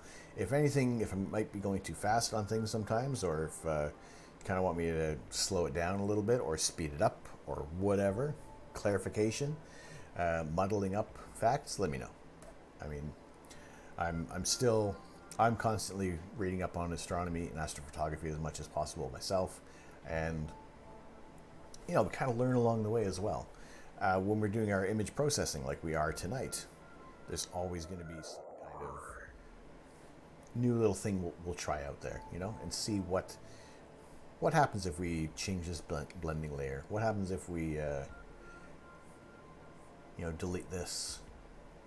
So yeah, what I was going to do on here is I was going to take this into Denoise AI and clean that up a little bit, or see what happens to clean it up a bit. Why have two of them in here? I don't know. But I did get a permanent key for the Denoise AI because I think it's well worth it. Plus, they had a sale going on. Pardon me. Plus, Topaz Labs were running a sale on that. So let's bring that into here so you can kind of see what it does.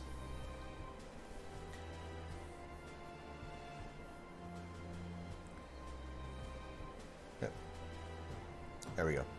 So this runs out of, you can run it through Photoshop there, and there is like kind of a default setting or an auto setting. Let's turn on auto and see what happens there.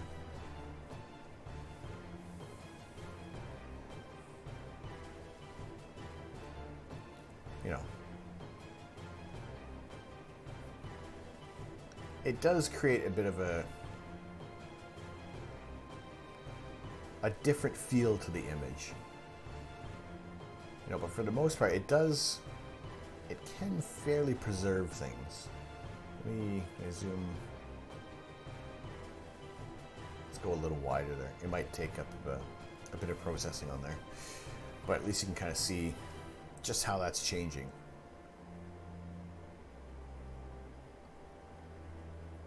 And what I would probably end up doing is using this. I wouldn't use this as like the final layer. Is what we'll do if we're happy with how this looks. You know,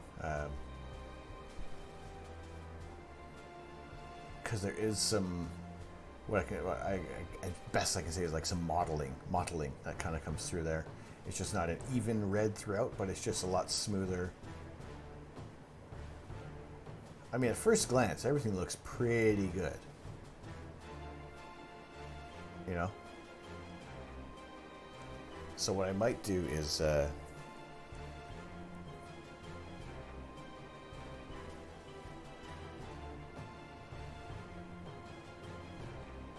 see.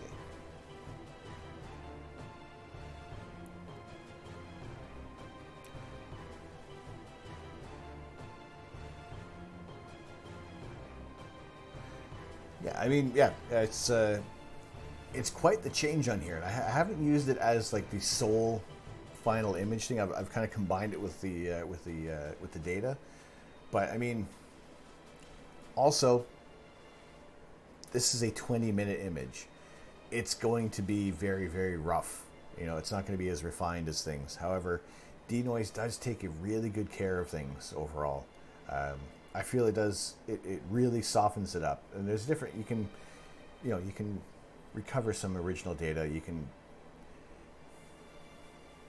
fix things up there.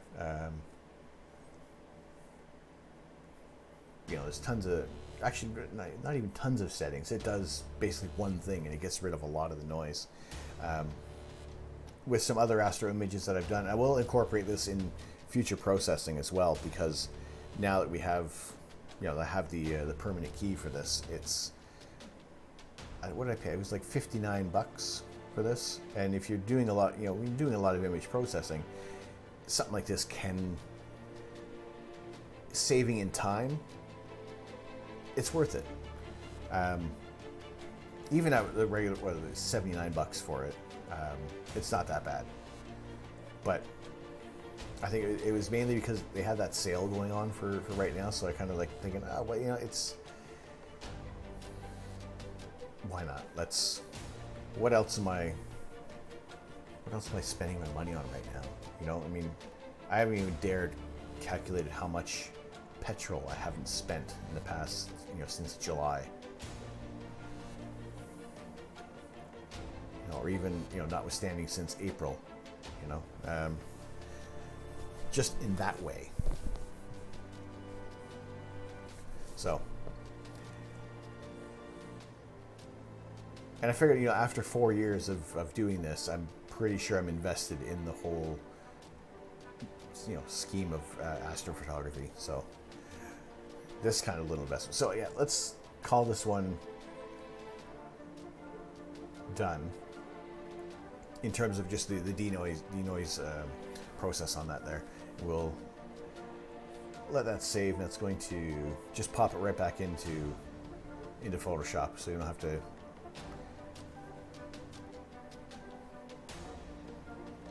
go back in there. So it is in the history there. So the denoise is listed on the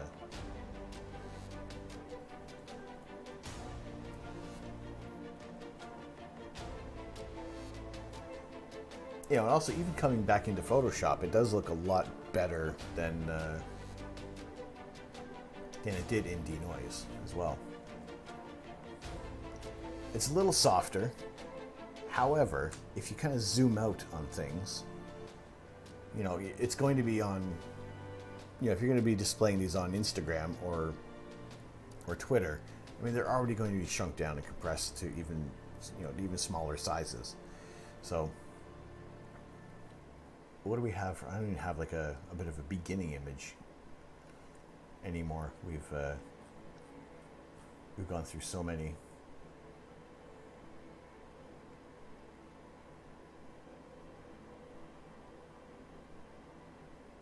Just seeing if merge down. There we go. All right, let's just compare from this point to here. I say it's not that bad. For a 20-minute image, I'm happy with how things have kind of turned out there. There may be a few little tweaks that we'll kind of do on this one, but at the same time, I mean, for a 20-minute image, I'm pretty happy with how that has turned out. And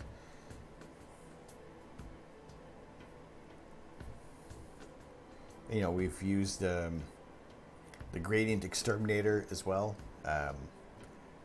which really helped evening things out there. And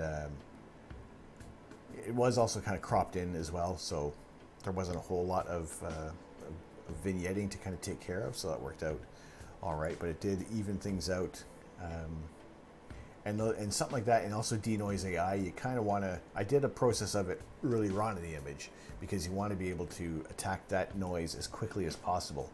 Otherwise, you're. I mean, even how you kind of saw here, we are still amplifying a lot of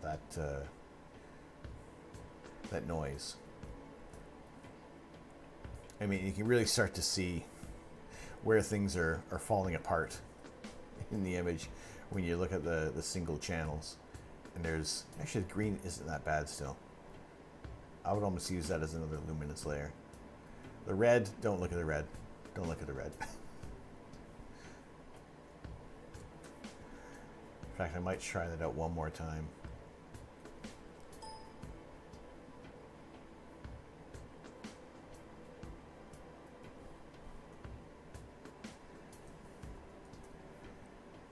Let's see what happens here. Let's.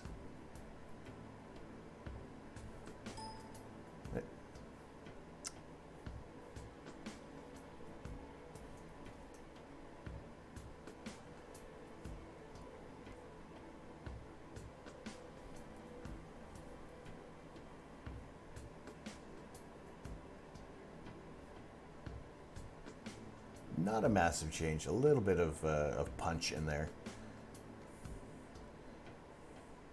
And even then, I'll probably drop the opacity on that layer as well. And really, we're just blending in some of the layers.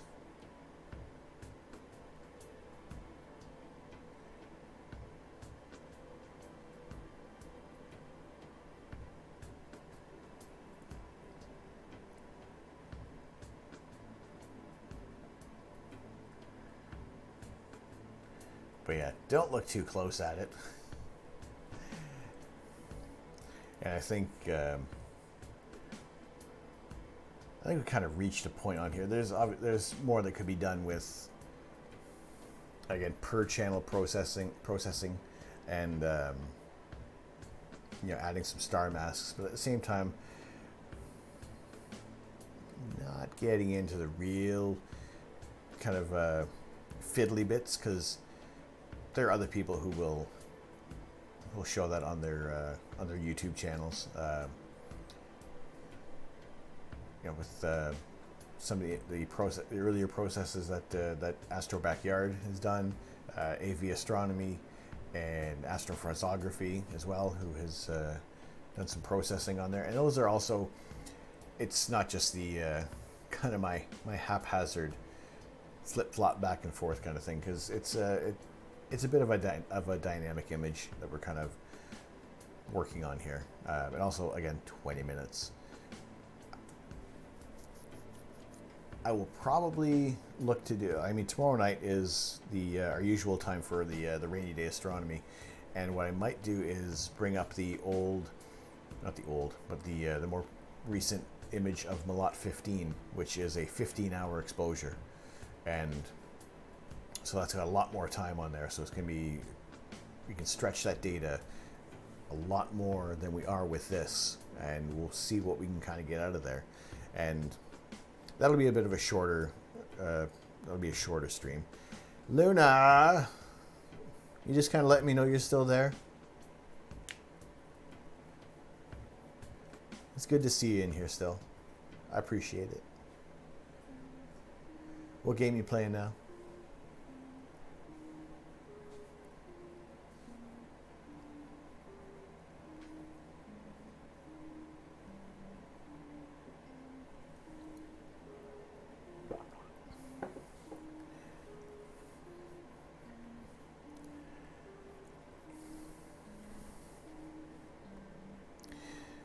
So our details of the Cone Nebula.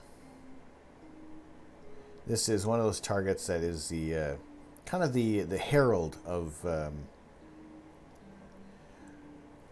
Orion, at least in my area, to be looking at that coming through there.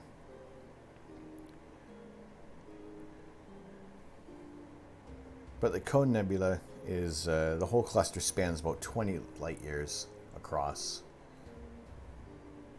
and about 2,600 light years away. And again, this is still this is a smaller region of a much larger complex in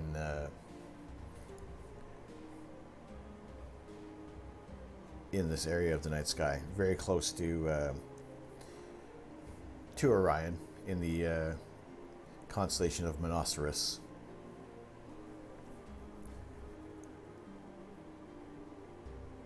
It's a target that I've tried to image before with very little success to no success, where I just got actually the brightest stars in the area and wasn't able to capture any detail of the Cone Nebula whatsoever. So to be able to get these areas in fairly decent detail, you know, I think I could probably. Is there another one more? I don't know if there's one more process I can do, but we're edging up on 400 and, well, it'd be a 43 megabyte file.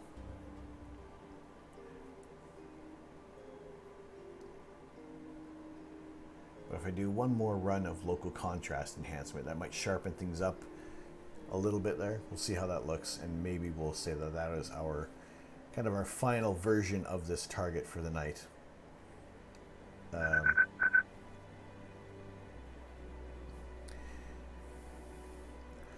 A million words. That's a lot of words. How you doing? Welcome to the observatory. Thank you very much for joining our community. Good to see you in here. Hope you're doing well tonight on this Christmas, or just another Friday, or a Saturday, depending on where you are in the world.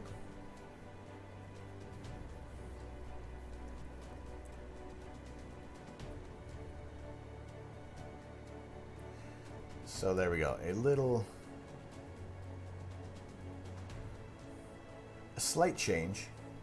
It does boost up the contrast a little bit, so I might even kind of pull that back a tiny bit. And I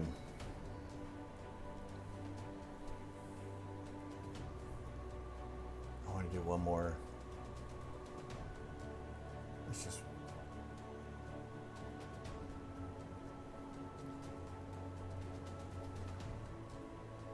use a tiny bit of contrast on there. And at this point, it is really a season to taste method, because a 20-minute image, it is kind of tough to bring out as much detail as possible. You know, this was, 25 minutes. 2 10 minutes and a 5-minute exposure on here of the Christmas tree cluster. So I'm going to save that down.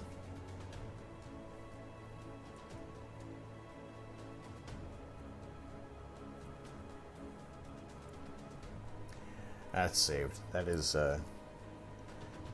there for us for another day. I will save that and put it on the Discord a little later, and also on Instagram.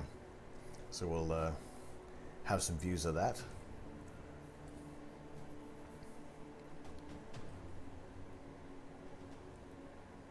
But yeah, it's where are we at? We're at 10 o'clock. I'm going to park the scope just so that I don't have to worry about that, and probably do a quick cover up on that.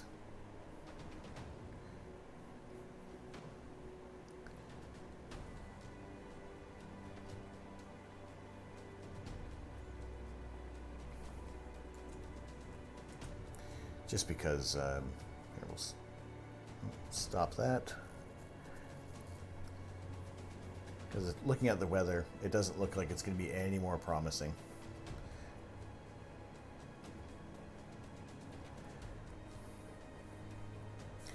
You want candy or pie? There's no other way to say pie other than pie.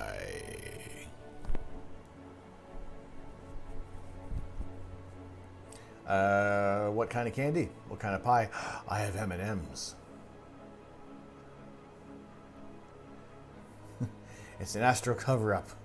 It's true. We're putting the scope to bed.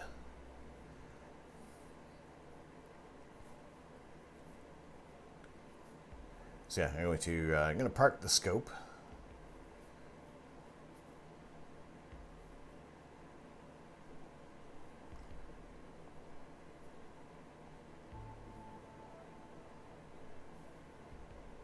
Make sure it does.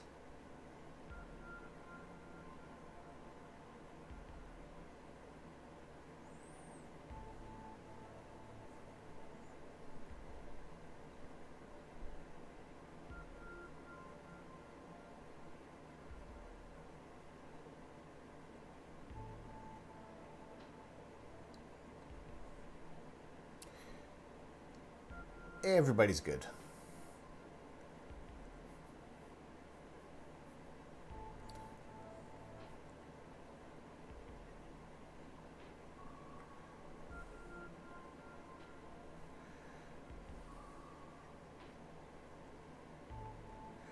We need that clean belt drive audio. I turned down the audio on the outdoor camera. Usually I don't.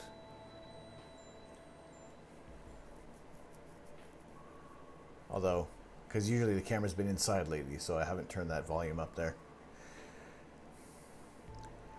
Luna. Astro Farzagave. Rosine. Ho ho ho, chaps. Merry Christmas. You're a few hours late trying to catch St. Nick's flyover, though. Yeah, well, it's to no avail. Maybe we figured he would have some stuff on back order. Good to see you in here. A Merry Christmas to you. A Happy Friday. How are things? How did the cake go over? How was that? I'm interested to hear about this chocolate orange cake you made.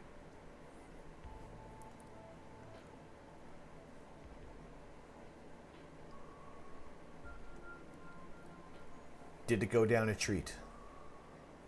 Speaking of treat, after I put the cover on the scope, I am going to get some M&Ms. So, in this brief moment, in a couple of minutes there, this is a break for snacks, and then we'll come back and continue to wing it. Tiring. The cake was dry as heck. I baked it totally the wrong temperature, but the buttery fruit bread loaf I made for my dad went down a storm. Excellent. Hey, 50-50. Not too bad. That's good. Let's see, where's the battery out there? This goes down a treat too.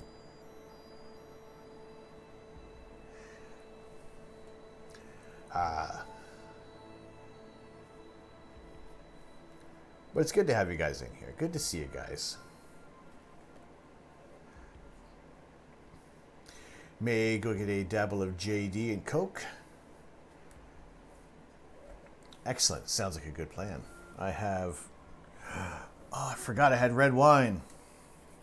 Tomorrow. I'm not going to open this right now. Whoops. Yeah, let's break it.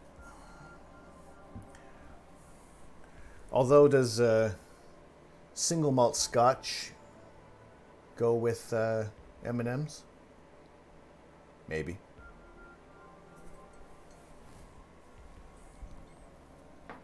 We'll see. Christmas Day went very well.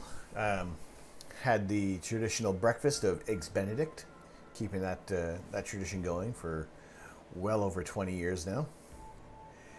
And yeah, had plenty of video conversations with the family back in Canada, so it was good to see them.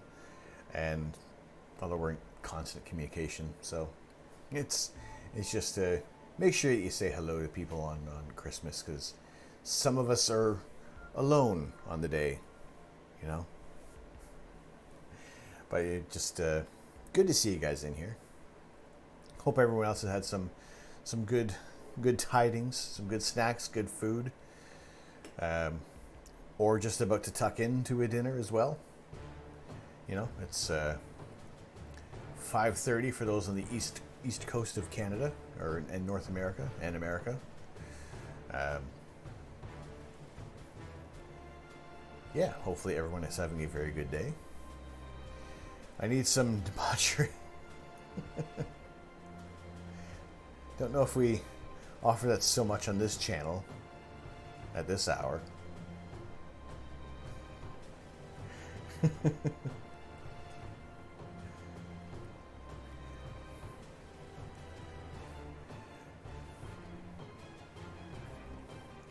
What time is it? 10:30. Hour and a half. We'll switch it up to Astro After Dark. This is post watershed.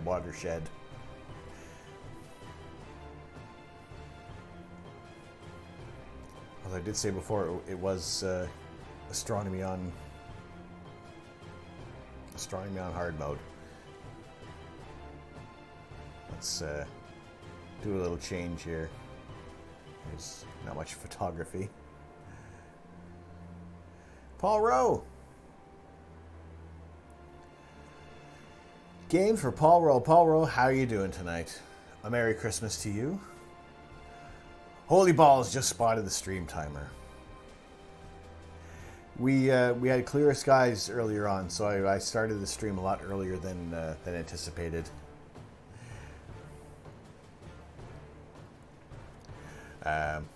James, just starting your turkey. It's going to be a long night. Just started eating or just started cooking? I have a turkey crown ready for tomorrow. Said breakfast was kind of lunch. I may have slept in today. It's not very often I sleep in on Christmas. There always is still that bit of excitement, that kind of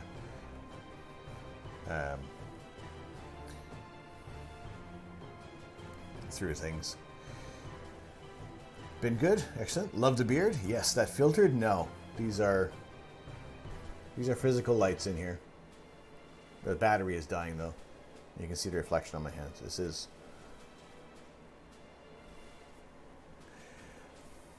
is the best £6 I've ever spent. And it hides pretty well. You wouldn't even know I have all this crazy wiring and clips. And what else I'm hiding in the beard? I don't know. Nope, nothing there. I can't get through the itchy phase to grow epic beard. Beard oil. Beard oil, my friend. That will help. That helps out a lot.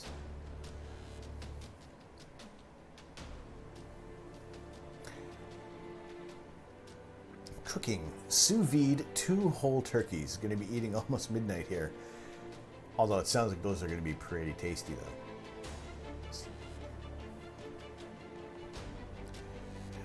And Rosine ain't got time for beard oils and the itchy phase. Just keep it short, keep it tight.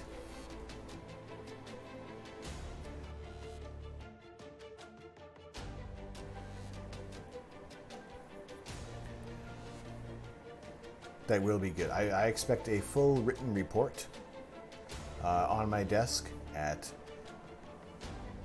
say, 3 p.m. tomorrow. Give you some time to recover from the tryptophan overdose.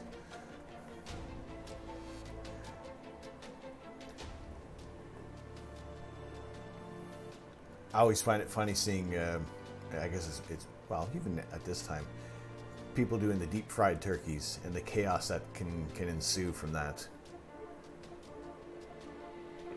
Do people still do that much anymore? I remember it was a much more prominent fad. God, I want to say 10 years ago now, even longer. Or is it just not as prevalent? It just seems weird to deep fry a turkey. I don't know why. I mean, it's no different than when you kind of like deep fry a chicken legs and things like that. But I guess the whole bird, it's just really weird.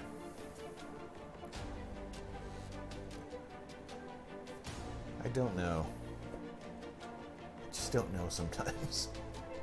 Also, for the sake of doing weird stuff with food, just for the sake of being weird. I mean, I guess, yeah, there's like some offshoots of culinary experimentation that kind of happens from there, and you get something cool in the end, but at the same time, just some of the weird food combinations and just the cooking processes. I don't get it all the time. And maybe I sound a little crotchety with that, but I don't know. Ooh, do I want to become famous? No.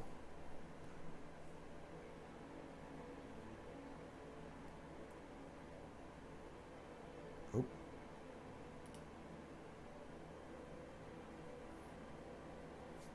There we go.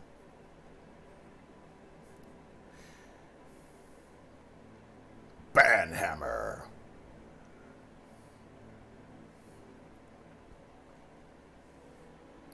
Drop that hammer. Do we want to be famous? No. Just want to have fun.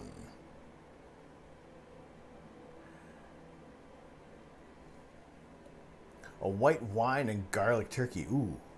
Ooh. Ooh, that sounds really good.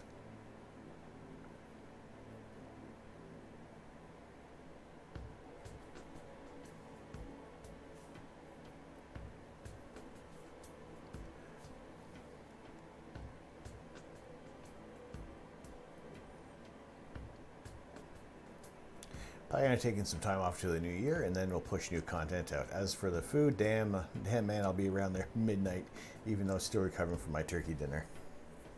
That's it. Everybody to James' place.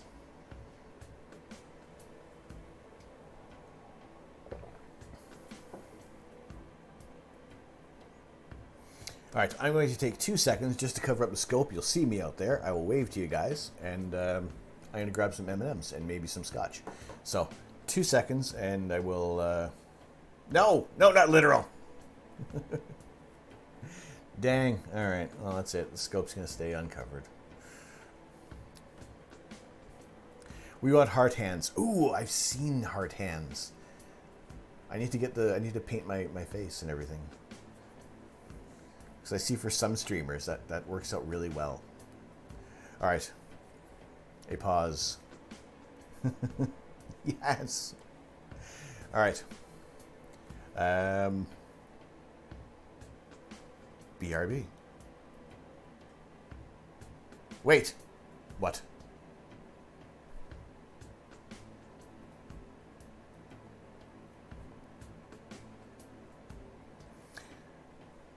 Slew your scope again. I missed it going to the... All right.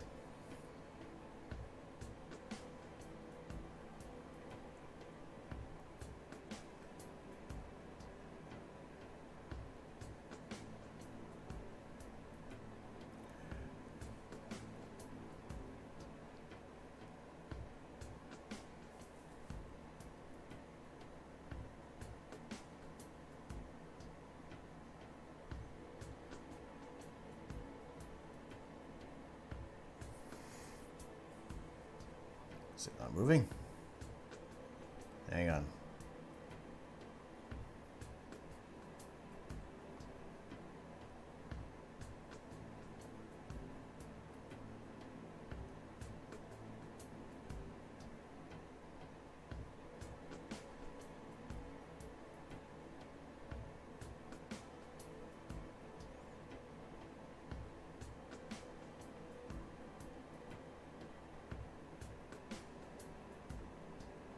There we go. No. I just said I had it at 32 times. Like, why isn't this moving at all?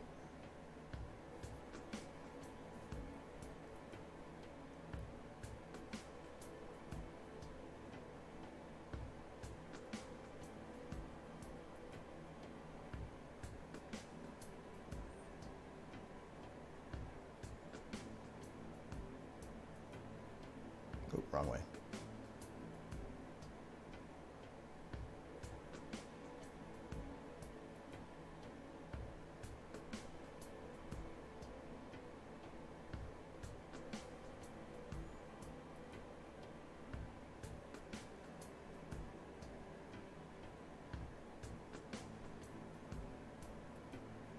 All right. Now let's see if it remembers where it was. Okay, hang on. We'll go full screen.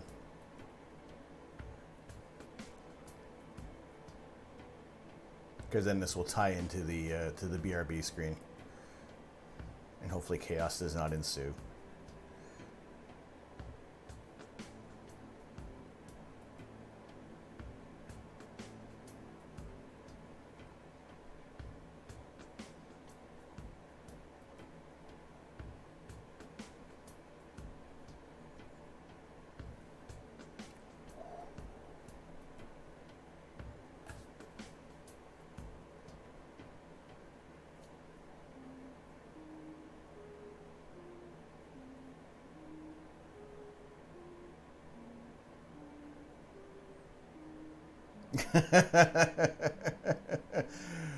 Ooh. We're slewing. Watch me slew. That's right, coming up Astro Canuck After Dark. We are slewing scopes left, right ascension, declination. All that and more. Astro Canuck After Dark. I think I'm kind of seducing myself a little.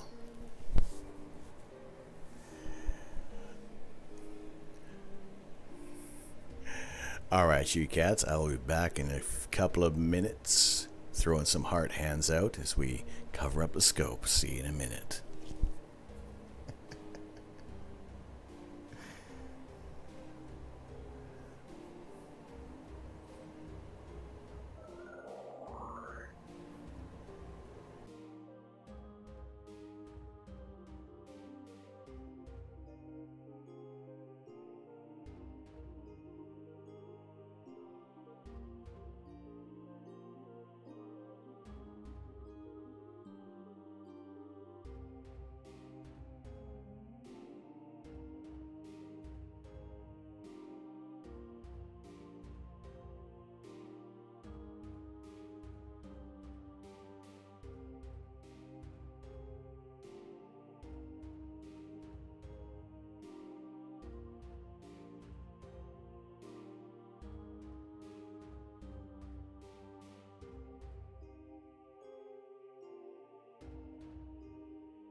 Did that look as silly as I thought it did?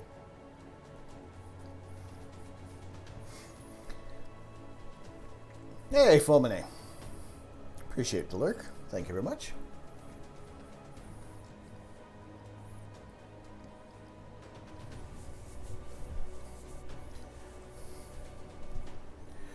There we go. The scope is covered. At least the lens covers are on there. That is all right for now. There's no rain forecast, so I'll throw the scope cover on afterwards because I know when everybody's watching, it just won't go on in one smooth motion. You want to have a high watch time? No worries. Stick around. We may only just be getting started, or we'll see. Yeah, next break. Next break we'll make coffee.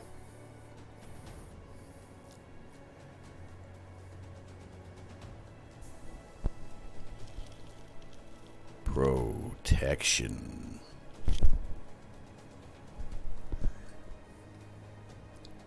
It looks funny talking into my tie as well. Is it on straight? Yeah. It's on straight.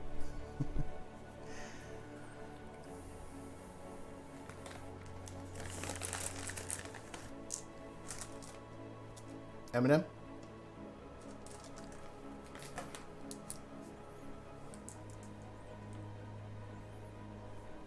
They're peanut M&Ms, so if you have a peanut allergy, not for you.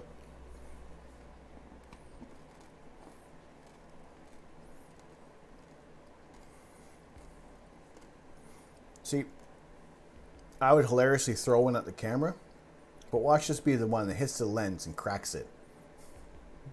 So, just pretend.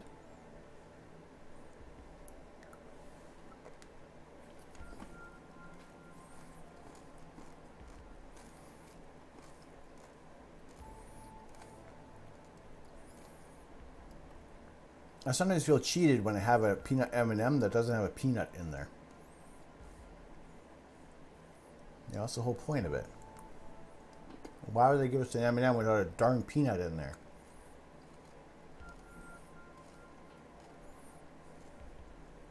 If I wanted peanutless M&Ms, I'd have Smarties. Yes, Smarties are better than plain M&Ms. Fight me.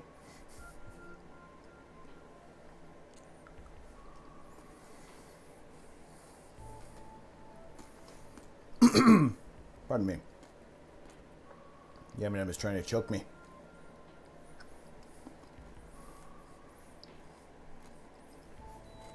So we have our image of the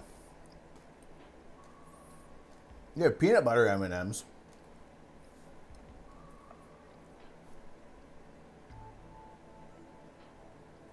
There were M&Ms that were released in, at least in Canada, of 3 different flavors. One of them was like an English toffee, and the other one was a coconut and hot chili pepper, and then the other one was jalapeno. The funny thing one about the jalapeno M&Ms was that it tasted like nacho cheese at the beginning, followed by the chocolate, and it just wasn't. It was a weird combination. I didn't enjoy that much. The English toffee was all right, and then the coconut. The Thai coconut was interesting.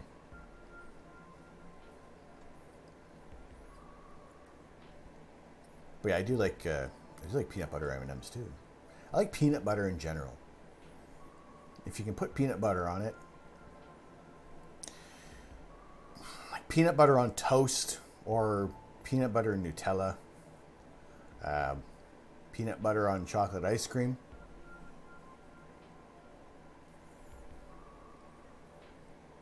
You know, it's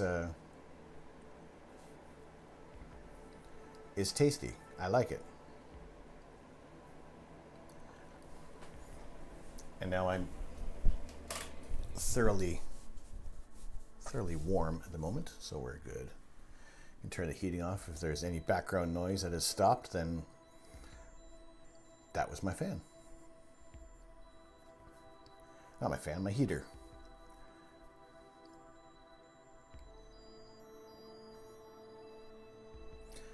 I do really enjoy peanuts, but could never get on board with peanut butter. Really? Interesting.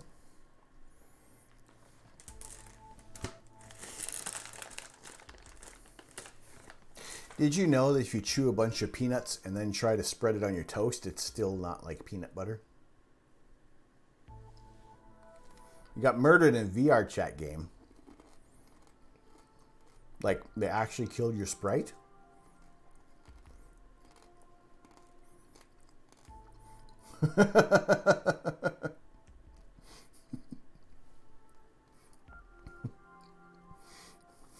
Just more bits of information that you don't need in your head.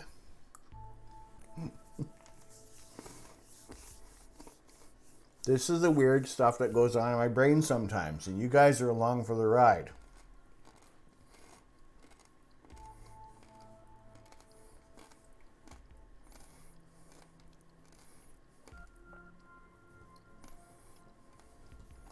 All right, let me close down Photoshop. Let's go back over to Photoshop just for a quick second. Have one last look at our image of the Christmas tree cluster, which overall for 20 minutes, I'm happy with how that turned out. You know, it's it definitely needs a lot more integration time on there. And you guys did get to see a bit of denoise AI in action, as well as earlier on there was a quick view of what the what RC Astro's gradient exterminator can do, and just how I'm gonna save that. Just how well the the star net doesn't work with a refractor image.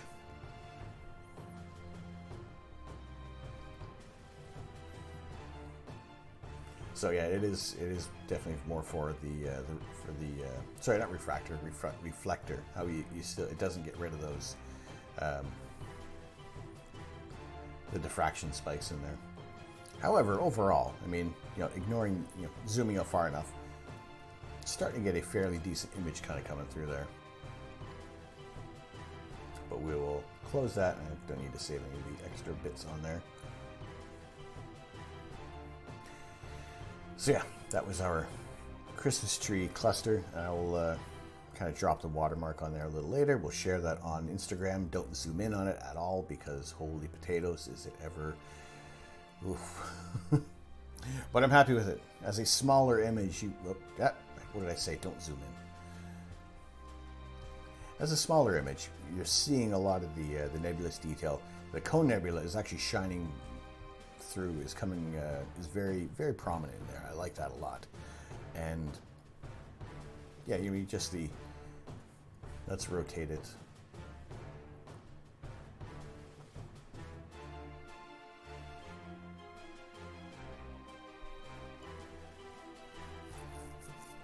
There we go. I'll save it like that as well. Christmas tree cluster. Boom, boom, boom, and there's your stump. One of my favorite targets of today.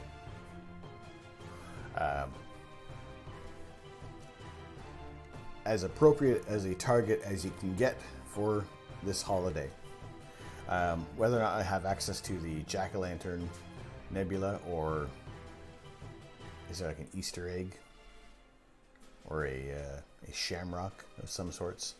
Have something for March and April.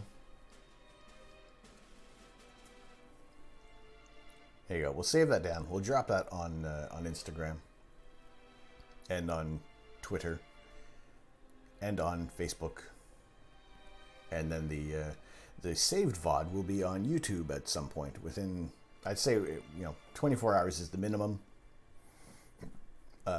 For some other ones, 3 weeks seems to be the maximum of when I kind of get around to uploading it. There's not a lot to do for uploading either. It's pretty simple from Twitch. Just hit upload, and it does its thing. So we will, that's all saved, close Photoshop, free up some memory on here. Now probably even, we'll leave, now we'll shut down the ASI Air, don't need that on right now. Because everybody is where they should be.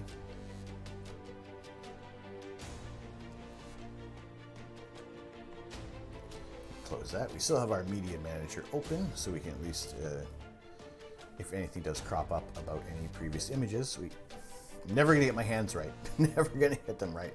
We still have some other older images that we can have a look at there.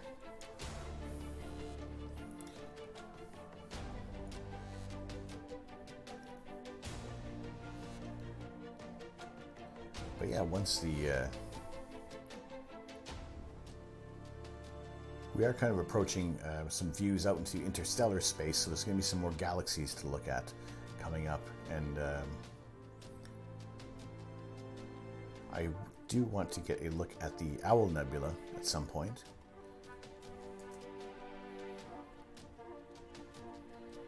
Because I think it's pretty cool, and it's also going to look really nice.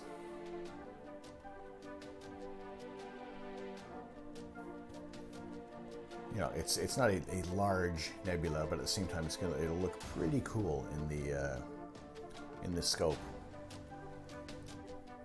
And the last time I did image it, it was with a slower telescope, so at least now we'll probably be able to get some more details coming through there. And also just a little north is the Surfboard Galaxy, and I like to see how that's going to turn out with the in the camera as well. It's not a particularly large target, however, you know, there's plenty to look at in this area of the night sky. And coming up, it's not going to be until probably not until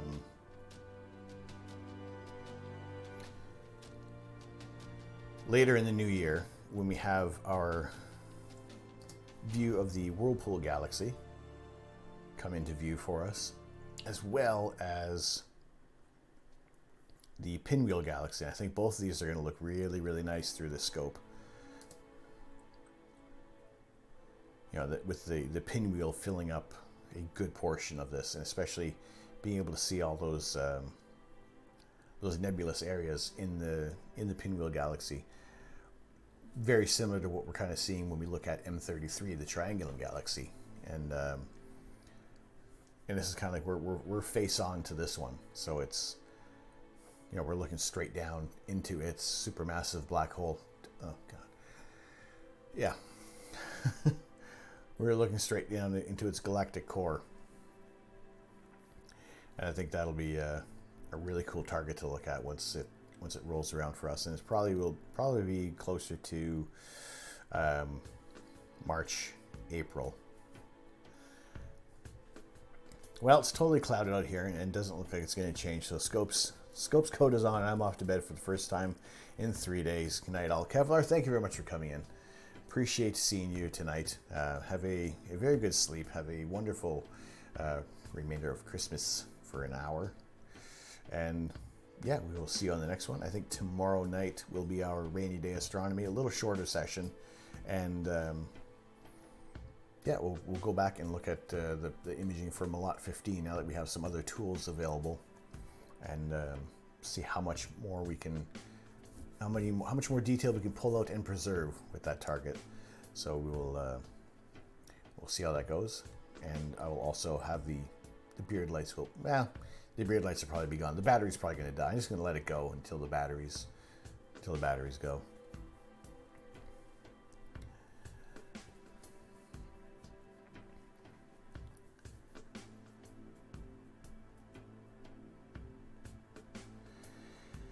But yeah, hopefully you guys have been having a good time tonight, and I do appreciate you guys kind of coming in, coming out, you know, popping around for the chat, and for those of you who have stuck around from Econ Greg's Big Scope Club, appreciate you guys coming in here. I'm very thankful for the raid dropped by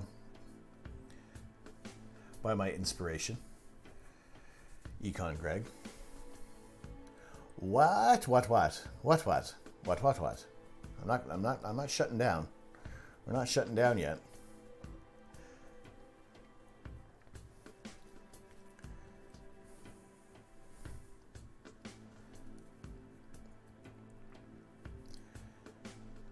Just kind of give a thanks to those who have come in. I'll try and process the wizard data from last night's session and post on Discord. Catch you tomorrow. Kevlar, have a very good evening. We will see you hopefully tomorrow on the stream.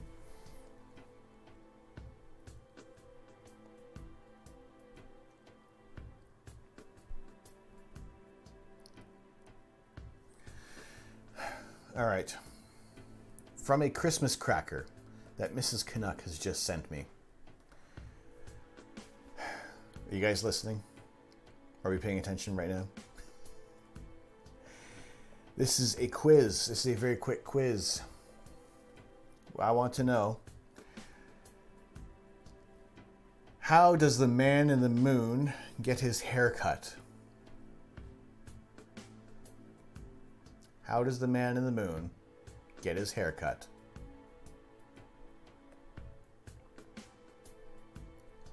Let that marinate for a second. How does the man in the moon get his hair cut?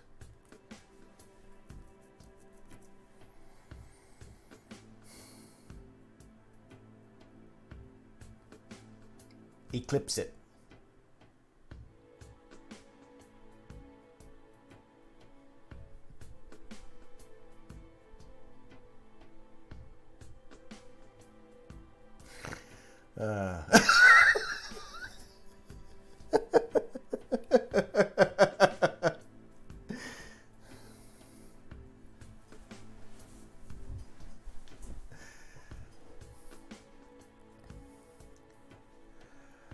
Oh.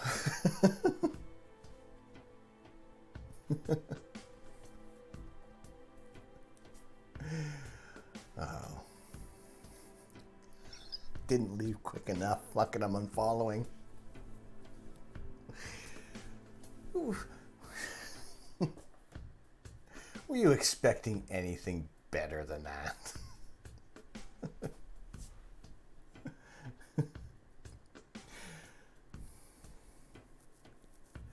Sub money's going on these lame jokes.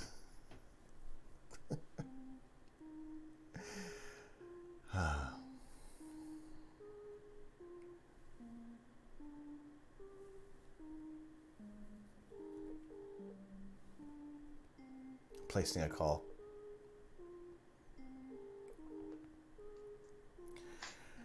Hello. Everybody unfollowed me. I told that joke.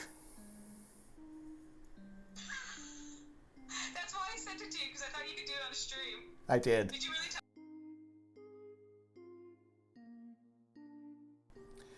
Let's see. About 12 people unfollowed. A bunch of people revoked their subs and...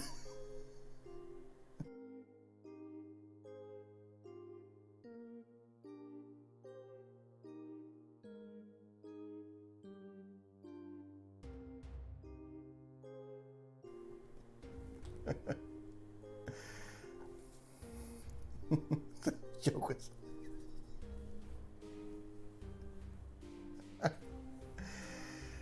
Well...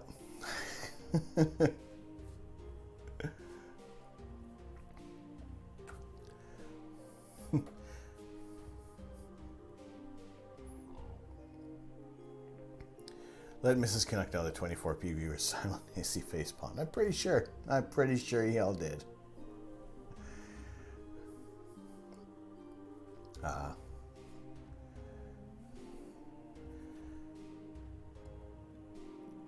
Where the heck is Kappa Sigma clipping an Astro Pixel processor? I don't know. I haven't used APP. How is it? Other than not finding the Kappa Sigma clipping. It sounds like a frat house.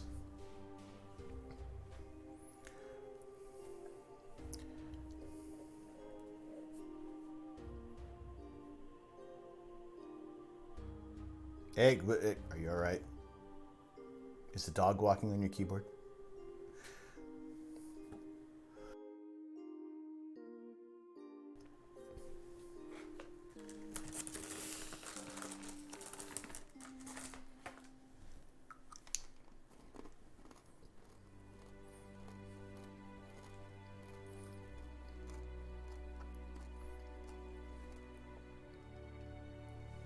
Orange M&Ms taste different than blue M&Ms.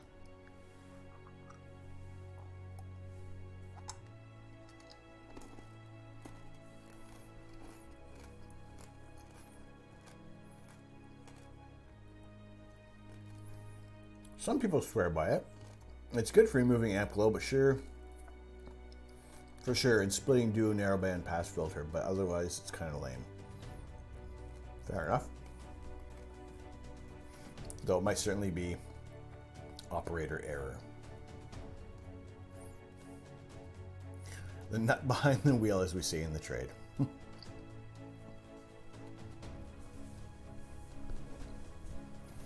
Fair enough.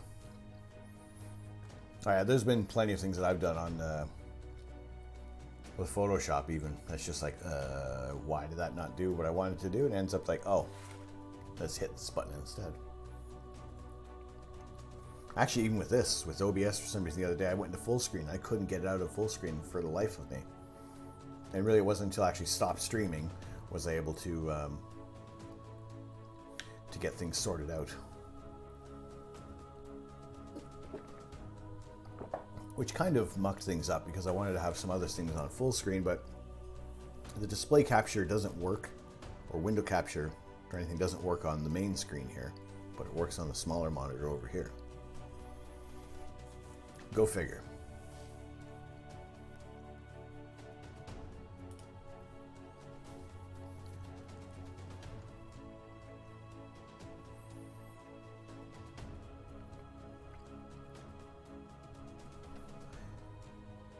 Now what I want to do, actually I'm going to go back into Universe Sandbox and see how chaotic of a interaction between Saturn and Jupiter we can get, because I think, I don't know why, there's more that we can kind of get out of this simulation than what we were getting the other day. And our runtime through a little quicker as well, just so that we're not hanging about, and if anything interesting happens, well, we really can't for sure recreate it.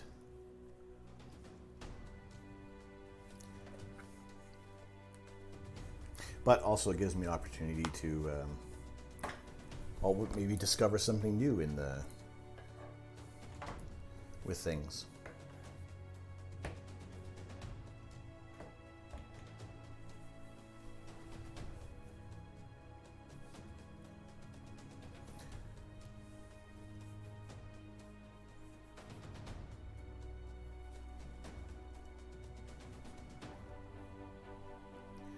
Alright, so I will move that clock ahead at the moment.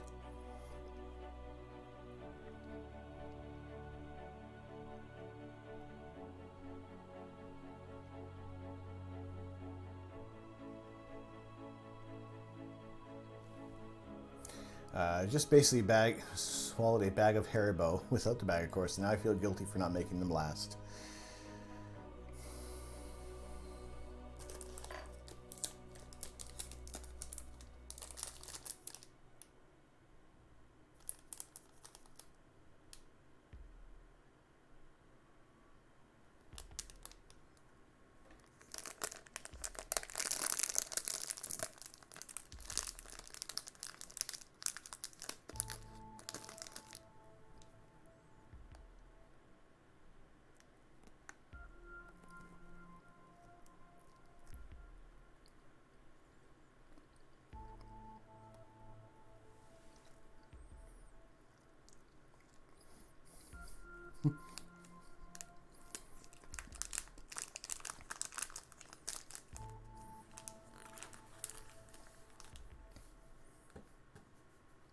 How do you do a poll?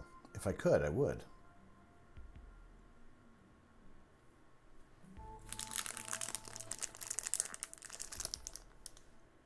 We're eating candy.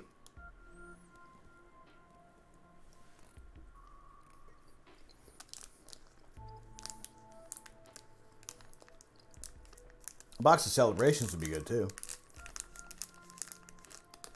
I think I would go for Tang Fastic rather than the Star Mix. I do like I like Sour Patch Kids more than Gummy Bears.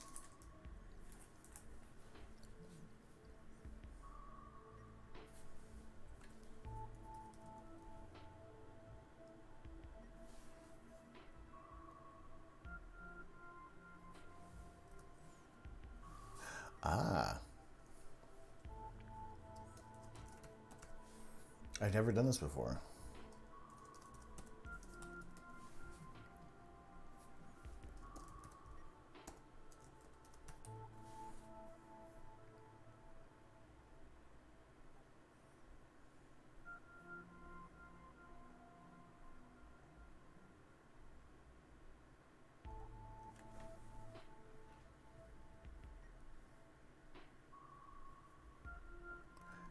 It lasts a minute. There's a poll just up above in the chat. Up above the chat.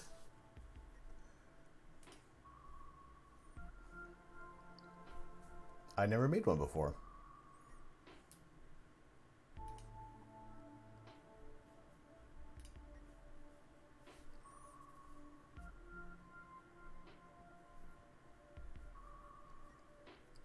Oh God. Oh. Wait a second. Getting hammered.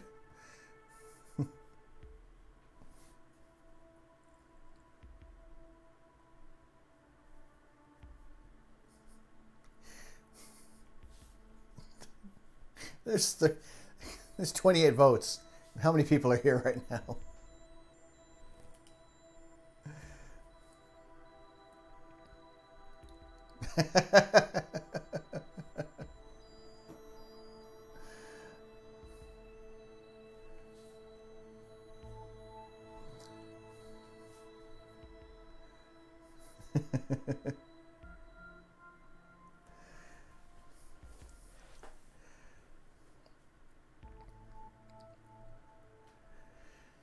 Needed a way to use up all these channel points. I know there are like, I'm pretty sure that there's a few, you have quite a few thousand channel points. However, in the new year, I am working on having some channel point redeems, and just to be able to A, use them, B, try some other fun stuff out. I think one example of what I want to do is just to make it rain, and also maybe clear up the clouds, and just it's just a green screen thing. And the idea is it's just that we'll have some clouds kind of, pardon me, come over the camera, over the whole layout, something like that. Just a little silly things that kind of, nothing that's like really disruptive to the channel, but it's what I can think of right now. And the alerts, they're going to be changing as well, and to more space-based ideas.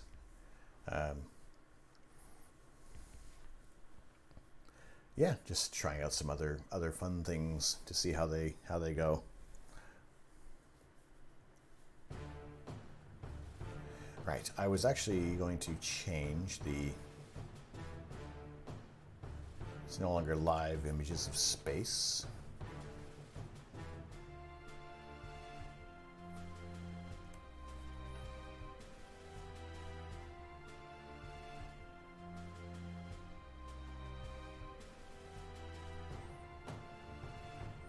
There we go.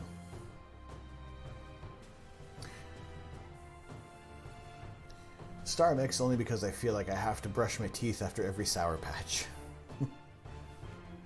There is a bit of that kind of comes with it there. Adam altogether. Adam altogether. Thank you very much. Welcome to the Observatory. Thank you very much for joining our community. How are you doing tonight? Thank you very much for the follow. Good to see you in here. How's it going? It's going pretty well. It's going pretty darn good. We were looking at the moon a little earlier on, but unfortunately we're clouded out in the east of England. So we're just kind of having a chilled time going on here. I am going to run a quick simulation in Universe Sandbox, and just in regards to the conjunction of Jupiter and Saturn, what if they were actually physically that close, as opposed to being separated by 458 million miles. And also cloudy in London. I think it's cloudy all over the UK now. I'm assuming that somebody bought some serious telescope kit, and now we're paying for it.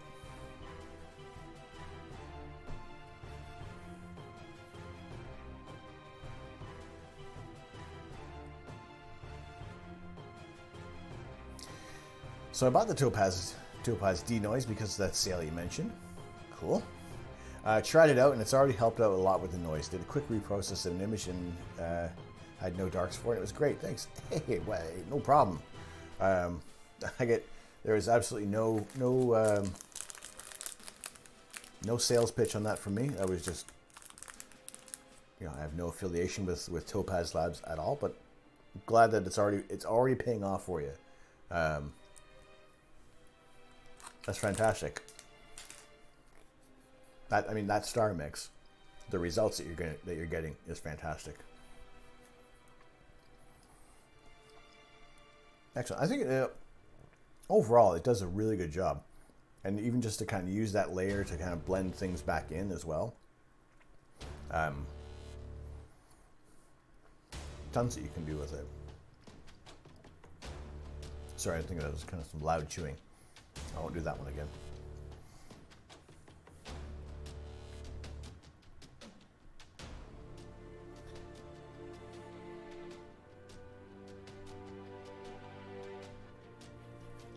Right, so a quick look at, let's see if we can get a really crazy interaction between Jupiter and Saturn.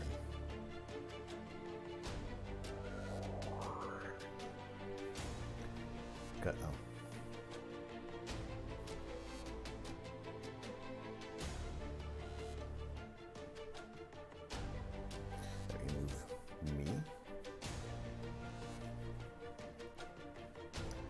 So this is Universe Sandbox. The whole idea is that you play with the planets, play with the physics, and what we're going to do is just bring everything up to speed to 2020.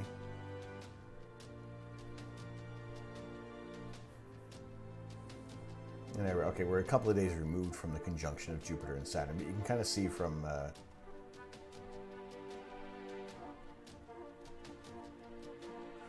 Earth of our views of Jupiter and Saturn. You can see that that conjunction happening, or a little past now.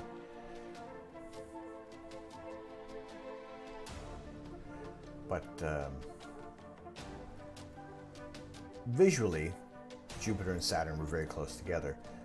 However, you can see that there is a wide gap between the two planets. So there was no chance of them ever colliding. But with Universe Sandbox, at least we can drop another Saturn close to Jupiter.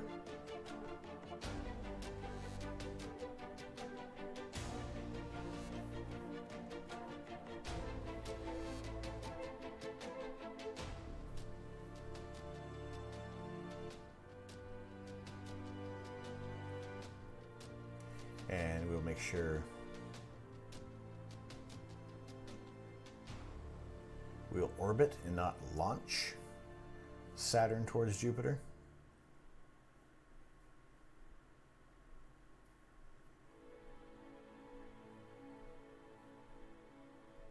Oops. All right, close enough. All right, these guys are only a few 100,000 miles away from each other at the moment. So let's we'll go back to here.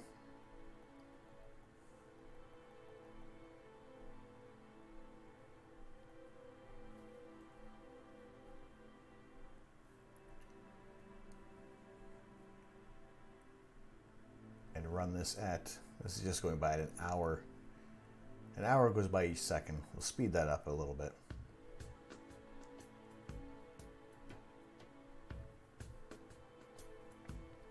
And quickly, Jupiter's orbit does start to muck up a bit there. But they're still not colliding. They still kind of end up in A bit of a mutual orbit.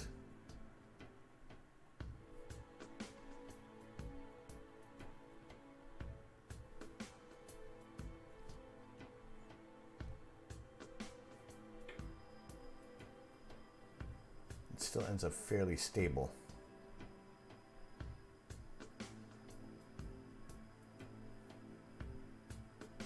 We start running things a little quicker. It does. Okay. All right. So here's now we're having some issues. Jupiter and new Saturn are coming in a lot closer than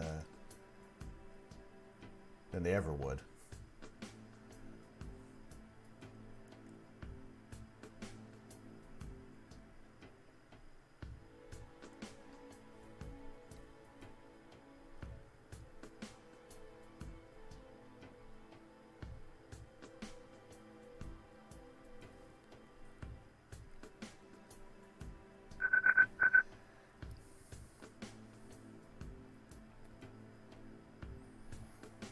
AI domination. How you doing? Welcome to the Observatory. Thanks for the follow. Welcome into our community. Good to have you in here. Make Earth impact Mercury. All right, can do. Restart the simulation, but this time select the Sun instead of Jupiter so that Saturn doesn't orbit Jupiter but the Sun, but they're really close. Okay.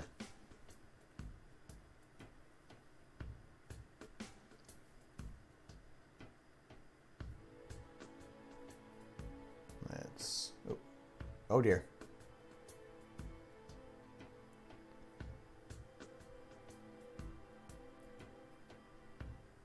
I don't know what I've done. Something's gone crazy there.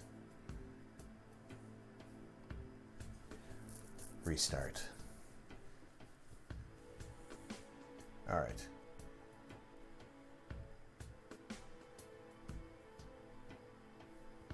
Got the Sun selected. And there's Jupiter. And you say, so now I'm having select the Sun instead of Jupiter, so that Saturn's orbit doesn't orbit Jupiter, but the Sun. Okay. Thank you. And we'll drop these two close together.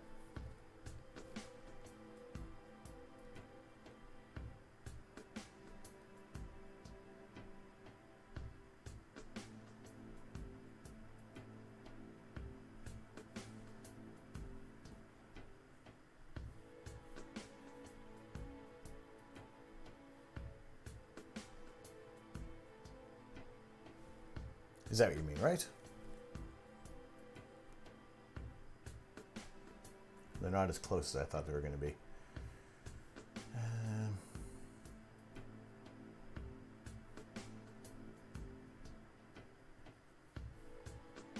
Let me pick a different angle.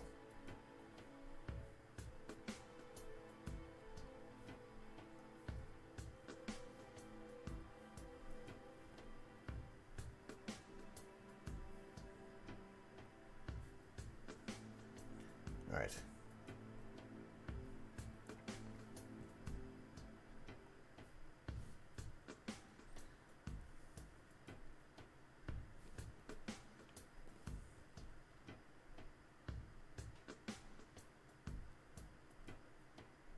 Let's get them like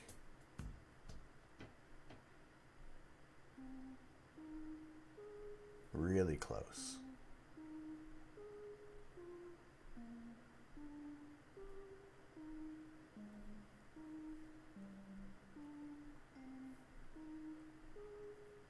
Oh.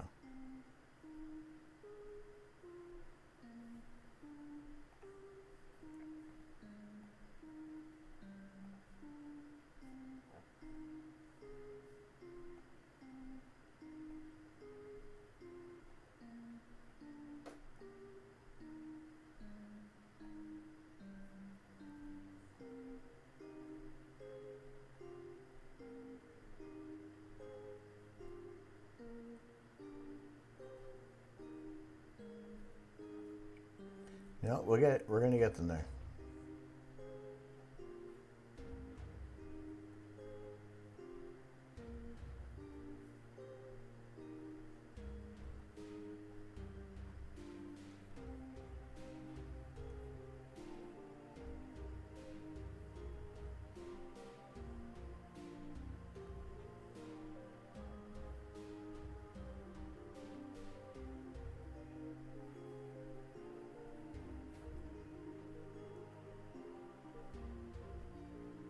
Okay, if this doesn't make them gravitationally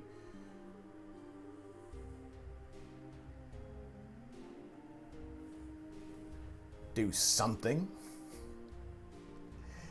let's see what happens.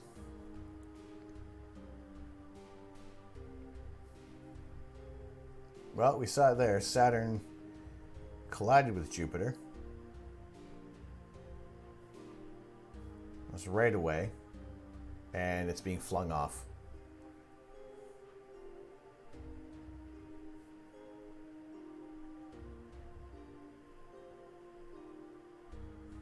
Or at least not so much collided, but did have a very close.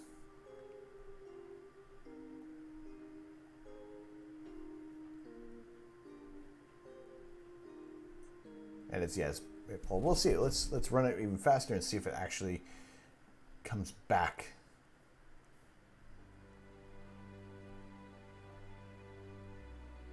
Or has it achieved escape velocity?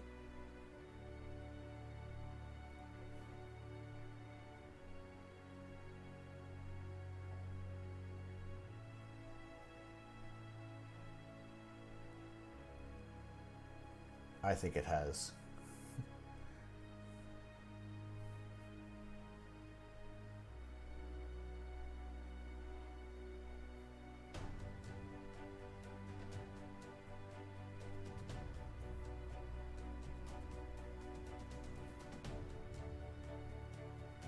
Oops.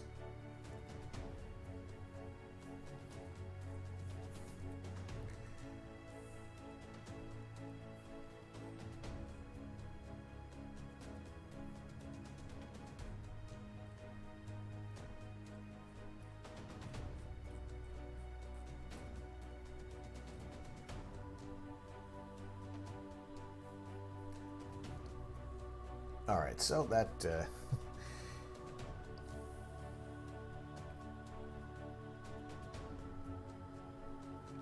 you can't run the simulator too fast because the integral solver have a limited minimum time resolution. The faster you set it, the less accurate the simulation is. All right, let's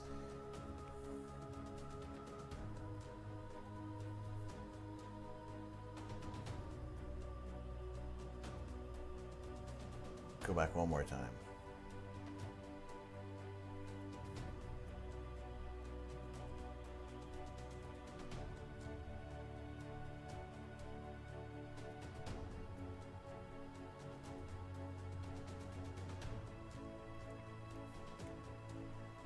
All right, we'll drop Saturn close to Jupiter. Oh no. Gotta pause it.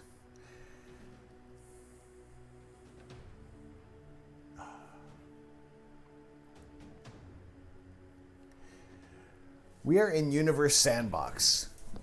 It's a physics simulator. And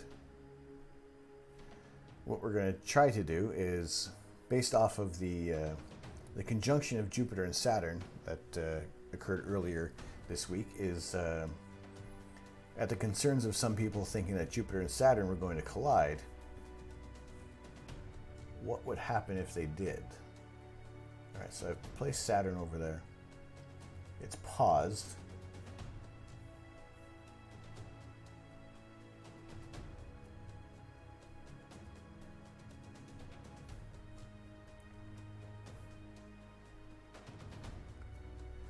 So let's get it in line with, back in line with Jupiter.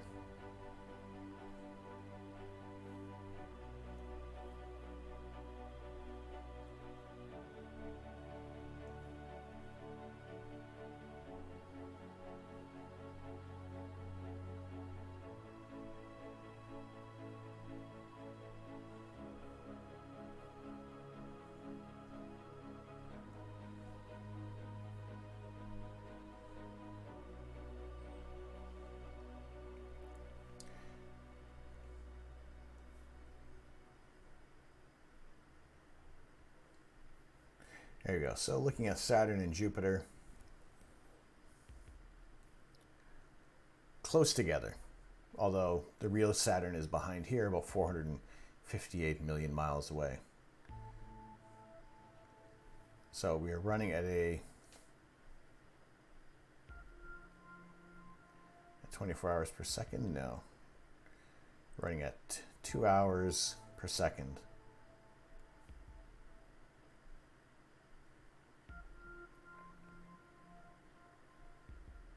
So Saturn is orbiting the Sun. It's nice and close to Jupiter. We'll see. You can already see that there. You can see their orbits coming in. Jupiter will be heading out a little farther. Saturn coming back in.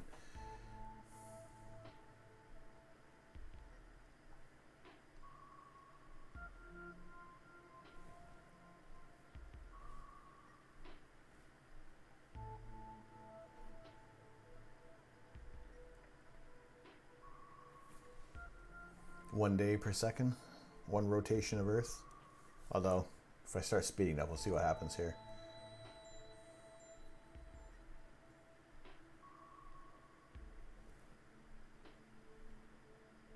Well, there we go. In a few hours, Saturn collides with Jupiter, causing this... you can see that ring of fire from the impact.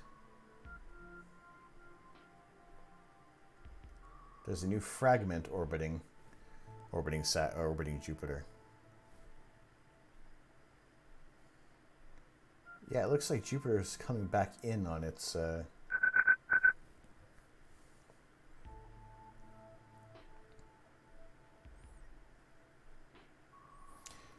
Makey Mako. How are you doing? Good to see you in here. Thank you very much for the follow. Appreciate that very much. I don't know, Jupiter. Oh, it's going down. All right, so what we've just done here is we've had Saturn collide with Jupiter, and it seems to be, yeah, really changing Jupiter's orbit. We'll see if that kind of evens out. This is also kind of going by in a matter of a couple of days where this has happened. So if Jupiter and Saturn were to collide, it would cause a bit of a problem with Jupiter's orbit, and we'll see. We're going to slowly kind of speed things up. Maybe do it 24 hours per second. So one rotation of Earth.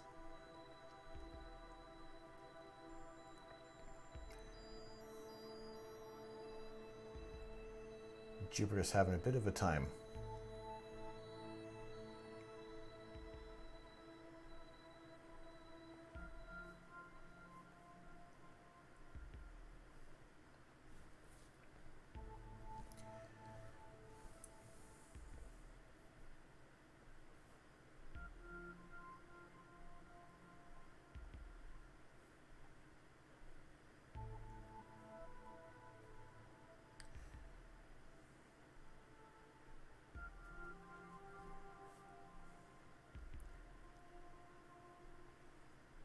So this is going by at a month per second. And it looks like Jupiter is closing in on, possibly closing in on original Saturn after being hit by fake Saturn.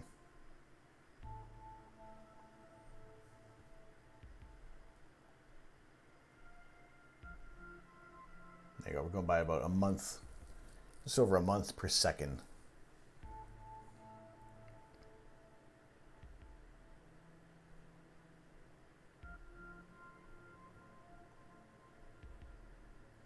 It is much slower, but chances are it might even start to pull in original Saturn. I'm pretty sure there's got to be a way to be able to see what the measurements between the two are.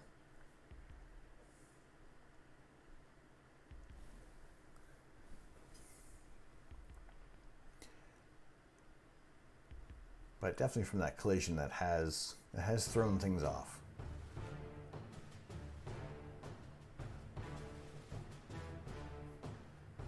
And we can see the trajectory of Jupiter's new orbit, which kind of has it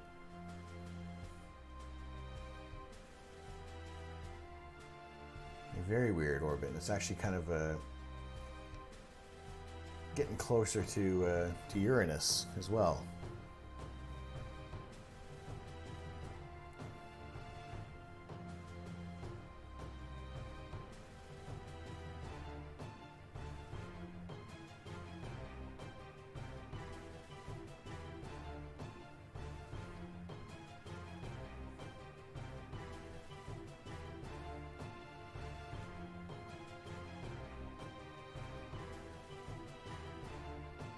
It's on more of a tilted orbit now, as it was kind of a little more stable before. But maybe it might kind of settle into things. I guess it's gonna, as it kind of comes around the sun again, it may change that orbit a little bit, because it also is kind of crossing Saturn's orbit too.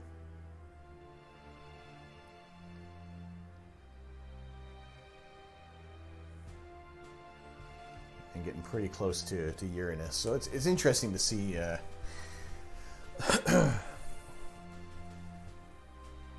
how much that change could, that impact changes the solar system there. I love when Saturn gets closer to Uranus. See, I keep saying Uranus because if I start saying Uranus, everything starts coming out.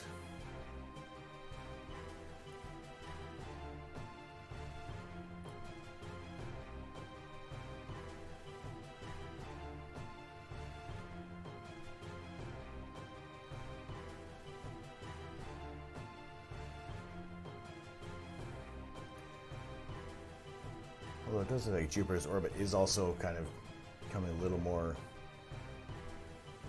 elongated.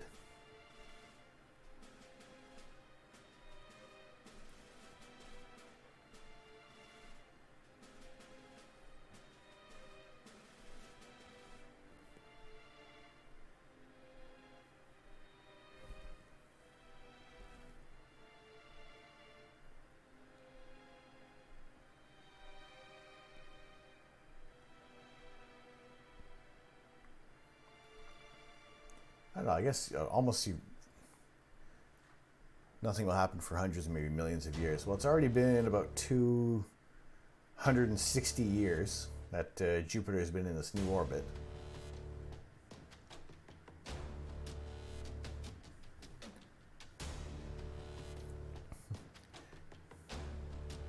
Despite the literal butt of all jokes, Uranus was actually named after a pretty big deal. Elaborate.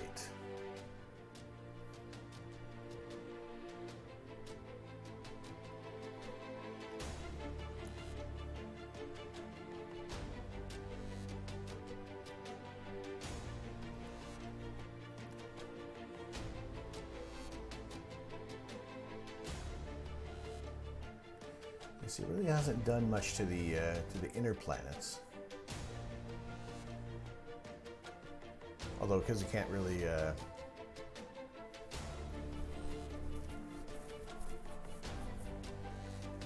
see all the smaller bits of debris, maybe a lot of these asteroids have impacted things. Earth has an average surface temperature of 13.2. To the Greeks, Uranus was the father of the sky, literally the personification of the heavens. Citation Wikipedia. Wikipedia, citation needed.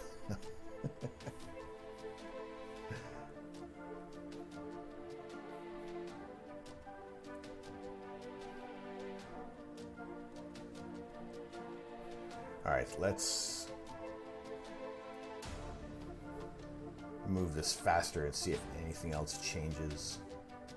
Oh, no.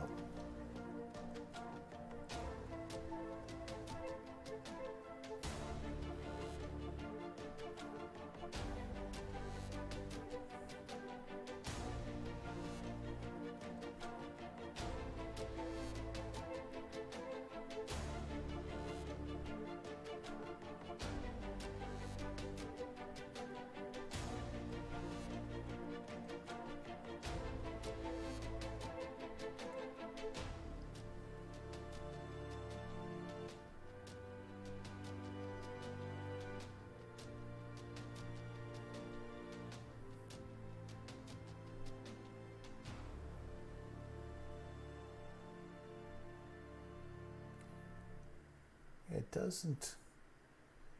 It's interesting. It's held, I guess, fairly stable in this new orbit.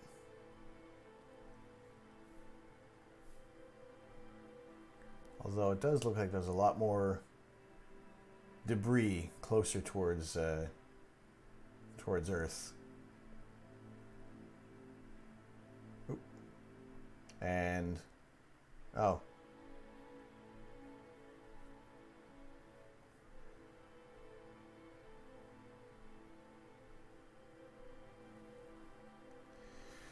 Okay, something changed. So, South Africa, or Africa, is frozen over.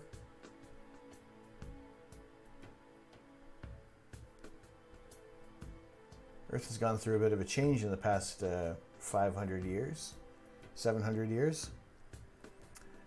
Average surface temperature has dropped. Okay, so not good.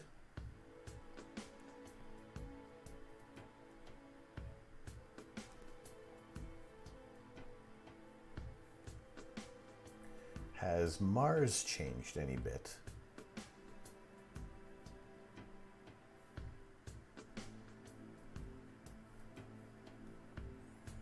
Mars still has an average surface temperature of minus 64.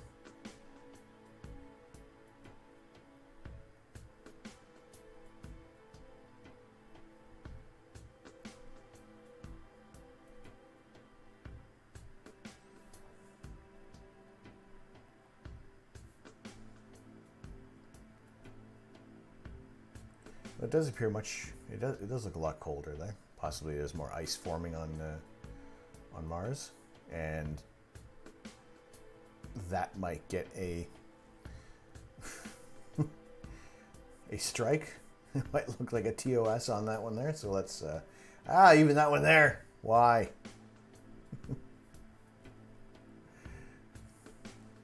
Why, universe?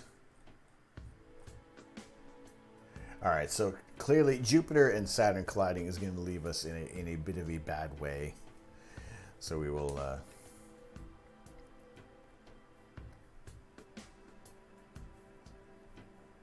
we'll shake things up.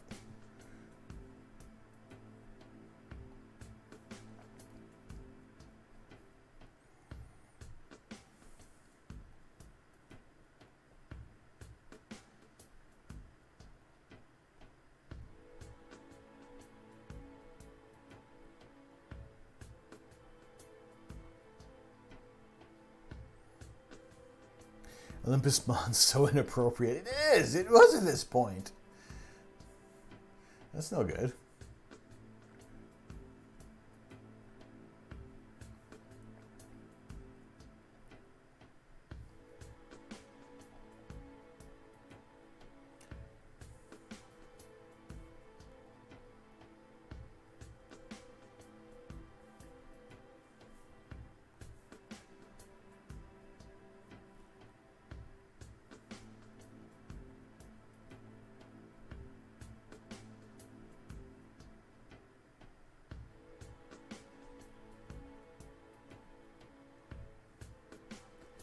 All right.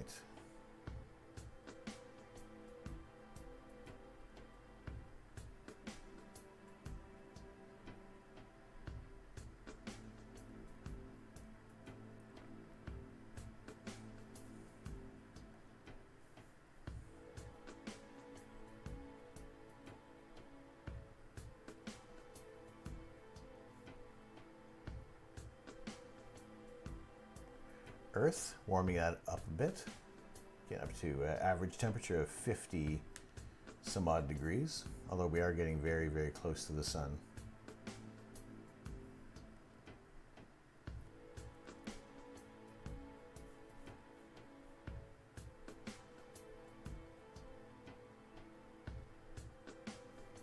Well, it did warm things back up a bit. At least Africa has melted a little bit.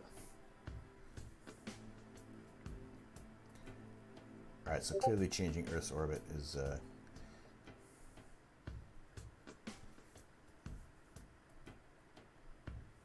is not working out too well for us.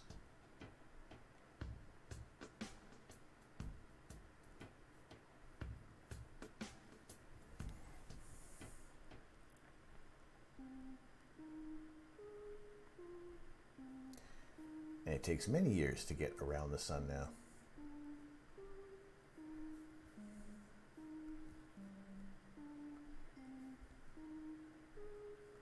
So what if we placed our next nearest star, Proxima Centauri?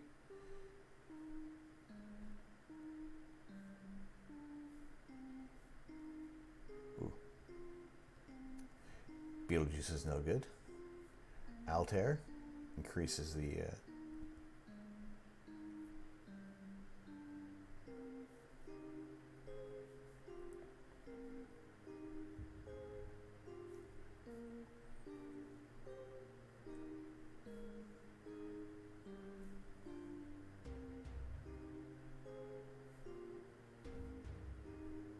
Oh.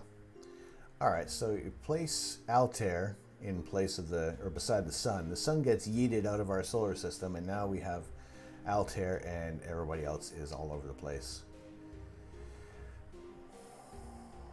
Well, that ruined the solar system.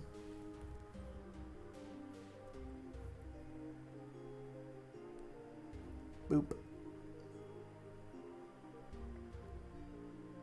Boop.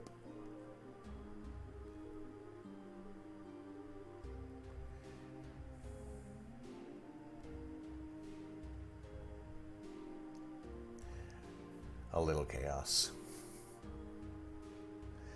It always seems to degrade into a supernova all the time.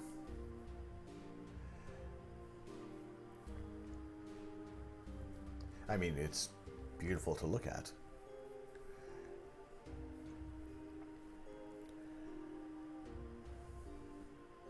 Yeah, it looks like a little too much for the clouds. It's definitely not going to clear up. I have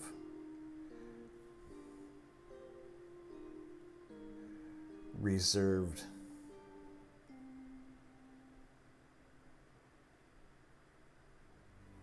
or resigned myself to the fact that we're not going to have any more clear skies roll through in the next little while.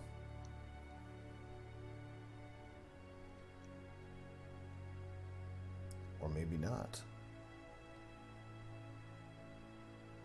I mean, the forecast is saying otherwise here. It's a tough one, because really, you know what's going to happen? The skies...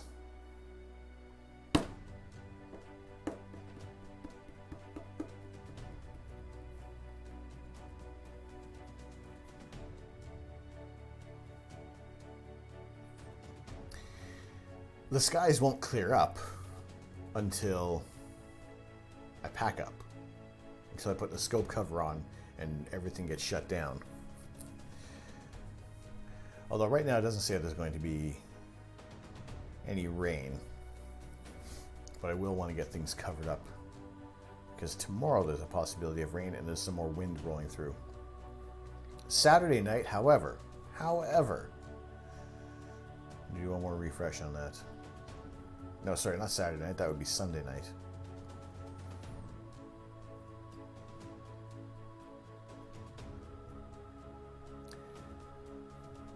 Potentially Sunday night might be clear. Maybe. There's no guarantee. I mean, we look at how tonight was, right?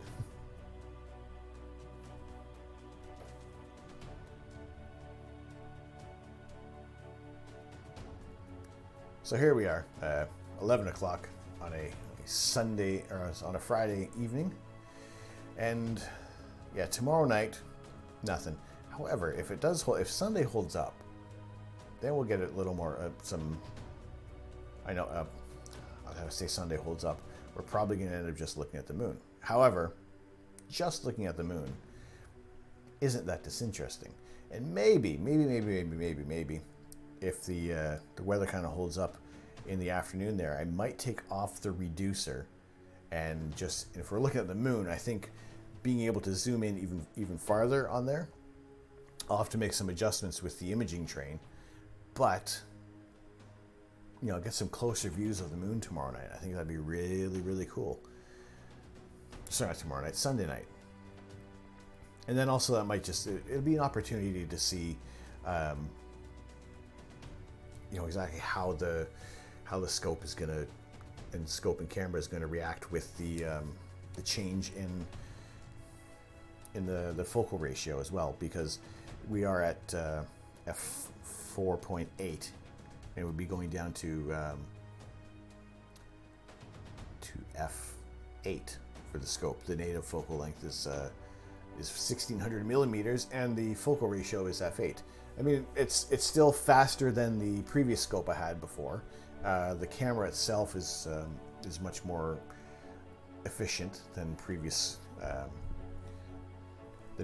cameras that I've owned. So at least that way we can get some closer views of our moon. Because I think that would look pretty cool.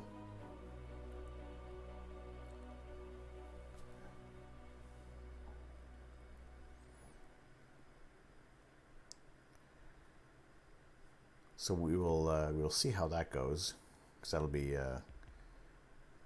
pretty interesting.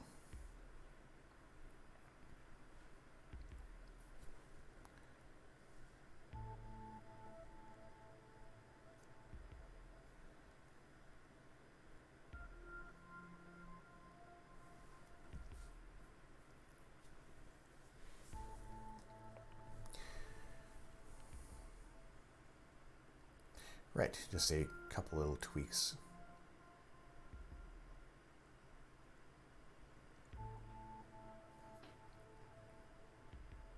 Uh-oh. There we go.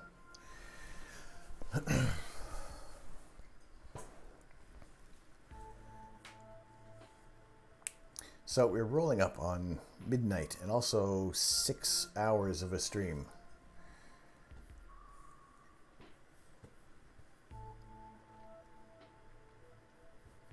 Now let me stop Universe Sandbox at the moment.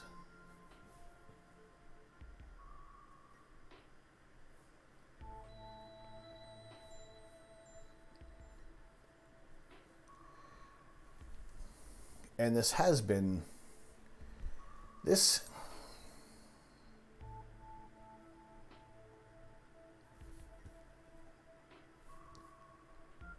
What's happened to you, Universe Sandbox? Not responding. Universe Sandbox is not responding. Let's close the program.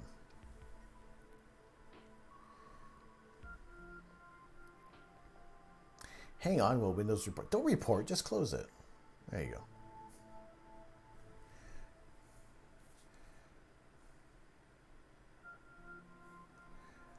There we go. Let's take a second.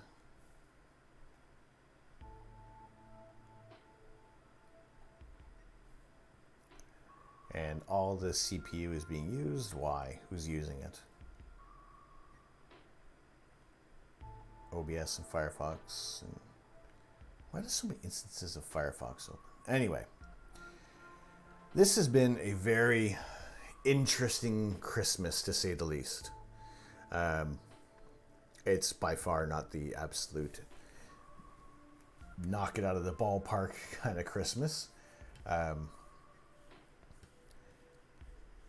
It's 2020. We're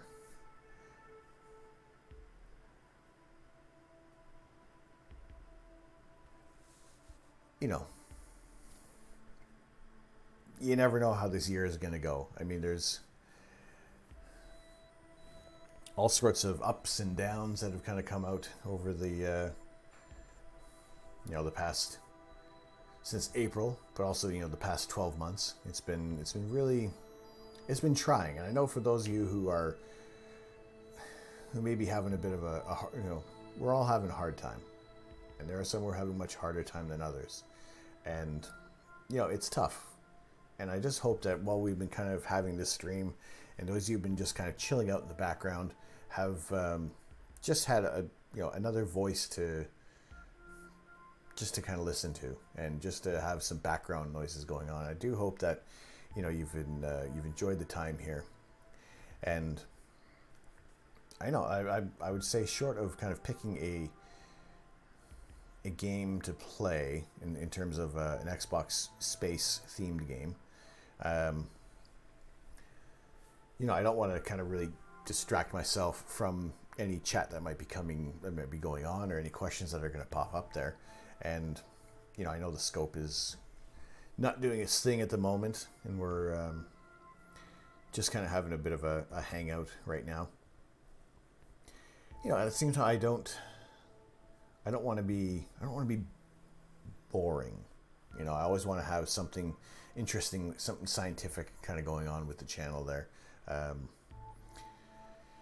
Because what am I going to do when I shut the stream down? I'm probably going to end up playing something on Xbox, or I don't know who else is streaming at the moment.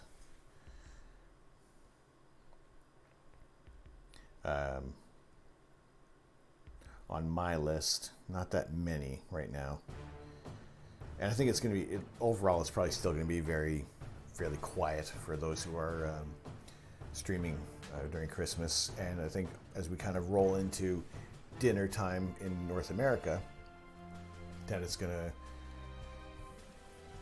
it'll change. Maybe more people will start jumping on in an hour or so. But at the same time, I don't want this to kind of just fizzle out with those who have been on the channel here.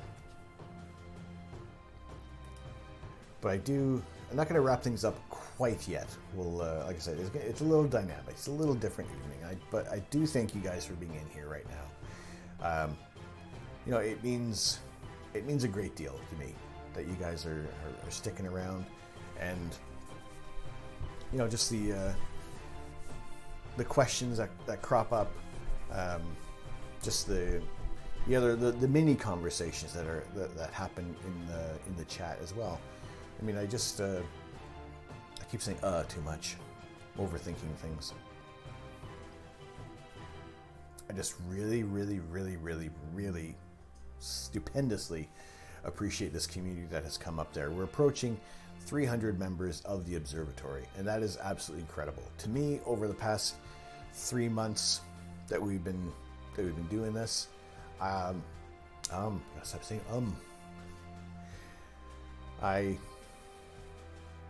I enjoy it very much. Hey, Ma. Yep, we're still going. We're still hanging out. We're under some clouds, and that's pretty much going to be the clouds for the rest of the night. But good to see you on here.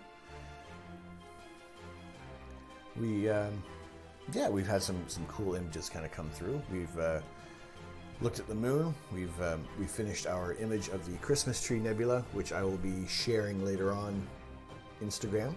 And tomorrow night for our for our rainy day astronomy, we'll be going back and reprocessing Milot 15, which is part of the Heart Nebula, which is the core area of the Heart Nebula, and that is about a 15-hour exposure, and we'll definitely be able to get some more interesting details coming out of there, and also using the Topaz Labs denoise AI to kind of clean that up, and also using the gradient exterminator to kind of get rid of the gradient, the vignetting on there. I think we'll be able to kind of change up the look of that image as opposed to what I've posted on Instagram in the past there. Thank you for streaming. Very interesting. Yep, most certainly a difficult time, but it will pass. And I think that's also the difficulty with a lot of people's attitudes on things, and just the general concern is that we're seeing this all unfold in real time. And generally, when there is advance notice of any kind of health issue kind of coming up, that science has time to prepare for this. Unfortunately, this really happened very quickly, so we're seeing we're learning alongside with how slow a process can be towards reaching an end goal for say a vaccine. You know, it's generally when things roll out, they've had time, science has had time to do a lot of research and studies on this, and to be living science in real time. It's tough, because similar to the speed of light, as fast as we think it is, it's very slow. Overall, galactically, it is incredibly slow. And in terms of the frontiers of science, that it does take time. There is a lot of research that has to go into things, and I think because, you know, we're used to having information as quick as possible, it's frustrating for people, and we feel like we're kind of sitting twiddling our thumbs for the most part.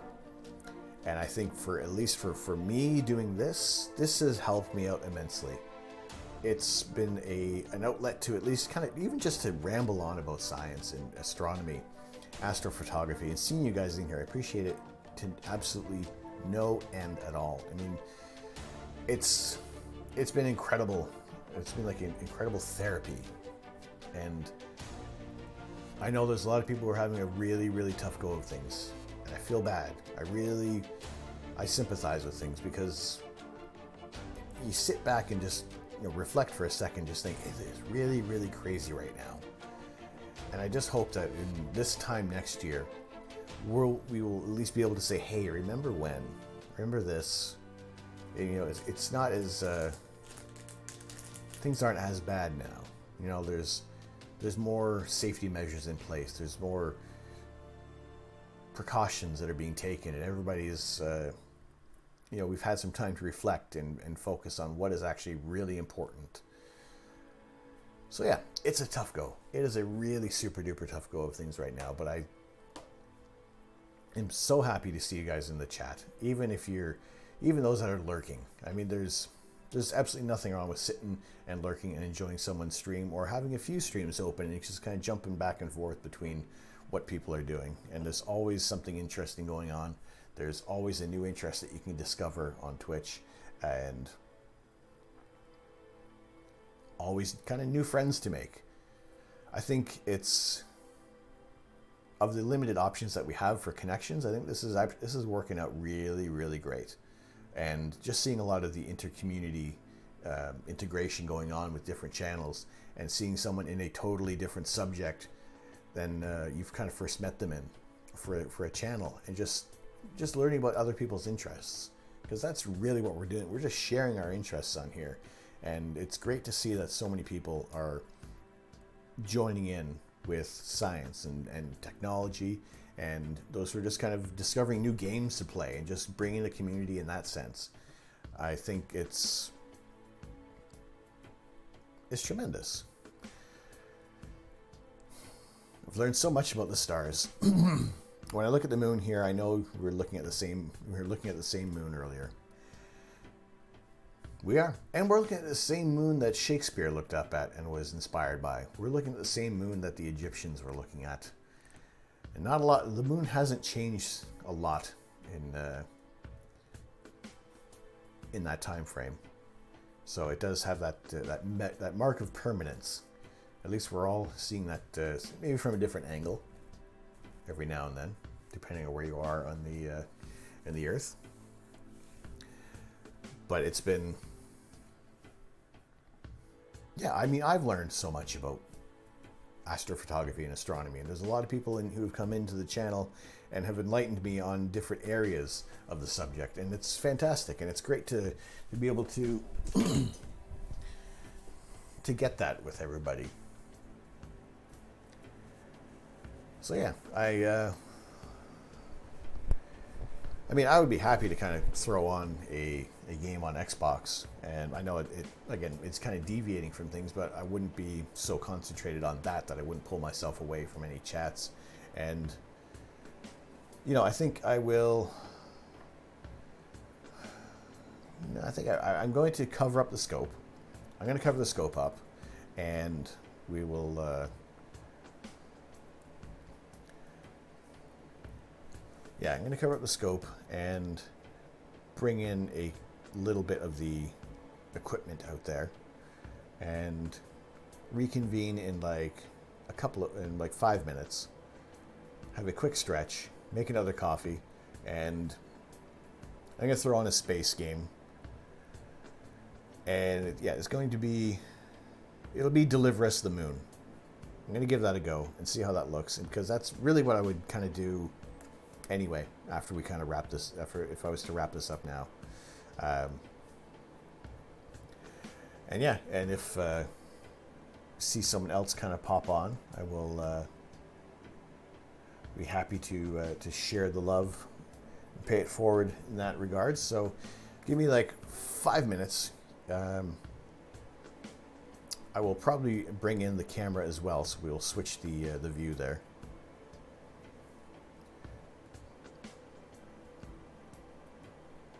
And the internet cropped out.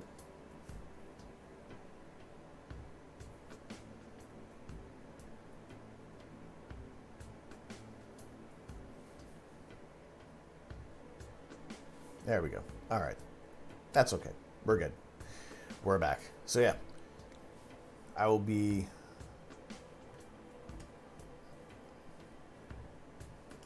Arish. How you doing? Good to see you in here. How have you been?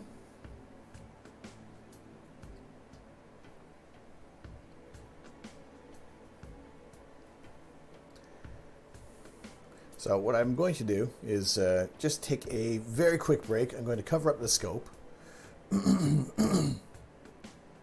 And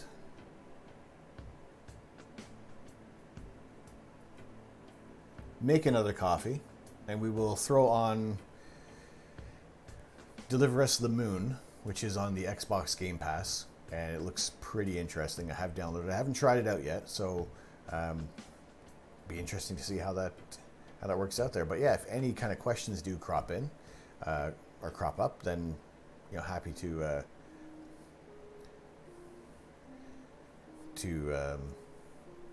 jump out of the game. Pause that there. You're good? I'm well. We're doing really well. Imaging the Pinwheel Galaxy? No, we were kind of looking earlier at what are the potential targets coming. The potential targets coming up in the new year for me. So just trying to see what's available there. We were imaging the moon, but surprisingly, the clouds did kind of break away for a little bit, so we were actually able to start as a bit of a live imaging section. However, it's changed up a bit, so we're kind of just doing our hangout, and yeah, just for those who are unable to be with family on Christmas or are alone at the moment in their homes, like me, and just being able to have a place to chill out, have a conversation if need be, or just just lurking in the chat and just enjoying the sounds. So what I'm going to do is take a 5-minute break, if that, cover up the scope. You'll see me fumbling around out there, and we'll get a fresh coffee, and I still have some M&Ms, and we will kind of jump into a game, and yeah, just have a chilled out evening. Because even if I ended, I would still be doing that at this point. So why not sit here with you guys as well and just have a good time? So BRB, throw that up there, and yeah, I'll try to be no longer than 5 minutes.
There we go.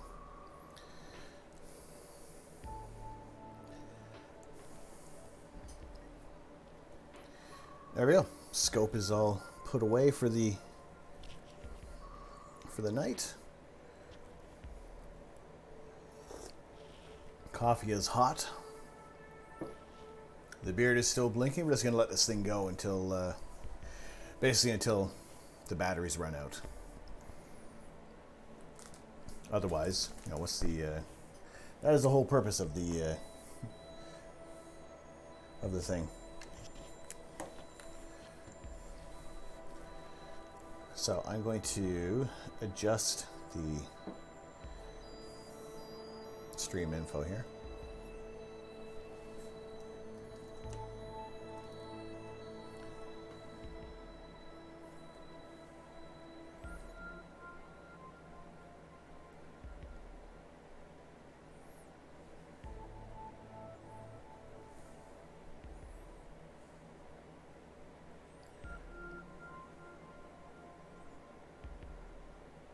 There we go. That is updated now.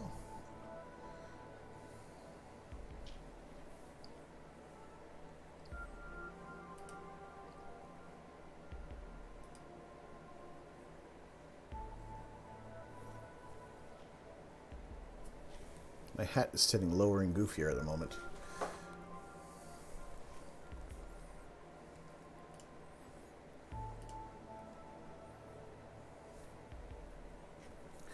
There we go. So,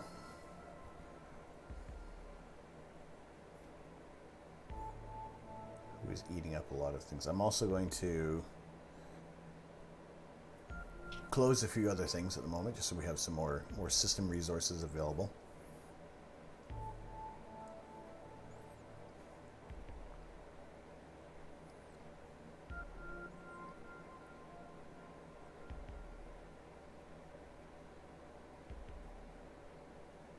And give it a moment to kind of catch up and relax.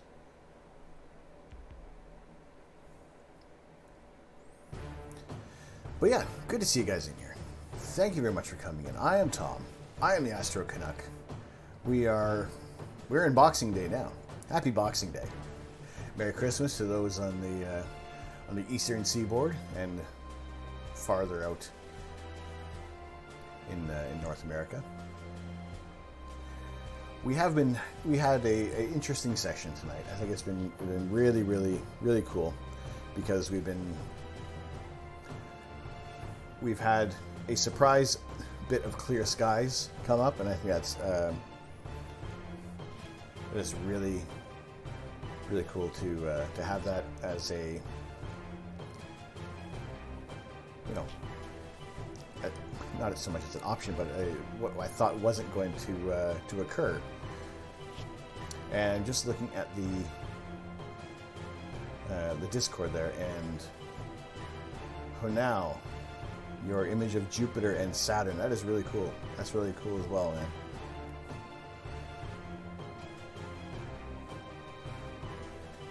And that was using a, you said a 90mm refractor. That's a really nice image that's come out of there.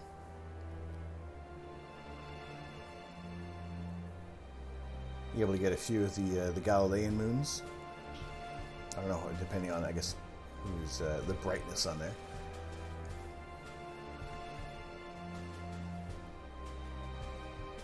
That's really cool. You have no idea what you're doing when it comes to planetary. However, it's a smashing image there. And being able to kind of get that with the 90mm, that's really good. That is really, really good.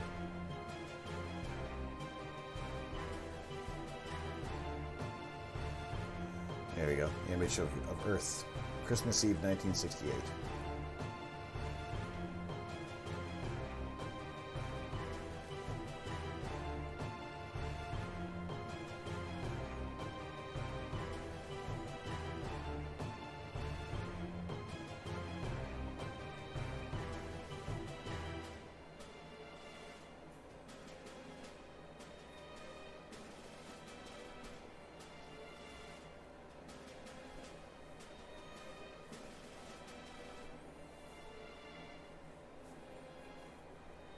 There we go. And we're back. All right, let's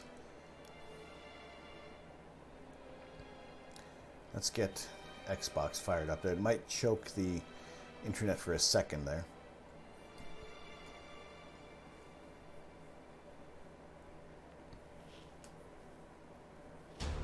But we'll deal with that there. Straighten my tie. Tie's a little crooked.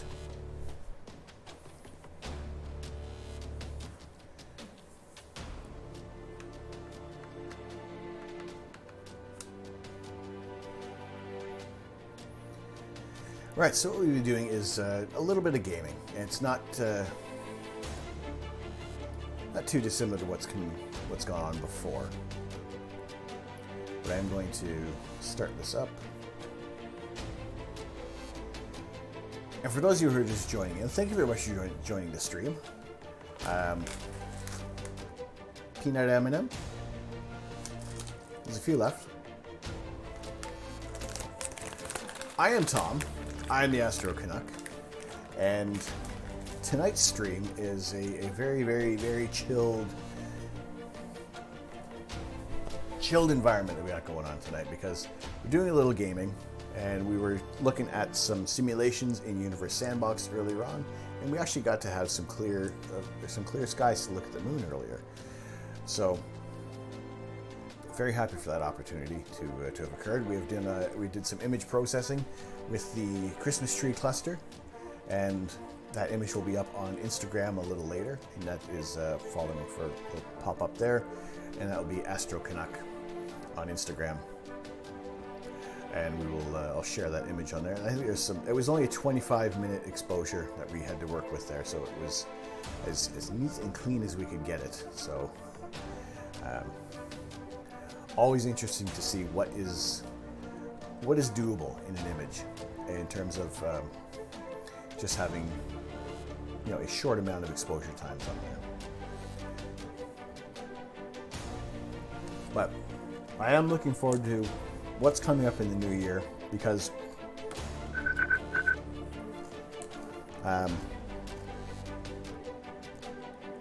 Alan Morrow. Of course, Alan Morrow. Good to see you in here. How's it going? Welcome to the Observatory. Thank you very much for the follow. Thank you for joining our community. Good to have you in here.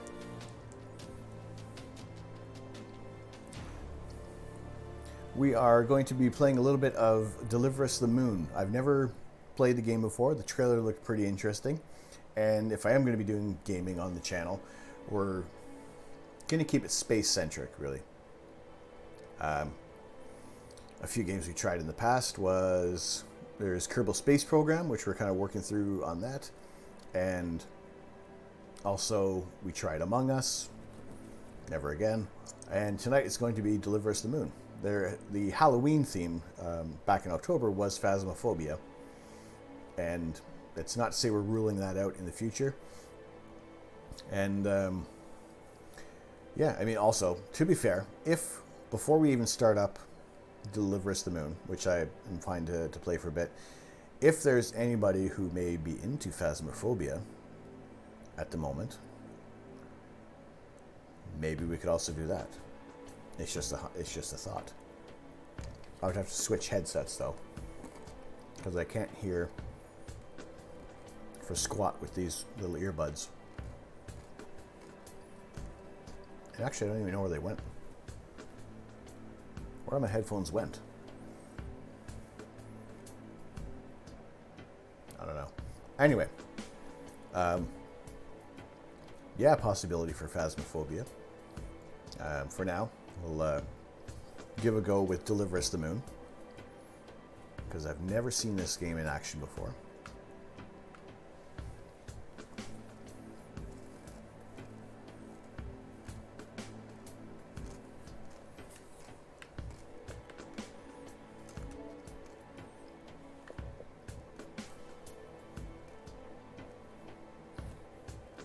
Let's make sure I'm on the right window, right?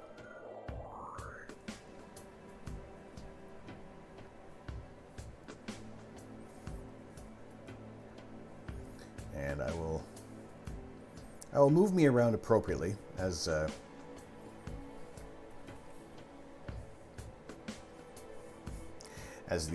game dictates there. And hopefully it runs. Actually, I had a problem before. I tried to play and it didn't run. So this actually might be a bit of a bust.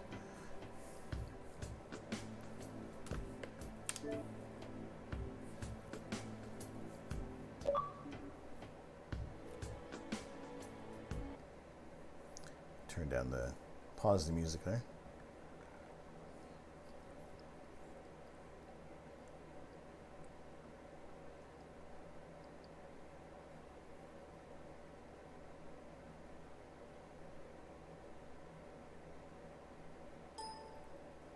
So far, so good.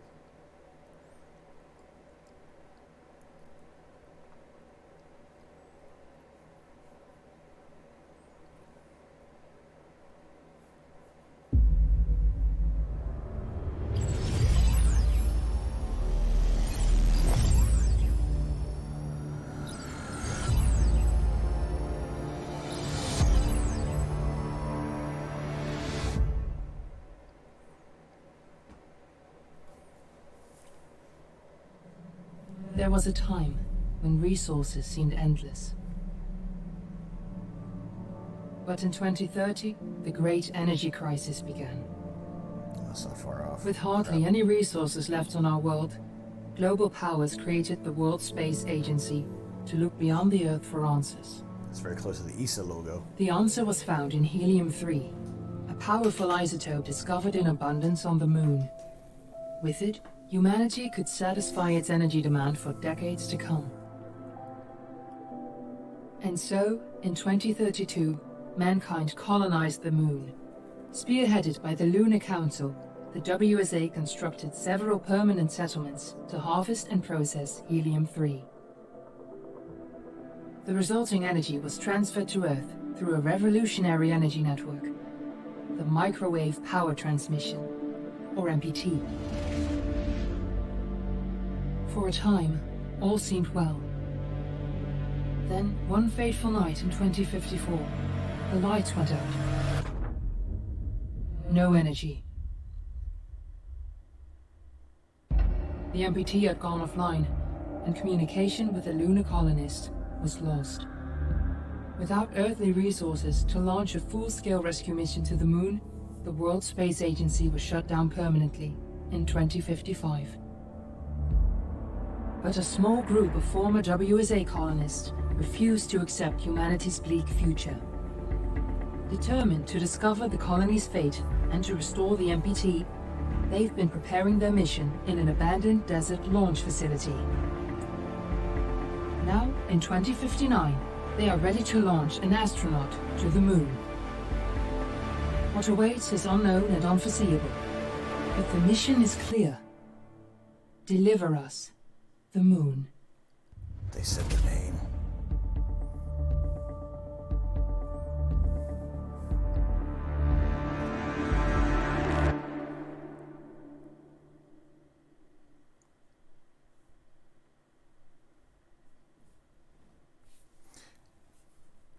I like it. I like it already. We'll see how the gameplay goes.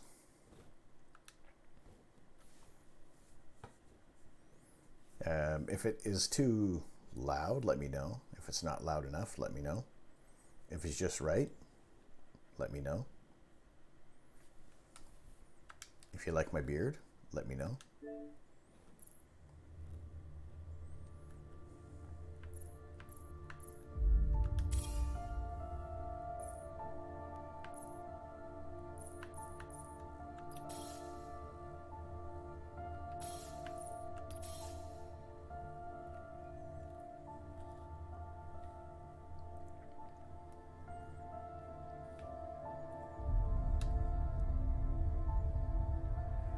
Alright, I'm pretty sure I will forget all those controls.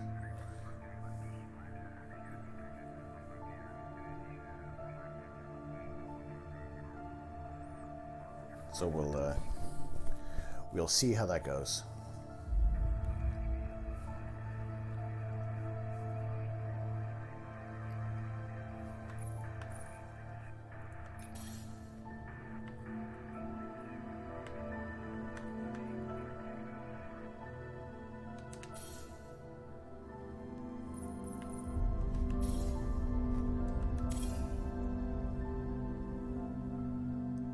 Want to start a new game? Oh, I haven't even started any game, so yeah.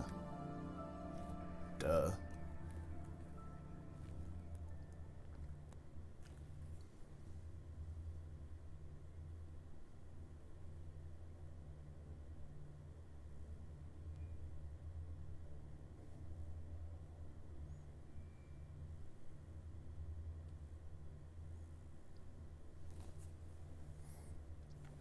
I've actually wanted to play this game for a while, and also to kind of do it on stream as well, because experience it together for the first time. Friends and family of the missing lunar colonists gather all around the world tonight in remembrance of the 2054 NPC blackout that resulted in a global power outage and the loss of contact with the lunar colony. The blackout caused global turmoil, which ultimately led to the closure of the World Space Agency 1 year later. In other news, the recent formation of the largest dust storm on record has prompted climatologists to readjust their forecasts of the equatorial desert's growth rate. As a result of the new storm, the desert could soon cover 30% of the globe's landmass. Several governments have pledged support for refugees, despite reports of resource shortages. The dust storm is expected to hit residential zones between the northern 49th and 50th latitude lines by late afternoon and pass over the World Space Agency's former NPC ground station in the Adirau Desert. Oh, I like the dust Authorities boats. have imposed a mandatory evacuation of the impacted areas. For countries north of the equatorial desert, temperatures are expected to be a mild 46 degrees Celsius. This was Nicole Page for World News 1, September 16, 2059. Wishing you a safe and happy day. A brave astronaut ventures to the moon, his mission to explore the lunar expanse and uncover its mysteries. While the road is desolate and hardships many, he knows that he must persevere and save mankind.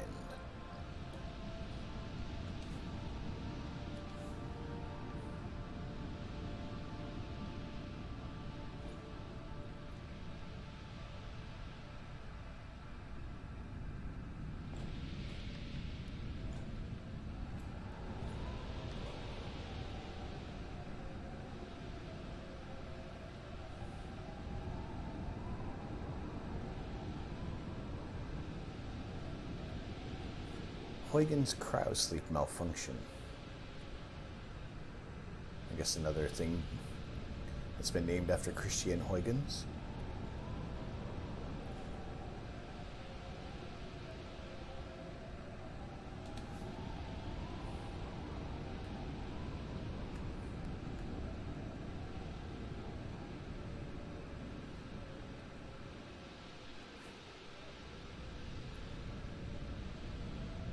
The microwave power transmission generates a power inside a fusion reactor and sends it wirelessly to receivers on Earth.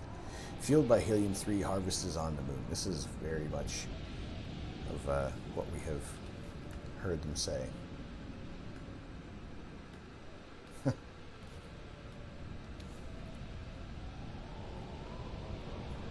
ready to start the mission. Do you copy?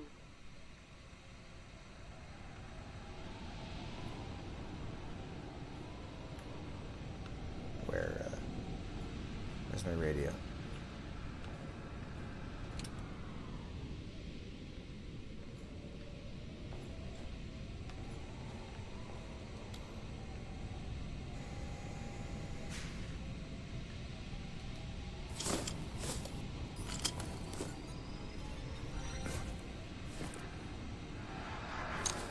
Ground control to Fortuna 1, this is Claire.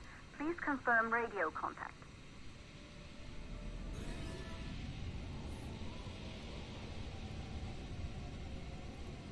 Radio contact confirmed. Make your way to the launch platform and prime the rocket for liftoff. We have to launch before the dust storm hits. Enter the Fezenkov launch facility. Equip the astronaut suit.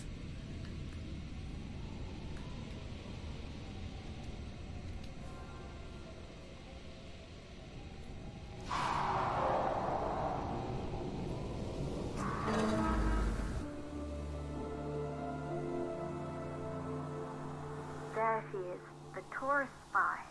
It took us 4 years to get her ready for launch. But you need to hurry. The dust storm will hit this area in a few hours. If we don't succeed now, the Fortuna mission will be over for good.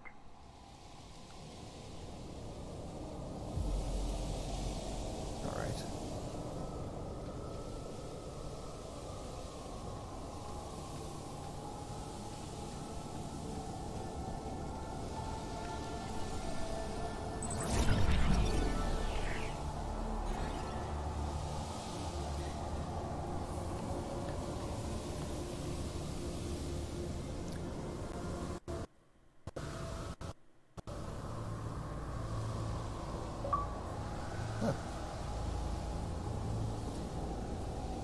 Hooray for achievements.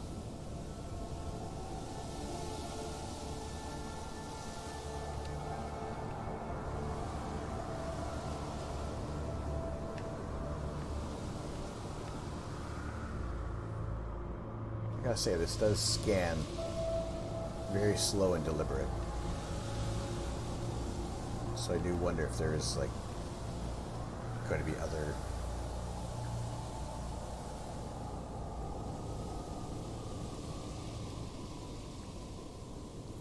if there's going to be other, if there needs to be any quick motion stuff going on in the game. We'll see.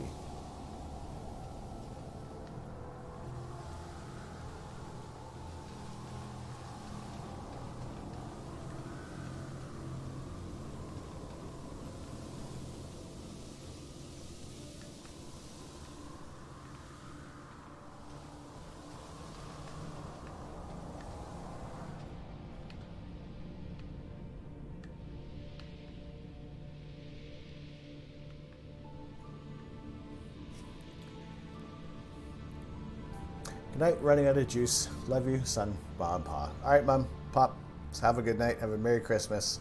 Good to see you in here. There you go. Yeah, have a very good evening, and we'll see you tomorrow. We'll give you a call. Love you guys.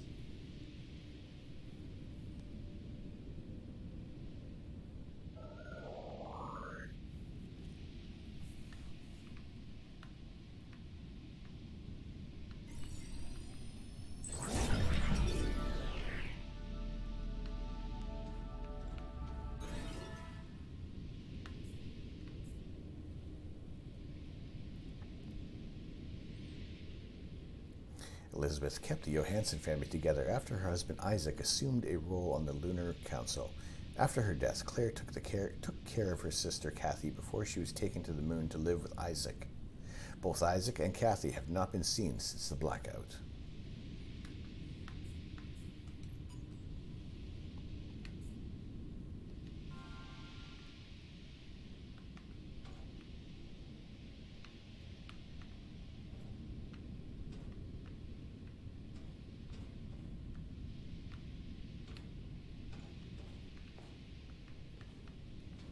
It's interesting how it does switch from the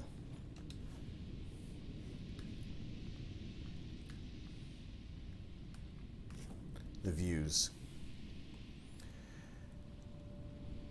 Mackenzie Kyle B, sorry about it. Sorry I missed that there. Merry Christmas to you. My apologies. I did not mean to miss that in the chat. How you been tonight? How are things?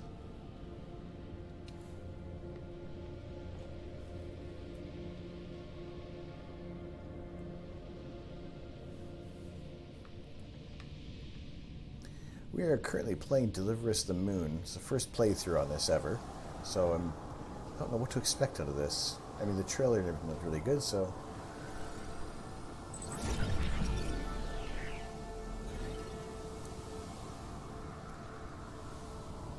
Monuments mark the entrance to the Fesenkov Cosmodrome.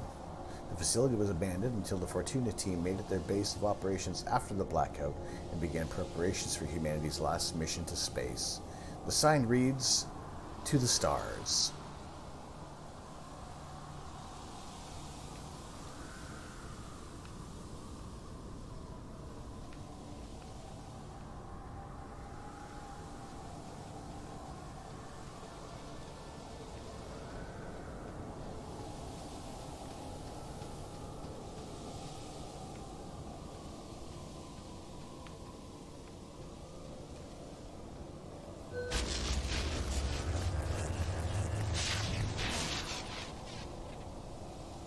Oh. Of course it malfunctions.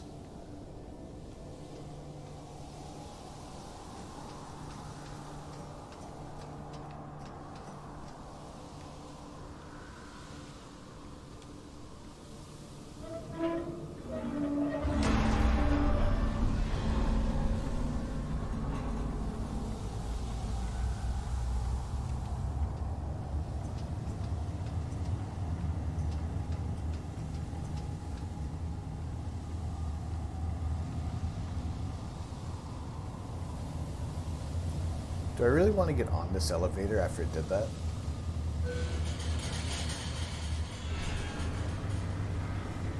I see you're on your way up to the facility. The control center is located on the top floor. There you can prime the rocket for launch.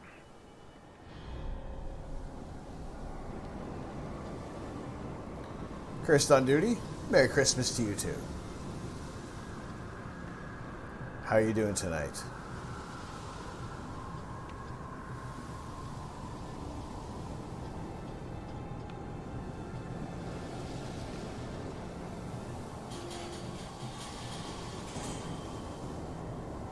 It's been 5 years since we last received a microwave power transmission from the lunar colony.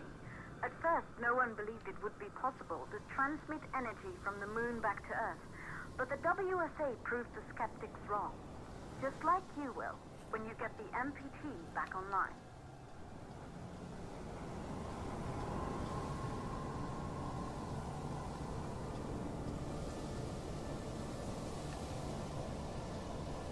A good day today for you. Good day over here as well. Had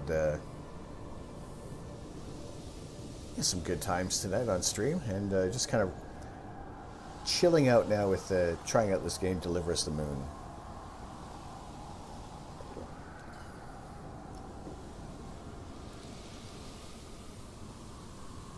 Hope all's been well with you.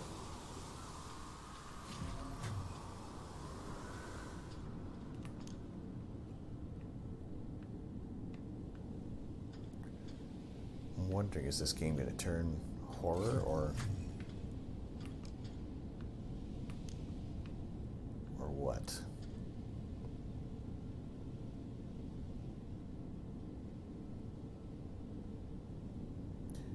You watched the George Clooney movie. Which one was that? Gravity?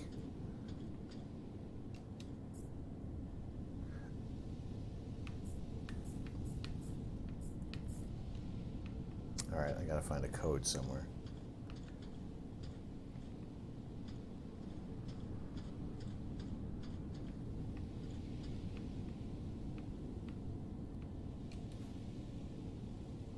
Oh. That works.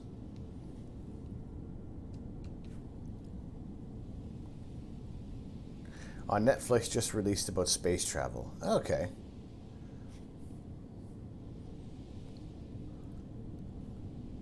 So it's not so much a documentary, but it's more of a just a Hollywood movie there. I'll check it out. I enjoy bad movies too, though. I think the latest bad movie I watched was that one with Nicolas Cage, Left Behind. That was just... all that acting in there was really, really tough to watch.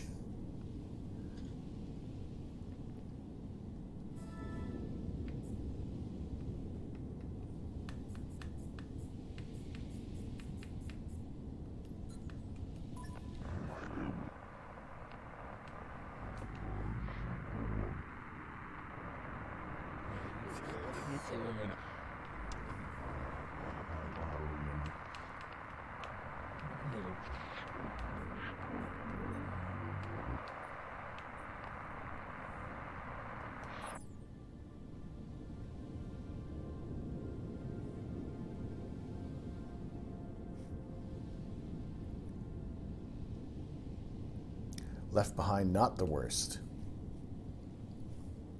I think the premise of it was interesting. It was just the execution of some of the things.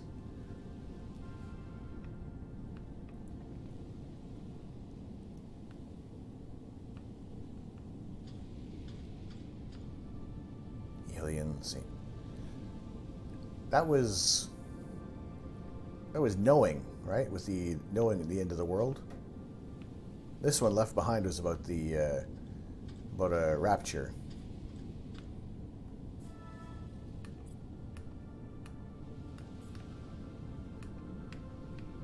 Three, 5, 4, 8.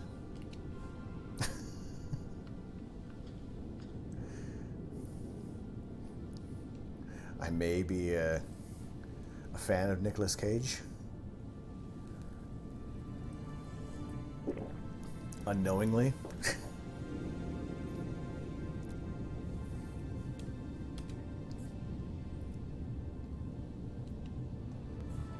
Three, 5, 4, 8. I'll remember it. Oh, I can jump.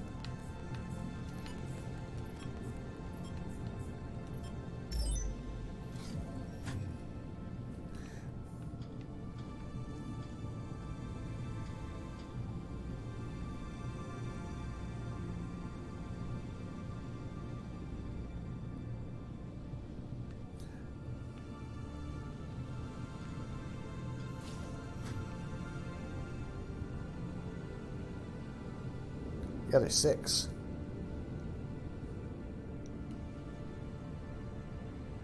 Oh, I gave them the night off. Hey, Fulmine, this game is called Deliver Us the Moon, where eventually you have to try to get back to the moon to find out why things stopped working.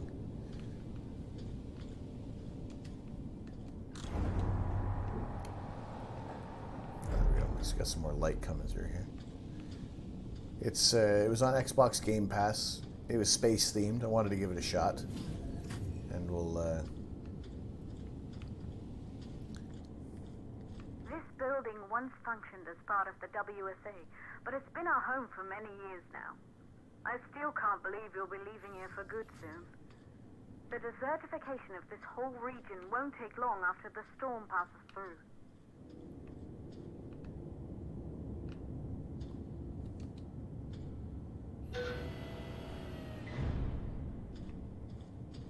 If I have to get more stuff to put on there.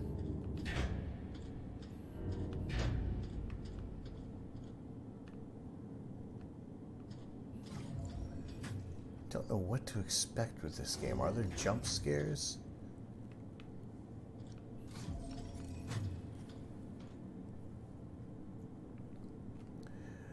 Lurk. All right, cool. No worries. Thank you very much for Lurk. Appreciate that.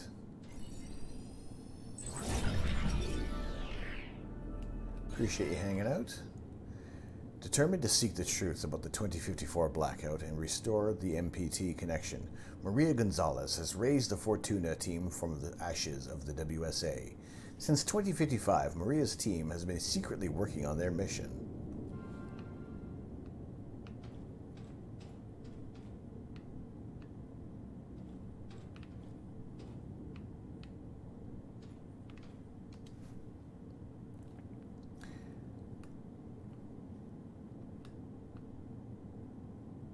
In memoriam of the Huygens malfunction 2048.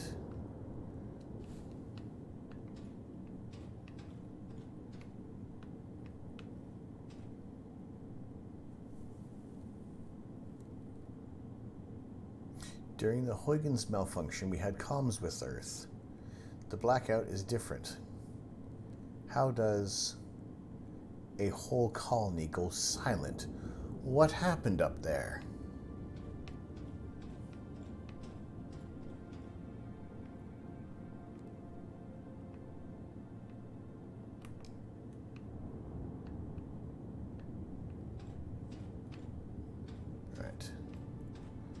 Find out what happened. I'll try not to dilly-dally too much in these areas so we can kind of get to interesting bits. Dear Sarah, we met years ago at Pearson Space Station. I was relieved from the space service after the Huygens cryosleep malfunction. Remember how we talked about my broken ASE? I'm looking for a way to extract its holographic data and hoping you could help me out. Oh, that was Maria writing. Hi Maria, yeah, I remember. Holographic data runs through a unique hardware component. I specialize more in software, so you should reach out to my colleague Rolf Robertson here at Pearson. He is an excellent mechanic. Oh, my back camera, my backlight just died.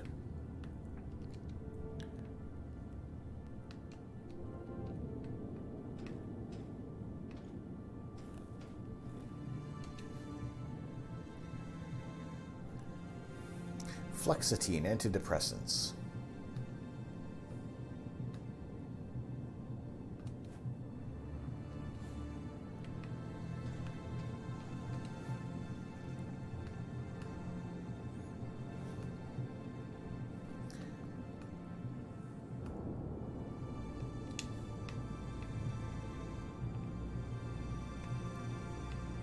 There's similar news clippings I had in my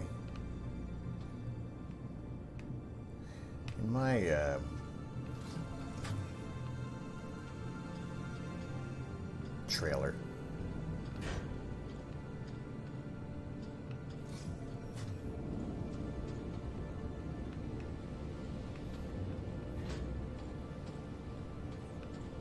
At least it seems that everything is kind of spelled out for you in here so we know what we're looking for.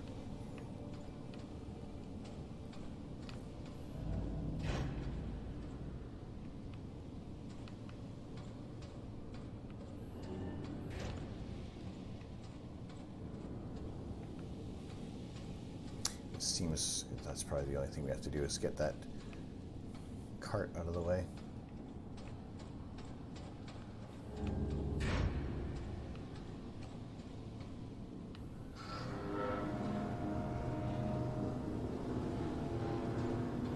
Excuse me, sir, that's for staff members only.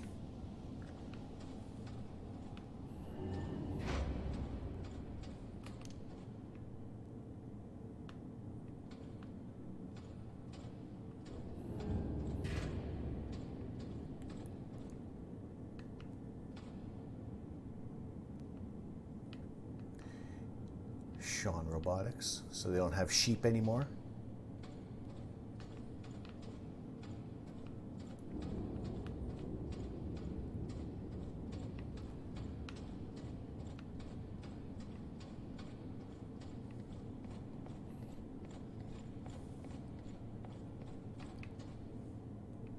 I don't know how Easter eggy this game is supposed to be. Like, should I be looking in the inobvious nooks and crannies for things?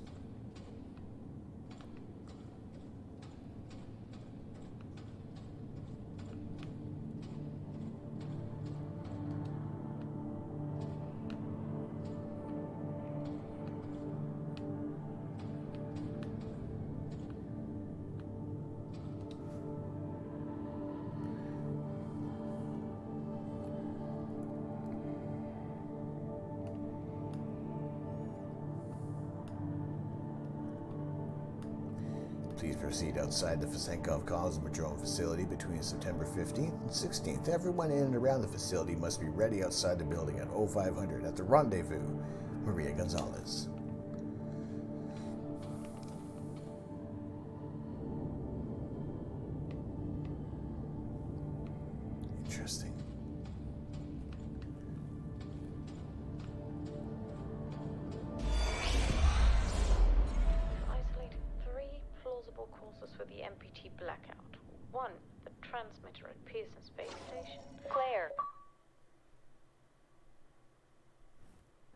Everyone is looking for you. I need to go over this one last time, Maria. We've been over it before, multiple times.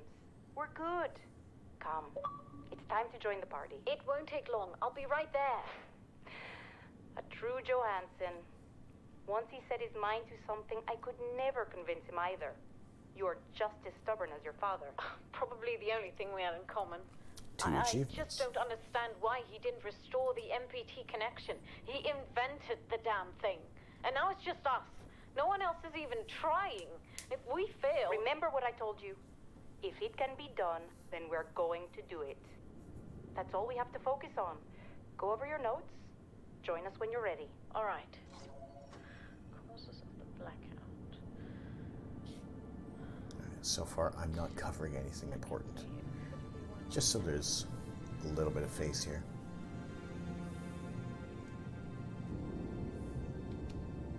Oh, let's go.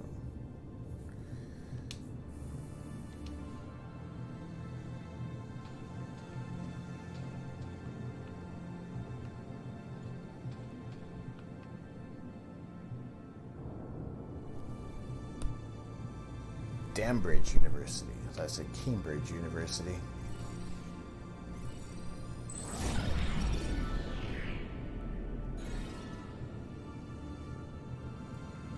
Recruited straight out of university, Claire Johansson designed the Taurus 5 rocket for the Fortuna mission, or Taurus V. See what they say.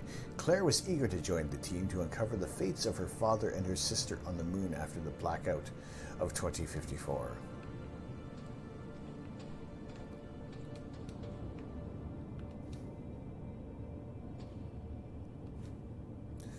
Dear Mrs. Johansson, the court rules that the father, Isaac Johansson, as the next of kin, has been granted full custody over Kathy Christina Johansson after the mother Elizabeth Johansson's untimely death.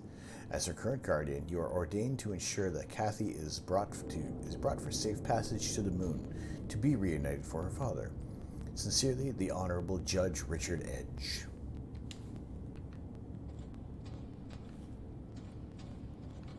The control center is located on the top floor of the facility. The dust storm is approaching fast. Let's go.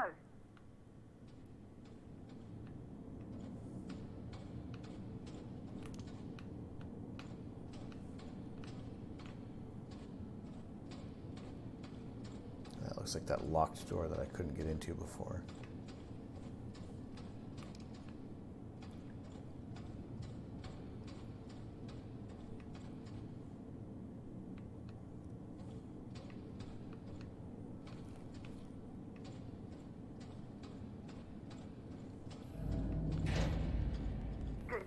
In the control center. Get the rocket ready to launch as fast as possible.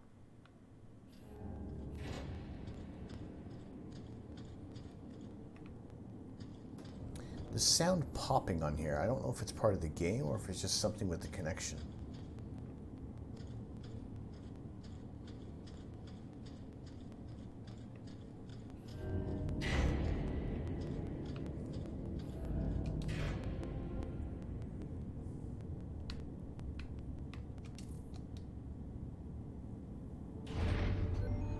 Calculating new storm ETA. Claire, we have a problem. The storm is approaching faster than expected. Way faster. Time's running out. Keep going, Fortuna. We've been working too long to give up now. Close both fuel valves.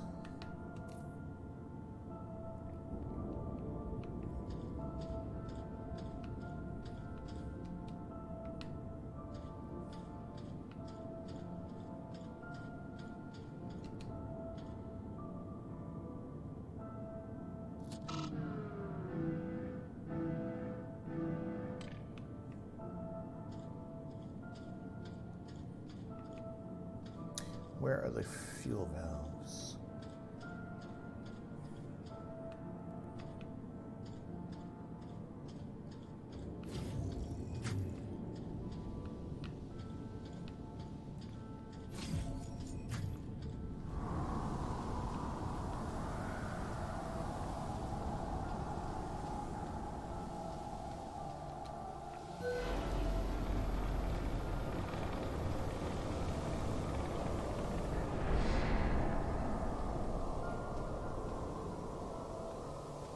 There's a lot of running back and forth with this.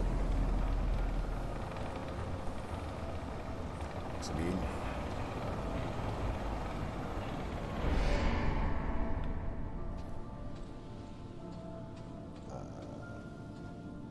Wait, I was just here.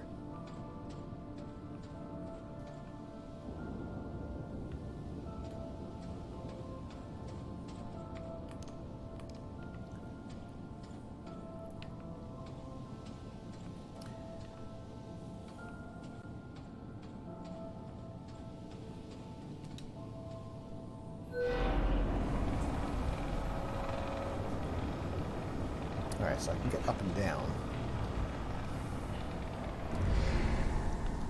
Where are the fuel valves I have to... Oh, looks like these up here.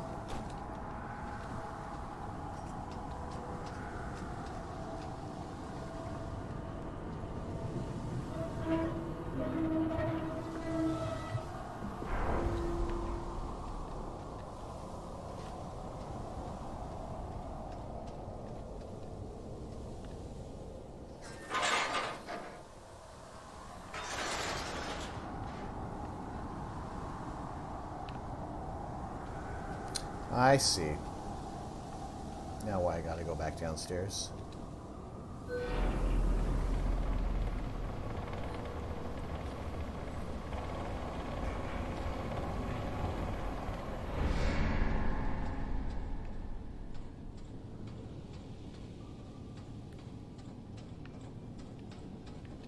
Nope.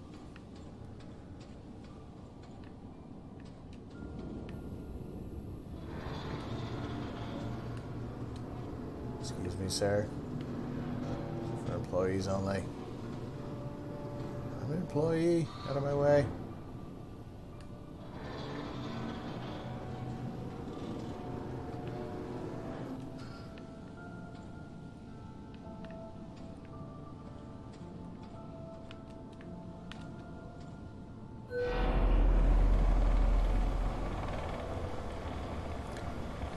I mean, the last thing you want to do is to fall off a ladder.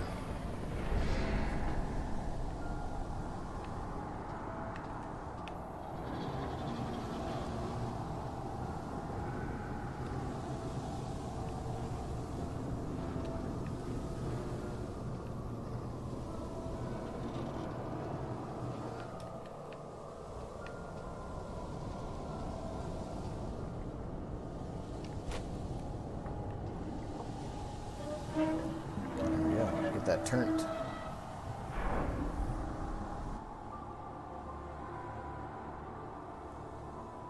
Okay, the hydrogen valves are closed. Head back inside the control center to prime the rocket for launch.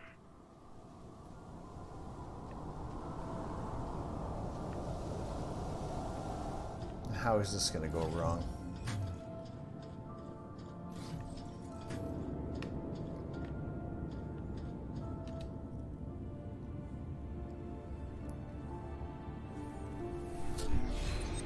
The rocket is going to go Krish-Splutz.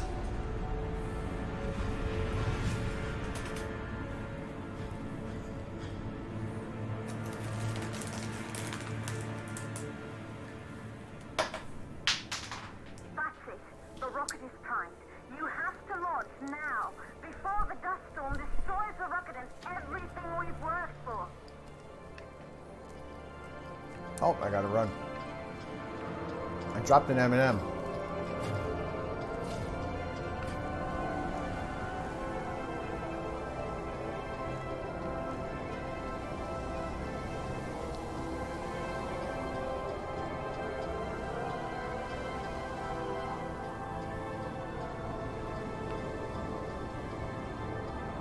Oh, it's getting harder to run.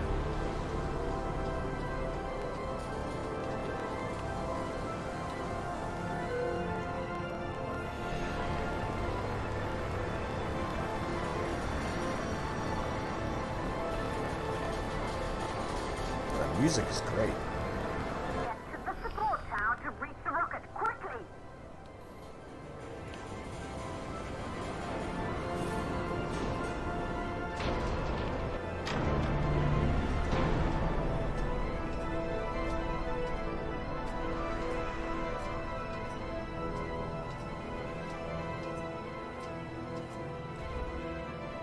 Rocket navigation systems online. We're nearly there. It's just like your training. You can do this. Initiate launch procedure. I don't remember my training.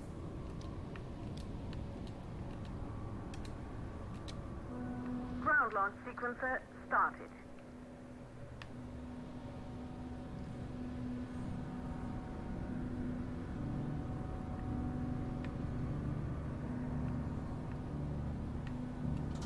Orbital axis arm retracting. Be a little more careful. Oh, wait. Cut off engine when in resting position. Okay.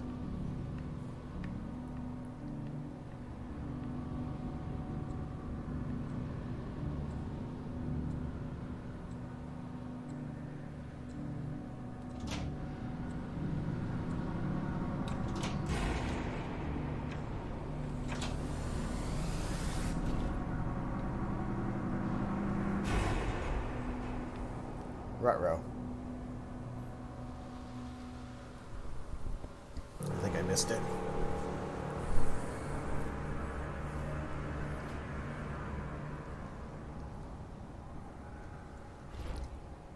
Rocket navigation systems online. We're nearly there. It's just like your training. You can do this. Initiate launch procedure.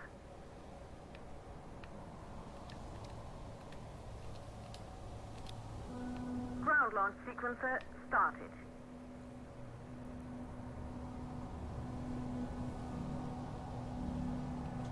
Orbital axis arm retracting. Be a little more careful.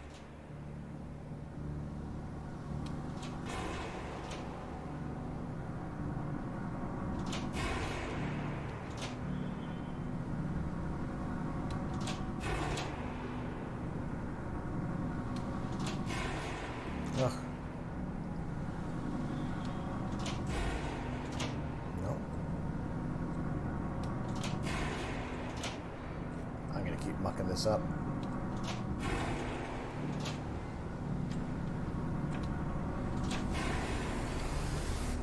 I'm doing something wrong here.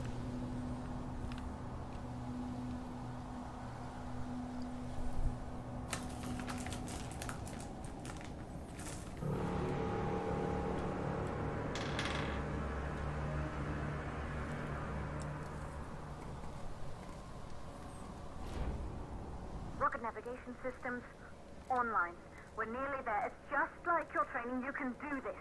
Initiate launch procedure. Ground launch sequencer started.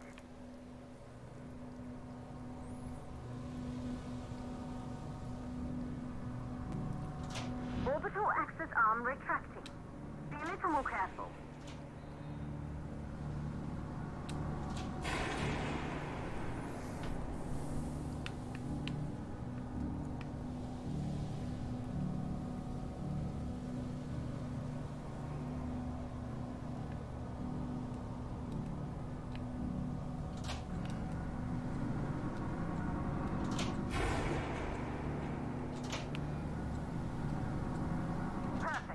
There we go. I gotta push it twice.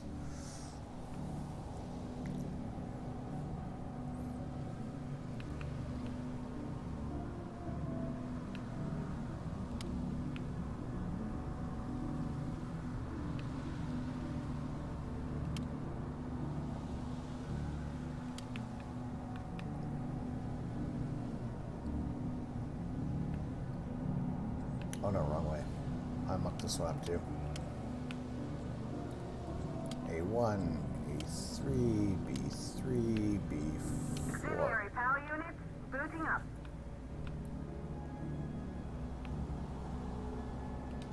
Gaseous oxygen vent arm retracting, holding but barely. Try to go easy on the equipment. Vent arm safely in place.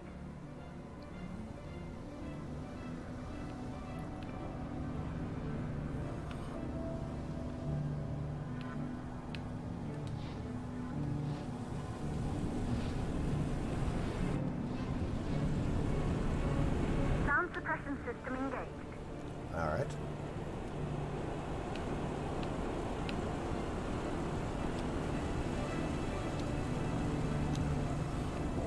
and burn-off system activated. Rocket boosters ready for ignition. Standing by for countdown.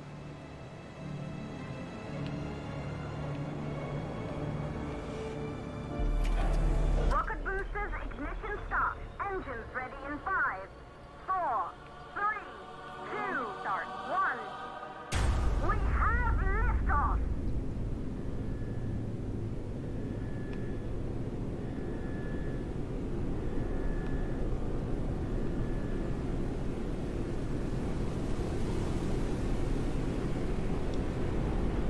There's nothing else I gotta do.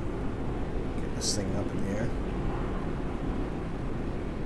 Because if it's anything like Kerbal, I'm screwed.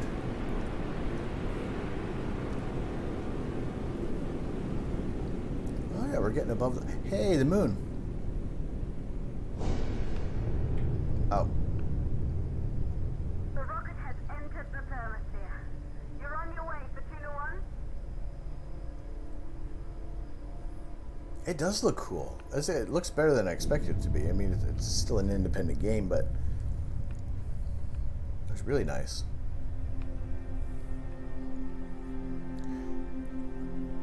You go to sleep. All right, Fulman, have a good snooze. We'll see you on the next one. Have a very good evening, a very good morning.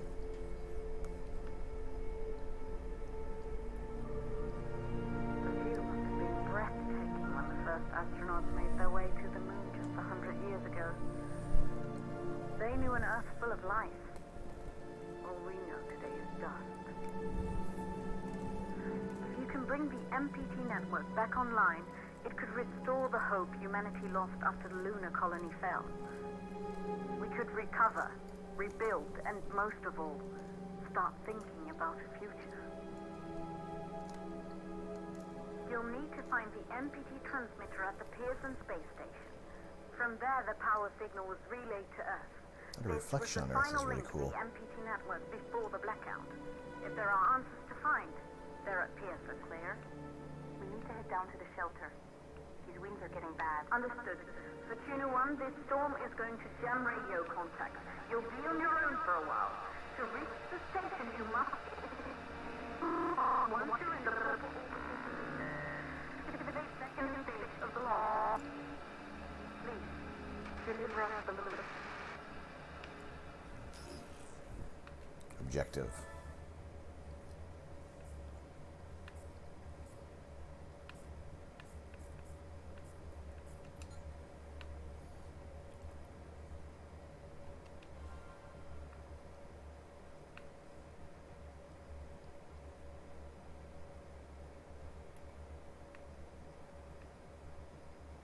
That's the only thing I gotta do, right?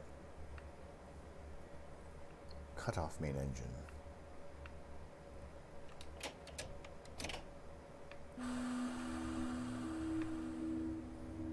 Ignite second thruster.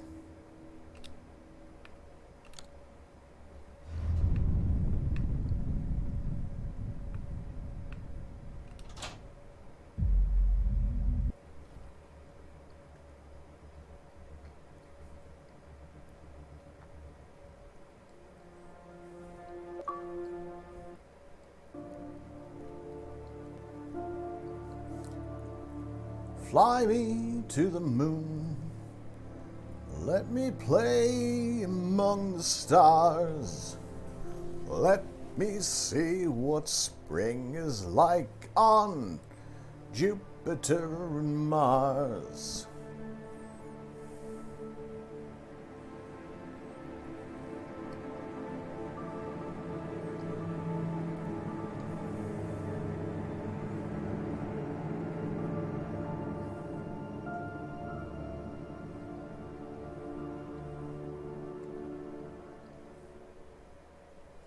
That's a pretty cool intro. I'll give him that. I gotta be honest, I'm really not really that cynical about games for the most part. And if I like it, I like it. And so far, I like it. The puzzles don't seem too hard. You know, I don't like anything that's like stupidly hard.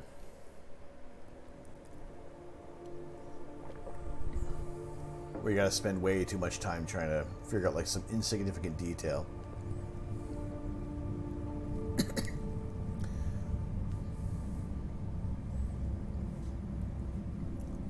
Hopefully it doesn't get that way.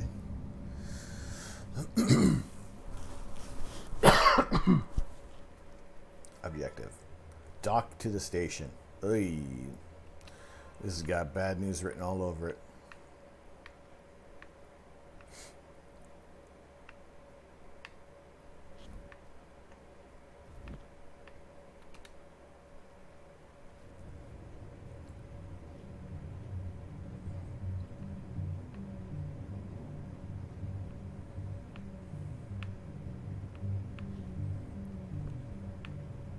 Oh boy. Oh.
Hey, not too bad.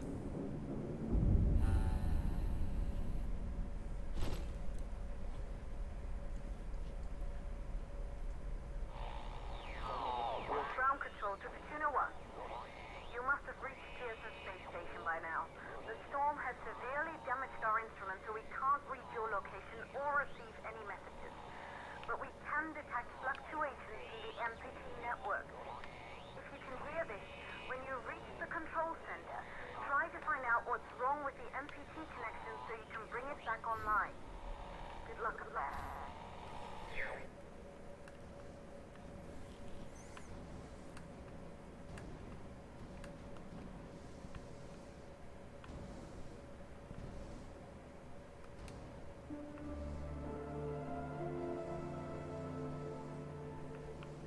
So there's another game that is very similar on a space station.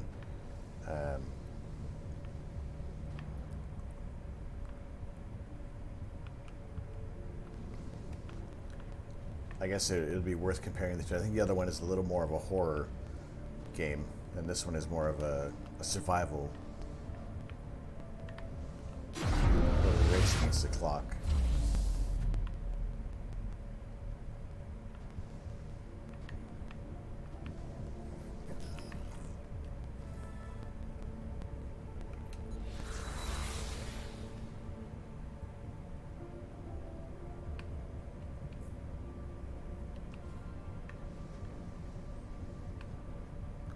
Life support offline. Alright, which way do I go?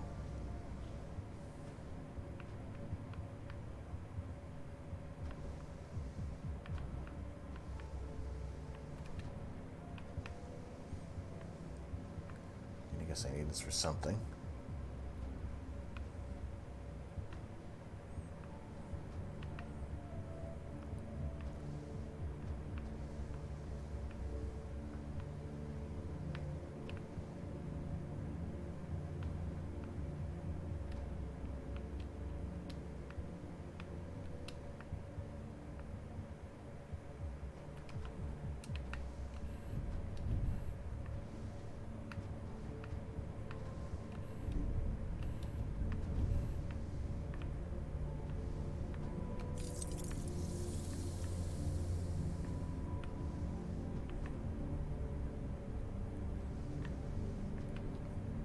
Find a couple more canisters.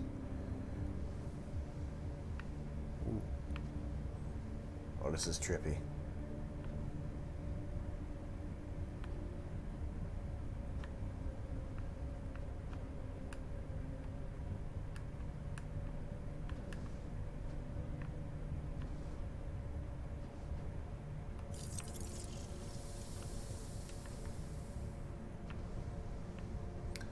Alright, so there's plenty of reserve oxygen at the moment.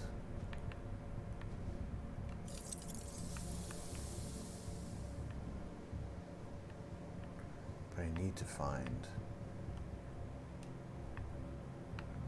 another one of those canisters, which is either over here or back in the other room. There's one.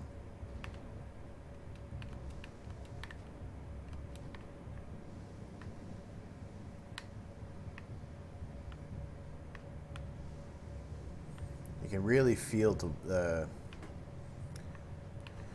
kind of the resistance. Not so much the resistance, but at least being able to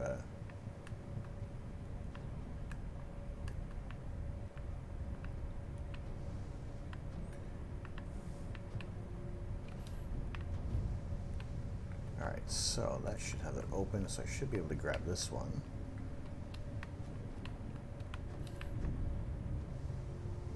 Yep. Then I can put these back in there and get stuff back online. And let me grab some more oxygen.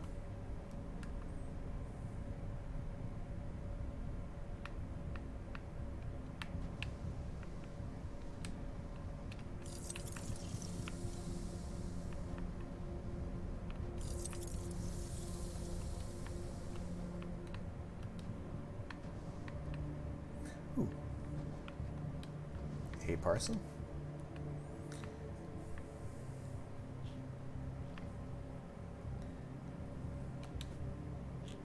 This side up. Oh.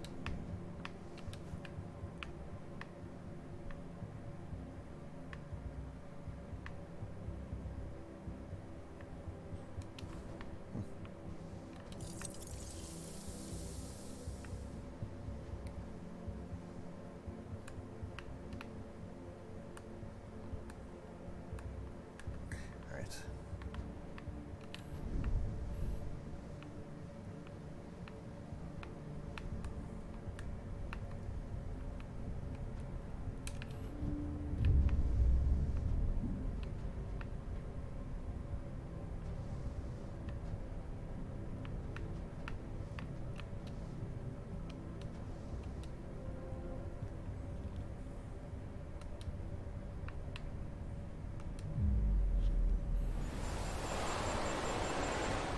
Backup power active.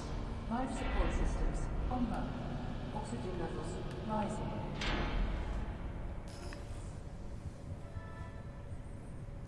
Alright. Assess station power inside the control center in the Libra wing. Alright, where is Libra?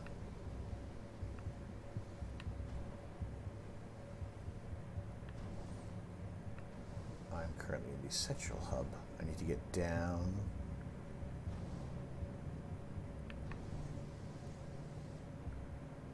Hopefully these are labeled.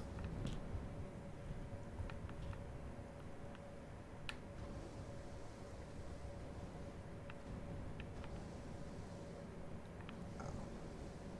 Do I have to carry around these things? Or is there another power supply somewhere? Oh, smashy, smashy.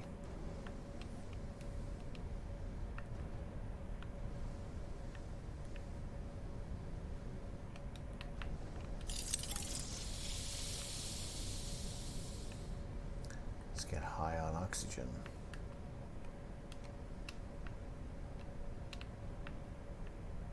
Do I have to take one of these, or is that going to muck everything up?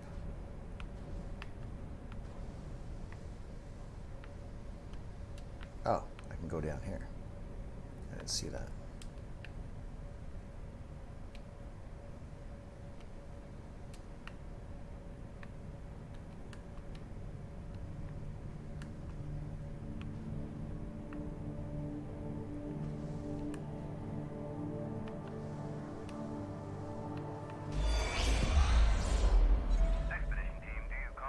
Copy, Control. We're all set. Ready for descent.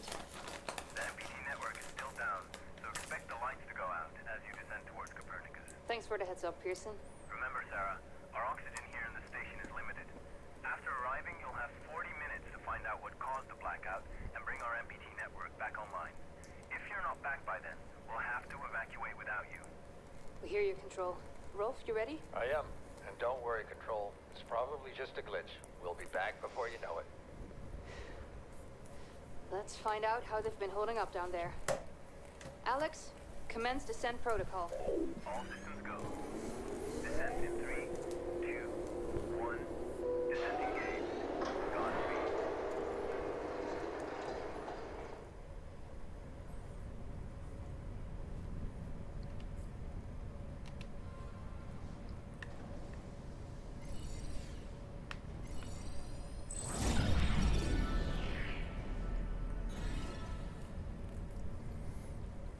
Pearson's space elevator improved the logistics of getting people and supplies to and from the moon.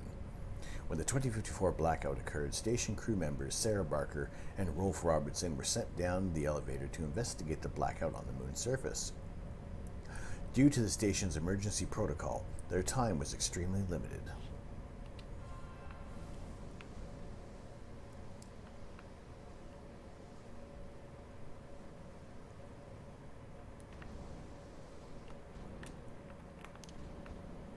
Flashlight.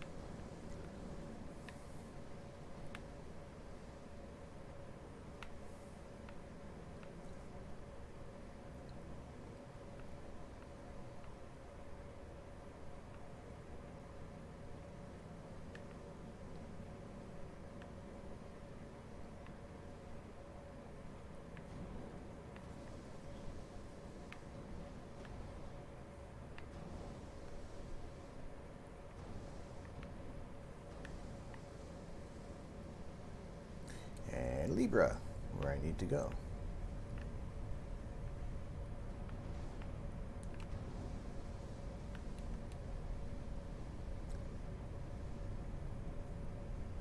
Ooh. What's all this dust in here? Should there be dust in a space station?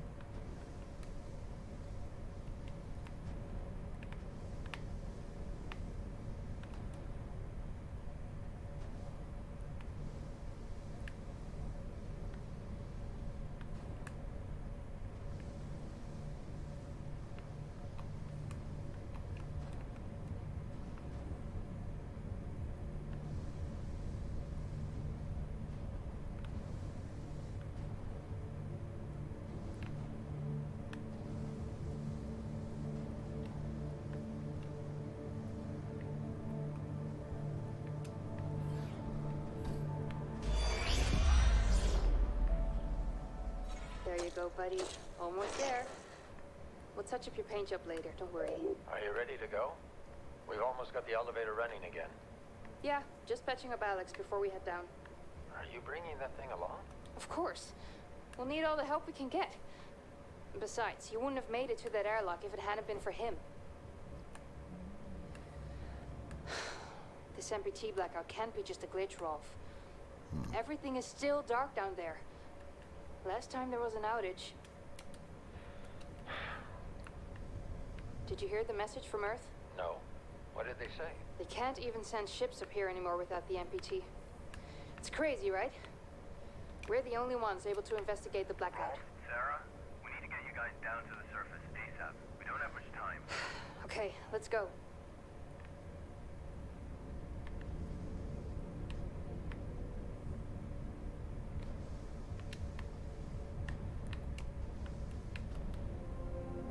MPT is still offline. What's going on? Backup power is finally up running up here at station, and we're repairing the Pearson elevator to take us down to Copernicus Moon Hub. To provide any assistance you might need to bring the MPT back online. We're coming. Please be safe. So it looks like they got this in the Copernicus crater, which we did look at earlier tonight. And I'm thinking already, I mean, this is a cool looking game. This is fantastic. Oh, hey, Moon.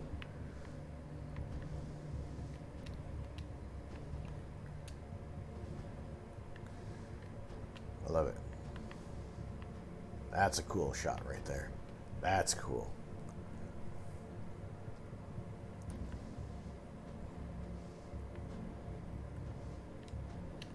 Oh.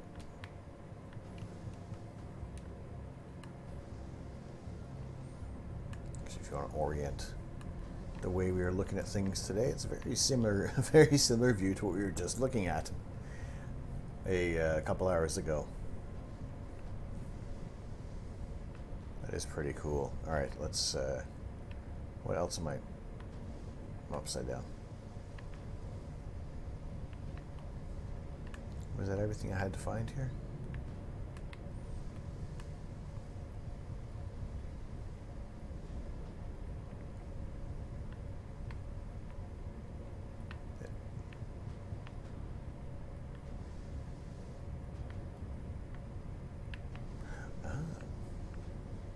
All right.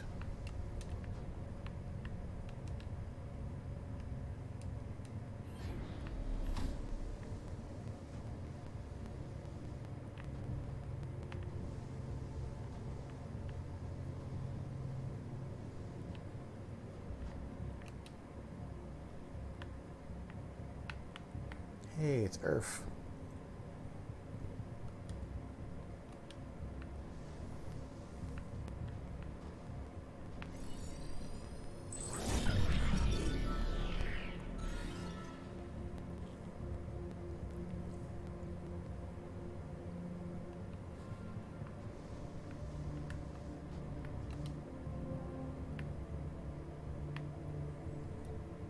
Dear Mr. Robertson, I'm one of the few survivors of the Huygens-Crowsley malfunction. I've recently come across a fragment recovered from the cryogenerator. I was hoping you could inspect it. Also, is there any way I can get my ASC to project holographic data from that day? I want to find out what really happened at Huygens. I've inspected the generator fragment as you sent over, but I can't find anything conclusive. As for holographic data, it's unfortunately location-based. Holograms can only be projected where they occurred. If the Lunar Council ever clears access to the Huygens again, I think the best thing to do would be to bring your ASC to check the holographic data that's there.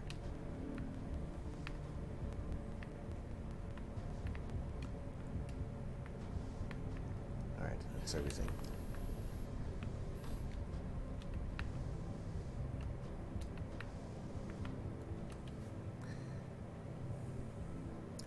$2539.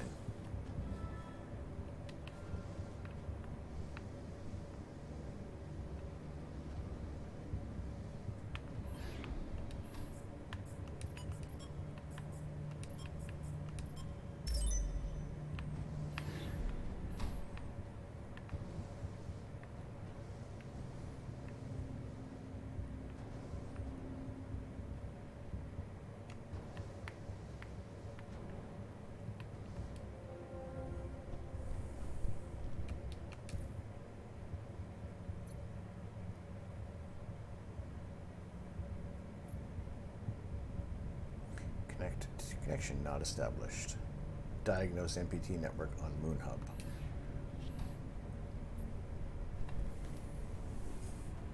No connection with Moon Hub. Space elevator to Moon Hub offline. Additional energy required.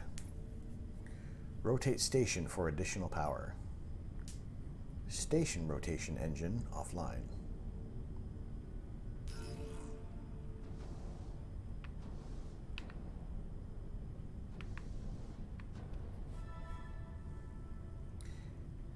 Reach the Ares wing through Orion wing.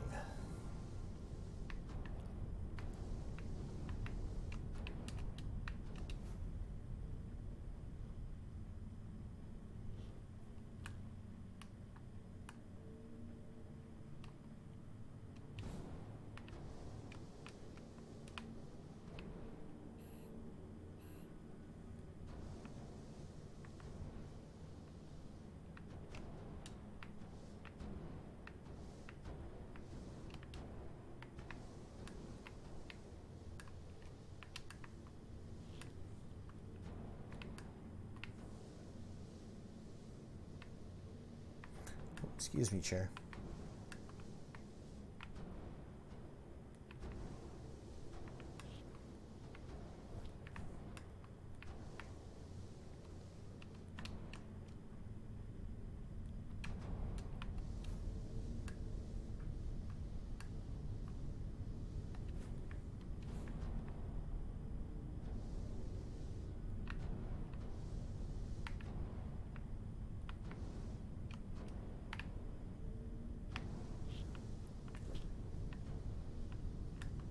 very eerily quiet.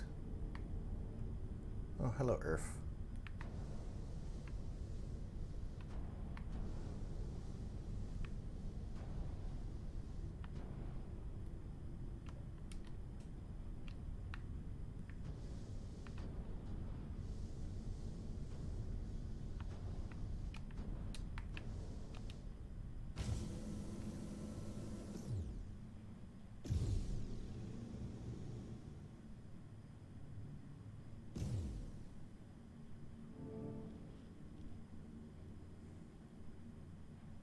Plasma cutter primed and ready to cut logs.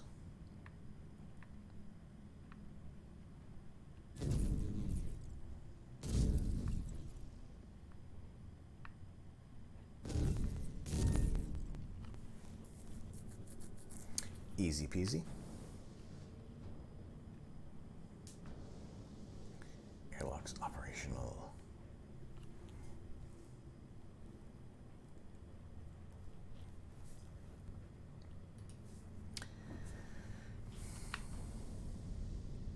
Alright, seeing how this saves automatically.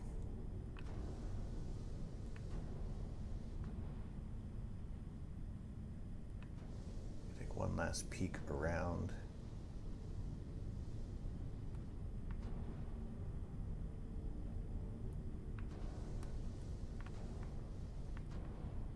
Is there anywhere else I have to go in here? Push this button. Uh-oh, what'd I do? Oh, crud.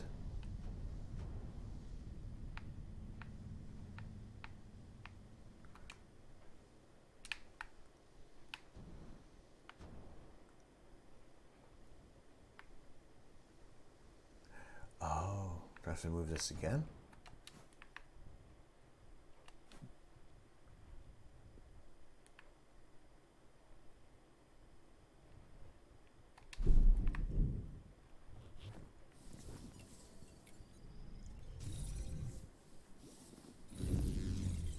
Oh, nifty.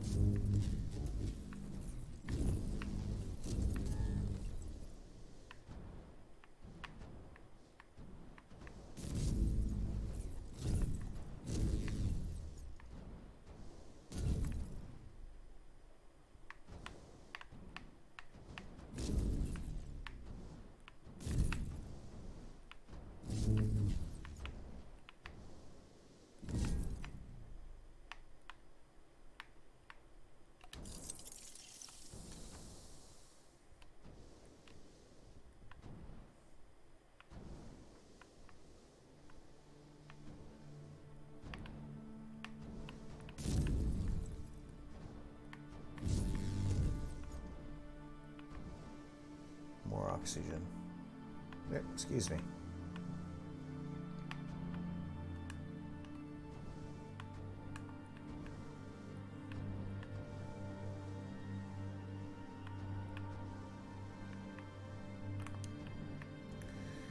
If I go through the right way.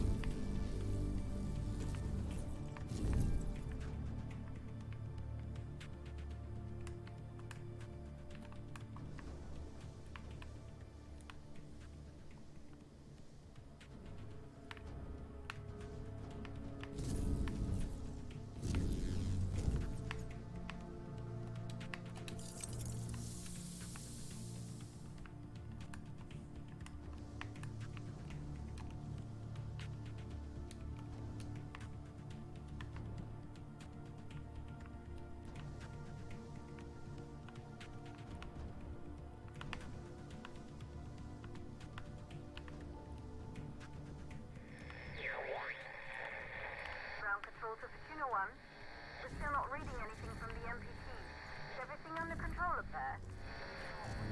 Yes, everything's under control. Chill out.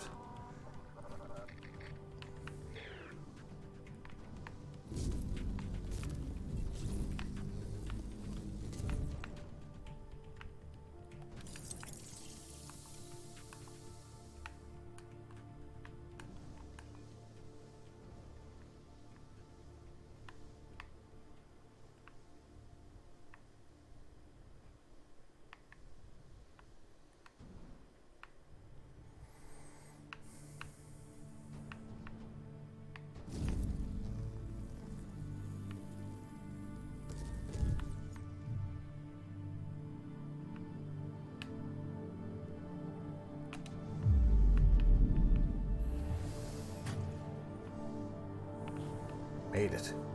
Alright, yeah, I was holding my breath a lot of the time.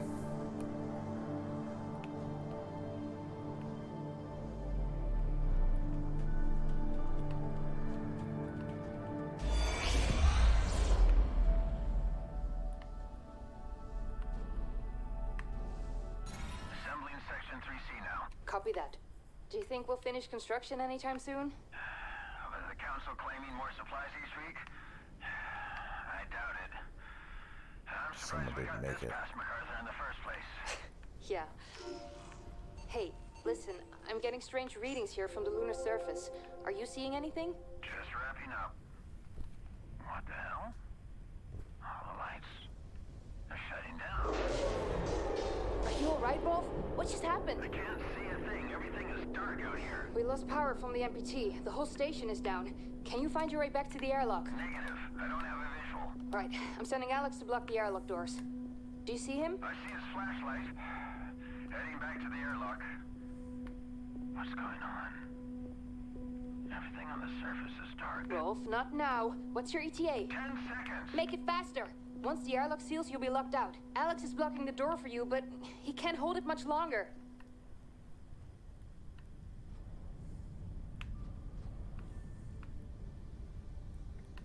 What went wrong?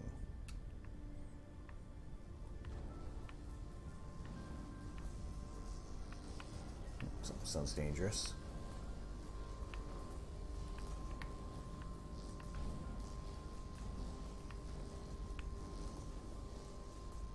I hear power surging.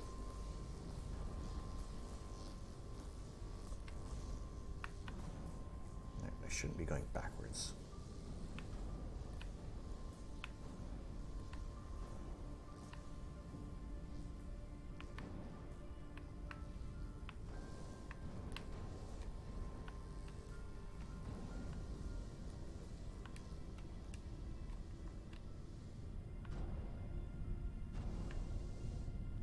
No, I was just here.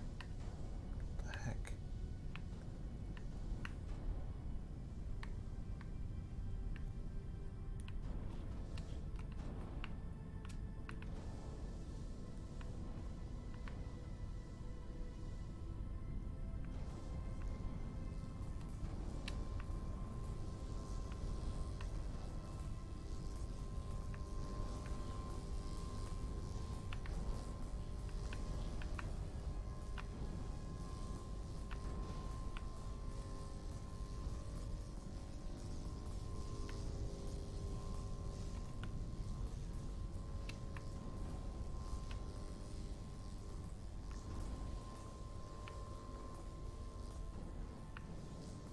Alright, that sound does not help me at all.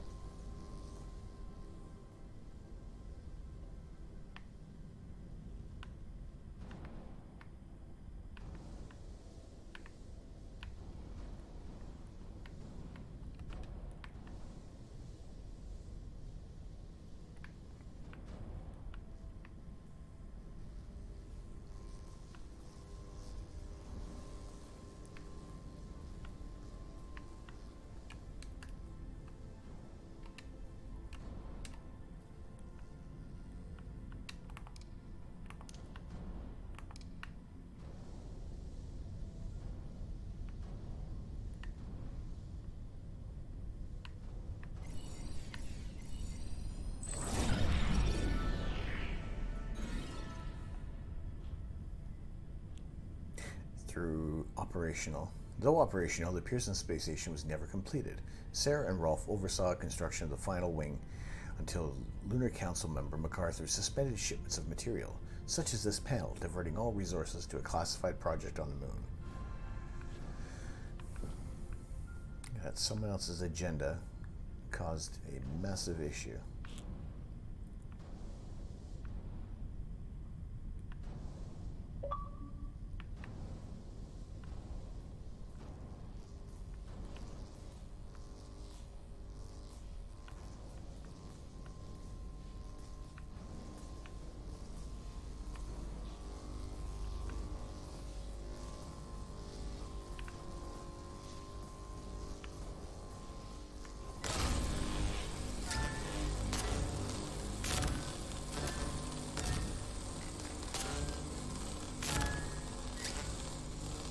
This makes me think of that one little objective in GoldenEye when you had that watch.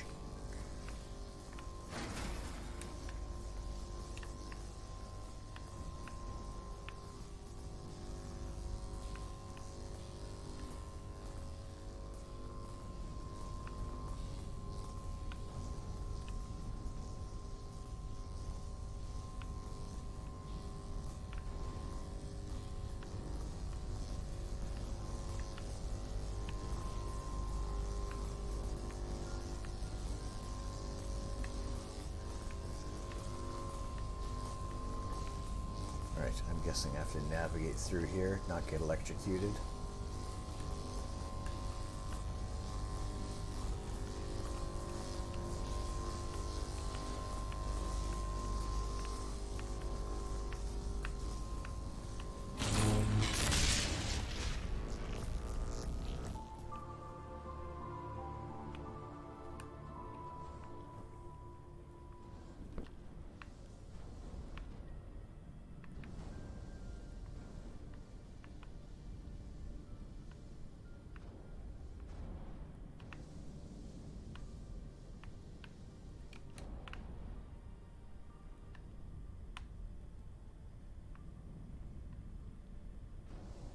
So is the power more stable now?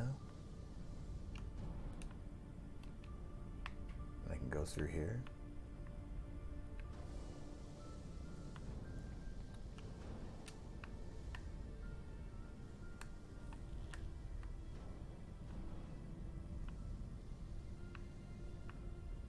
And little globules of water.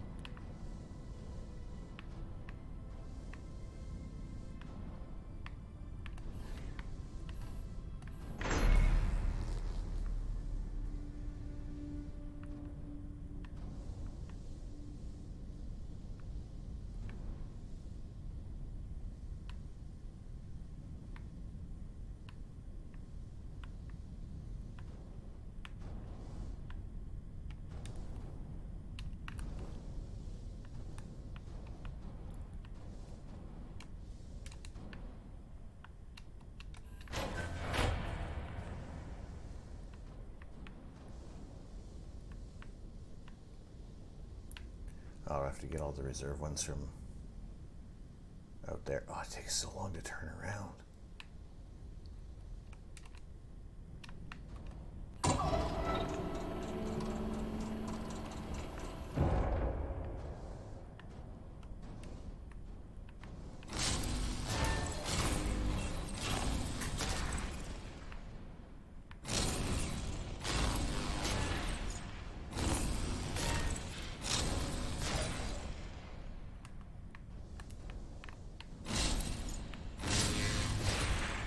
I'm assuming this is what I have to do.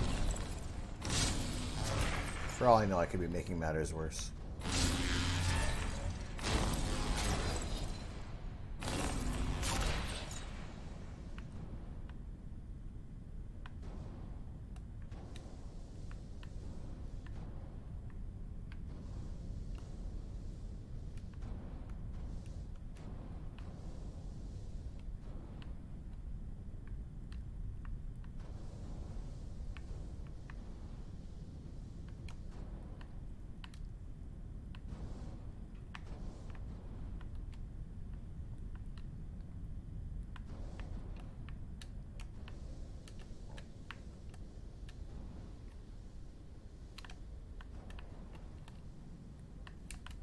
Okay, maybe there's something on the other side there. Have to move those around to power a different section.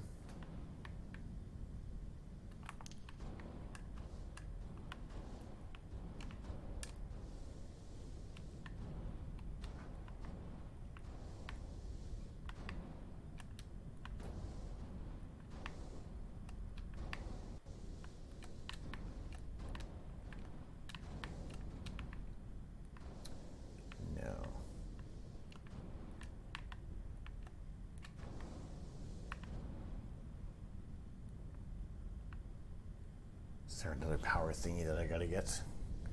Because I think...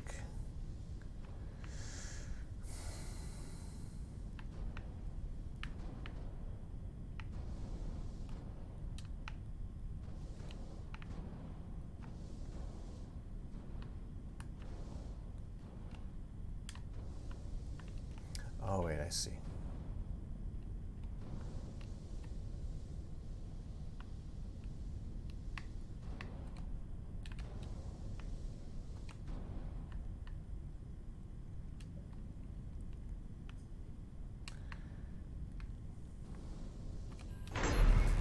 Life support energy supply at 40%.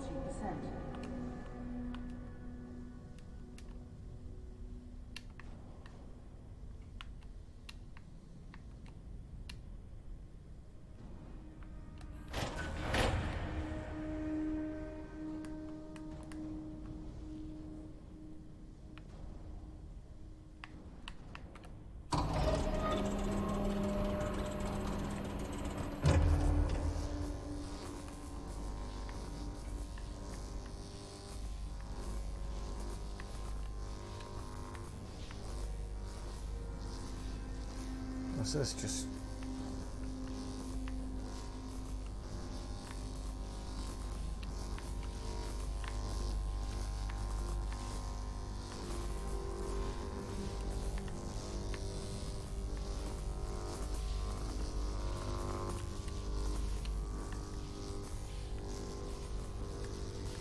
Boy.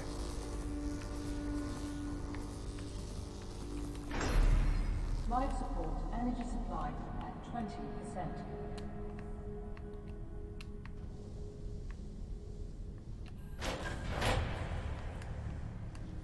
All right, one more apparently. And that'll get us our power back.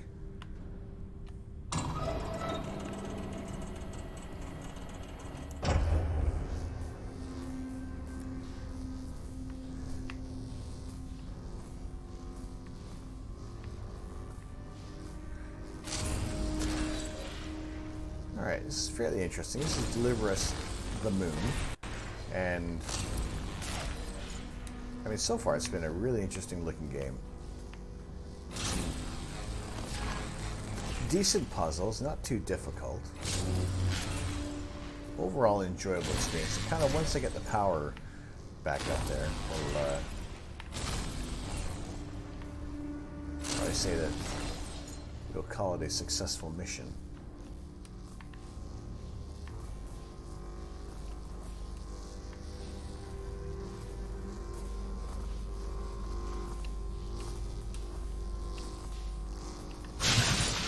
Ow.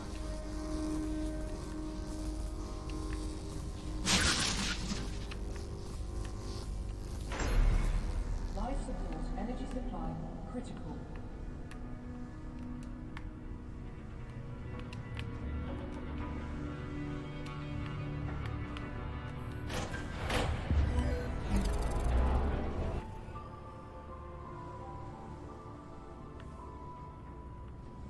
Power fully redirected from life support to rotation engine.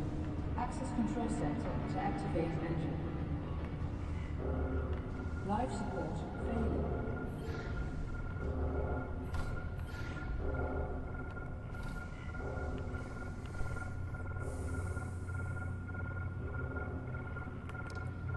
Life support shutting down. Oxygen reserves low. I gotta tell you, I don't know where I'm going. Hopefully this will point me in the right direction.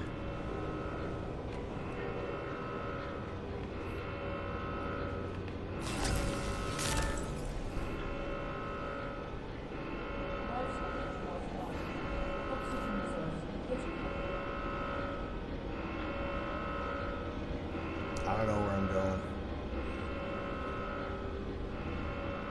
I'm gonna muck it up.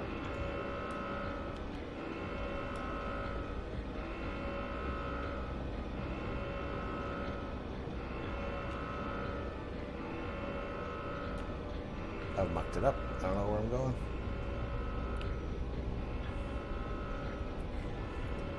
Return to the control center in the Libra wing.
get in here?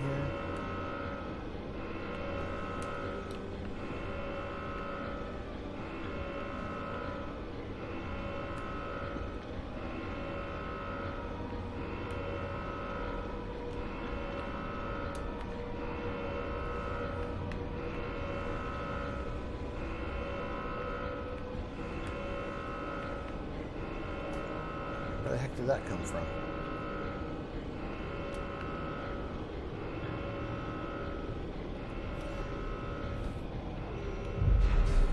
Life support offline. Oxygen reserves nearly exhausted.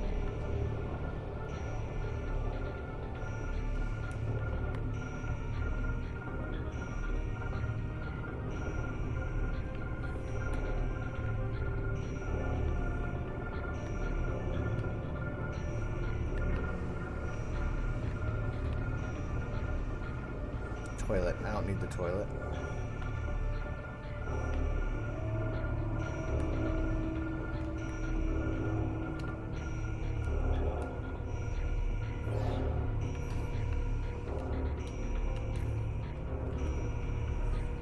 Activate the rotation engine.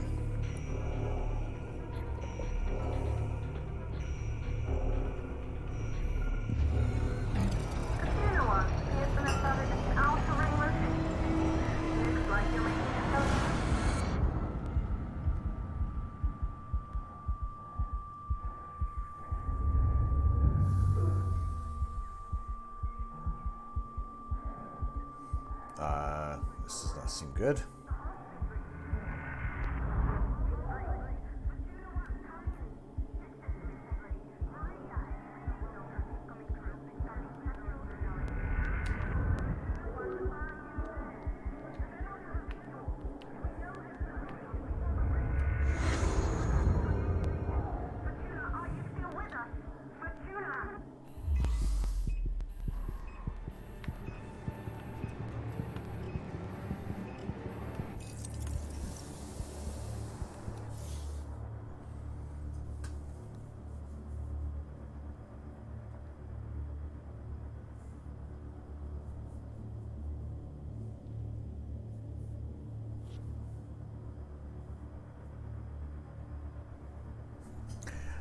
I think we're going to leave it on a bit of a cliffhanger there. And we will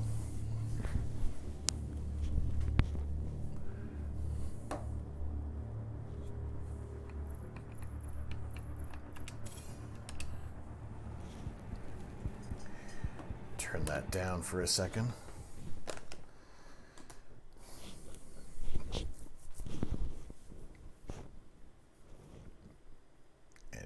Zoom.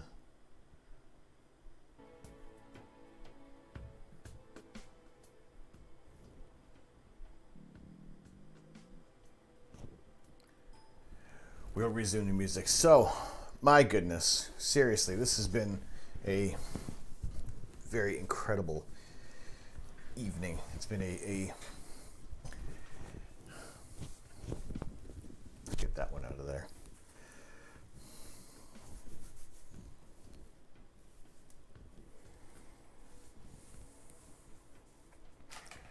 Here we go. We'll get the hat off. The beard has stayed. The beard, the lights have kind of stayed going on this whole time. I think that's really cool. That it's kept its charge going. It's just the red lights. They're not using up as much power as the blue, and a little bit of green kind of comes through every now and then. But I want to thank you guys incredibly so much for staying for being in here. And again, thanks to Econ Greg for the raid earlier tonight, and those who have joined the observatory, those who have cheered bits, those who have subbed and resubbed to the channel. I appreciate it to no end. And you know, I really can't thank you guys enough for what you do on here and how much you support the channel. It's been an incredible year, and this isn't going to be the final stream of the year. I do have, if not tomorrow night for our rainy day astronomy, it will be Sunday. I might take tomorrow just to kind of recoup on after this super long stream. This is the longest stream that we've done at 8 hours. So yeah, we'll reconvene, if not tomorrow. If you want to kind of check in with things, it'll be on updates. Will be on the Discord and on Twitter. That will have the updates kind of coming through there. And yeah, we'll keep things going with the astronomy. We're going to send those of you who are still with us, I'll send you guys back over to Econ Greg if you would come along with them, or if you are already over there. Astro Bear, thank you very much for sticking around. I appreciate the company, and hopefully you guys who have been in on the stream here have had a little bit of fun, checked out a new game, which is pretty cool. I'm enjoying it. We'll see how things go on the next stream there. Like I said, maybe during the day we'll do some more gaming, but that was Deliver the Moon is pretty cool. I'm enjoying it. So hopefully you guys have some clear skies. Sunday night looks like it might be, there might be a little bit of some clearer skies for us for a few hours, so definitely we'll do that. And tomorrow I will keep you updated on the rainy day astronomy session, where we will be doing a reprocess of the of Malot 15 in the Heart Nebula. So we will we'll see how that goes. I want to wish you guys a very Merry Christmas, a very happy Boxing Day, a very happy Friday, Saturday, wherever you are. I mean, thanks just can't be enough. I appreciate you guys to no end there. Toritsu, how you doing? Welcome into the observatory. Thank you very much for coming in. Welcome to our community. Very happy to have you in here. We are kind of wrapping things up tonight. It has been a bit of one of our longest streams so far. And it's kind of been one of those areas I wanted to have open for you guys, for anyone who's coming in who is not doing much on Christmas and just wanted to kind of hang out. That's really the whole point of what I wanted to do tonight. So I thank you guys very much for coming in. We're going to pass you back over to Econ Greg. He is doing some live astro imaging as well, and he is my inspiration for doing this. If it wasn't for him, we probably wouldn't have this channel either. Don't know what I'd be doing right now. So we'll see you back, if not later tonight for me, or Saturday evening, and if not, we'll kind of switch it to Sunday just to kind of give a little bit of recoup time. So yeah, thank you for the follows. Thank you for the new members of the community. Thank you for those who are existing members of the observatory. To our newest follower, Toritsu. I appreciate you guys so much. It has been an incredible evening. You have kept me some great company as well, and I appreciate you guys immensely. We'll pass you over to Econ Greg, where he is doing more astronomy. We're just keeping the science going tonight. So I thank you guys very much for coming in. I have been Tom. I am the Astro Canuck. I'm not here to change the world. I'm here to share the universe. Have a very good evening, a very Merry Christmas, and we will see you soon. Take care.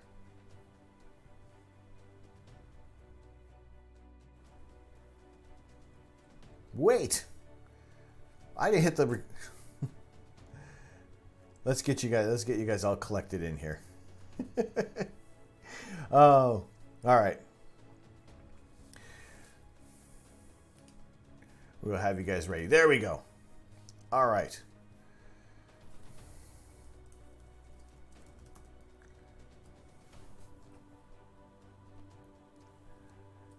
There you go. For those who are subscribers, exclamation raid. We'll give you the message. If not, share the love over to Econ Greg. Thank you guys very much. Again, I'm Tom, the Astro Canuck. Not here to change the world. I'm here to share the universe.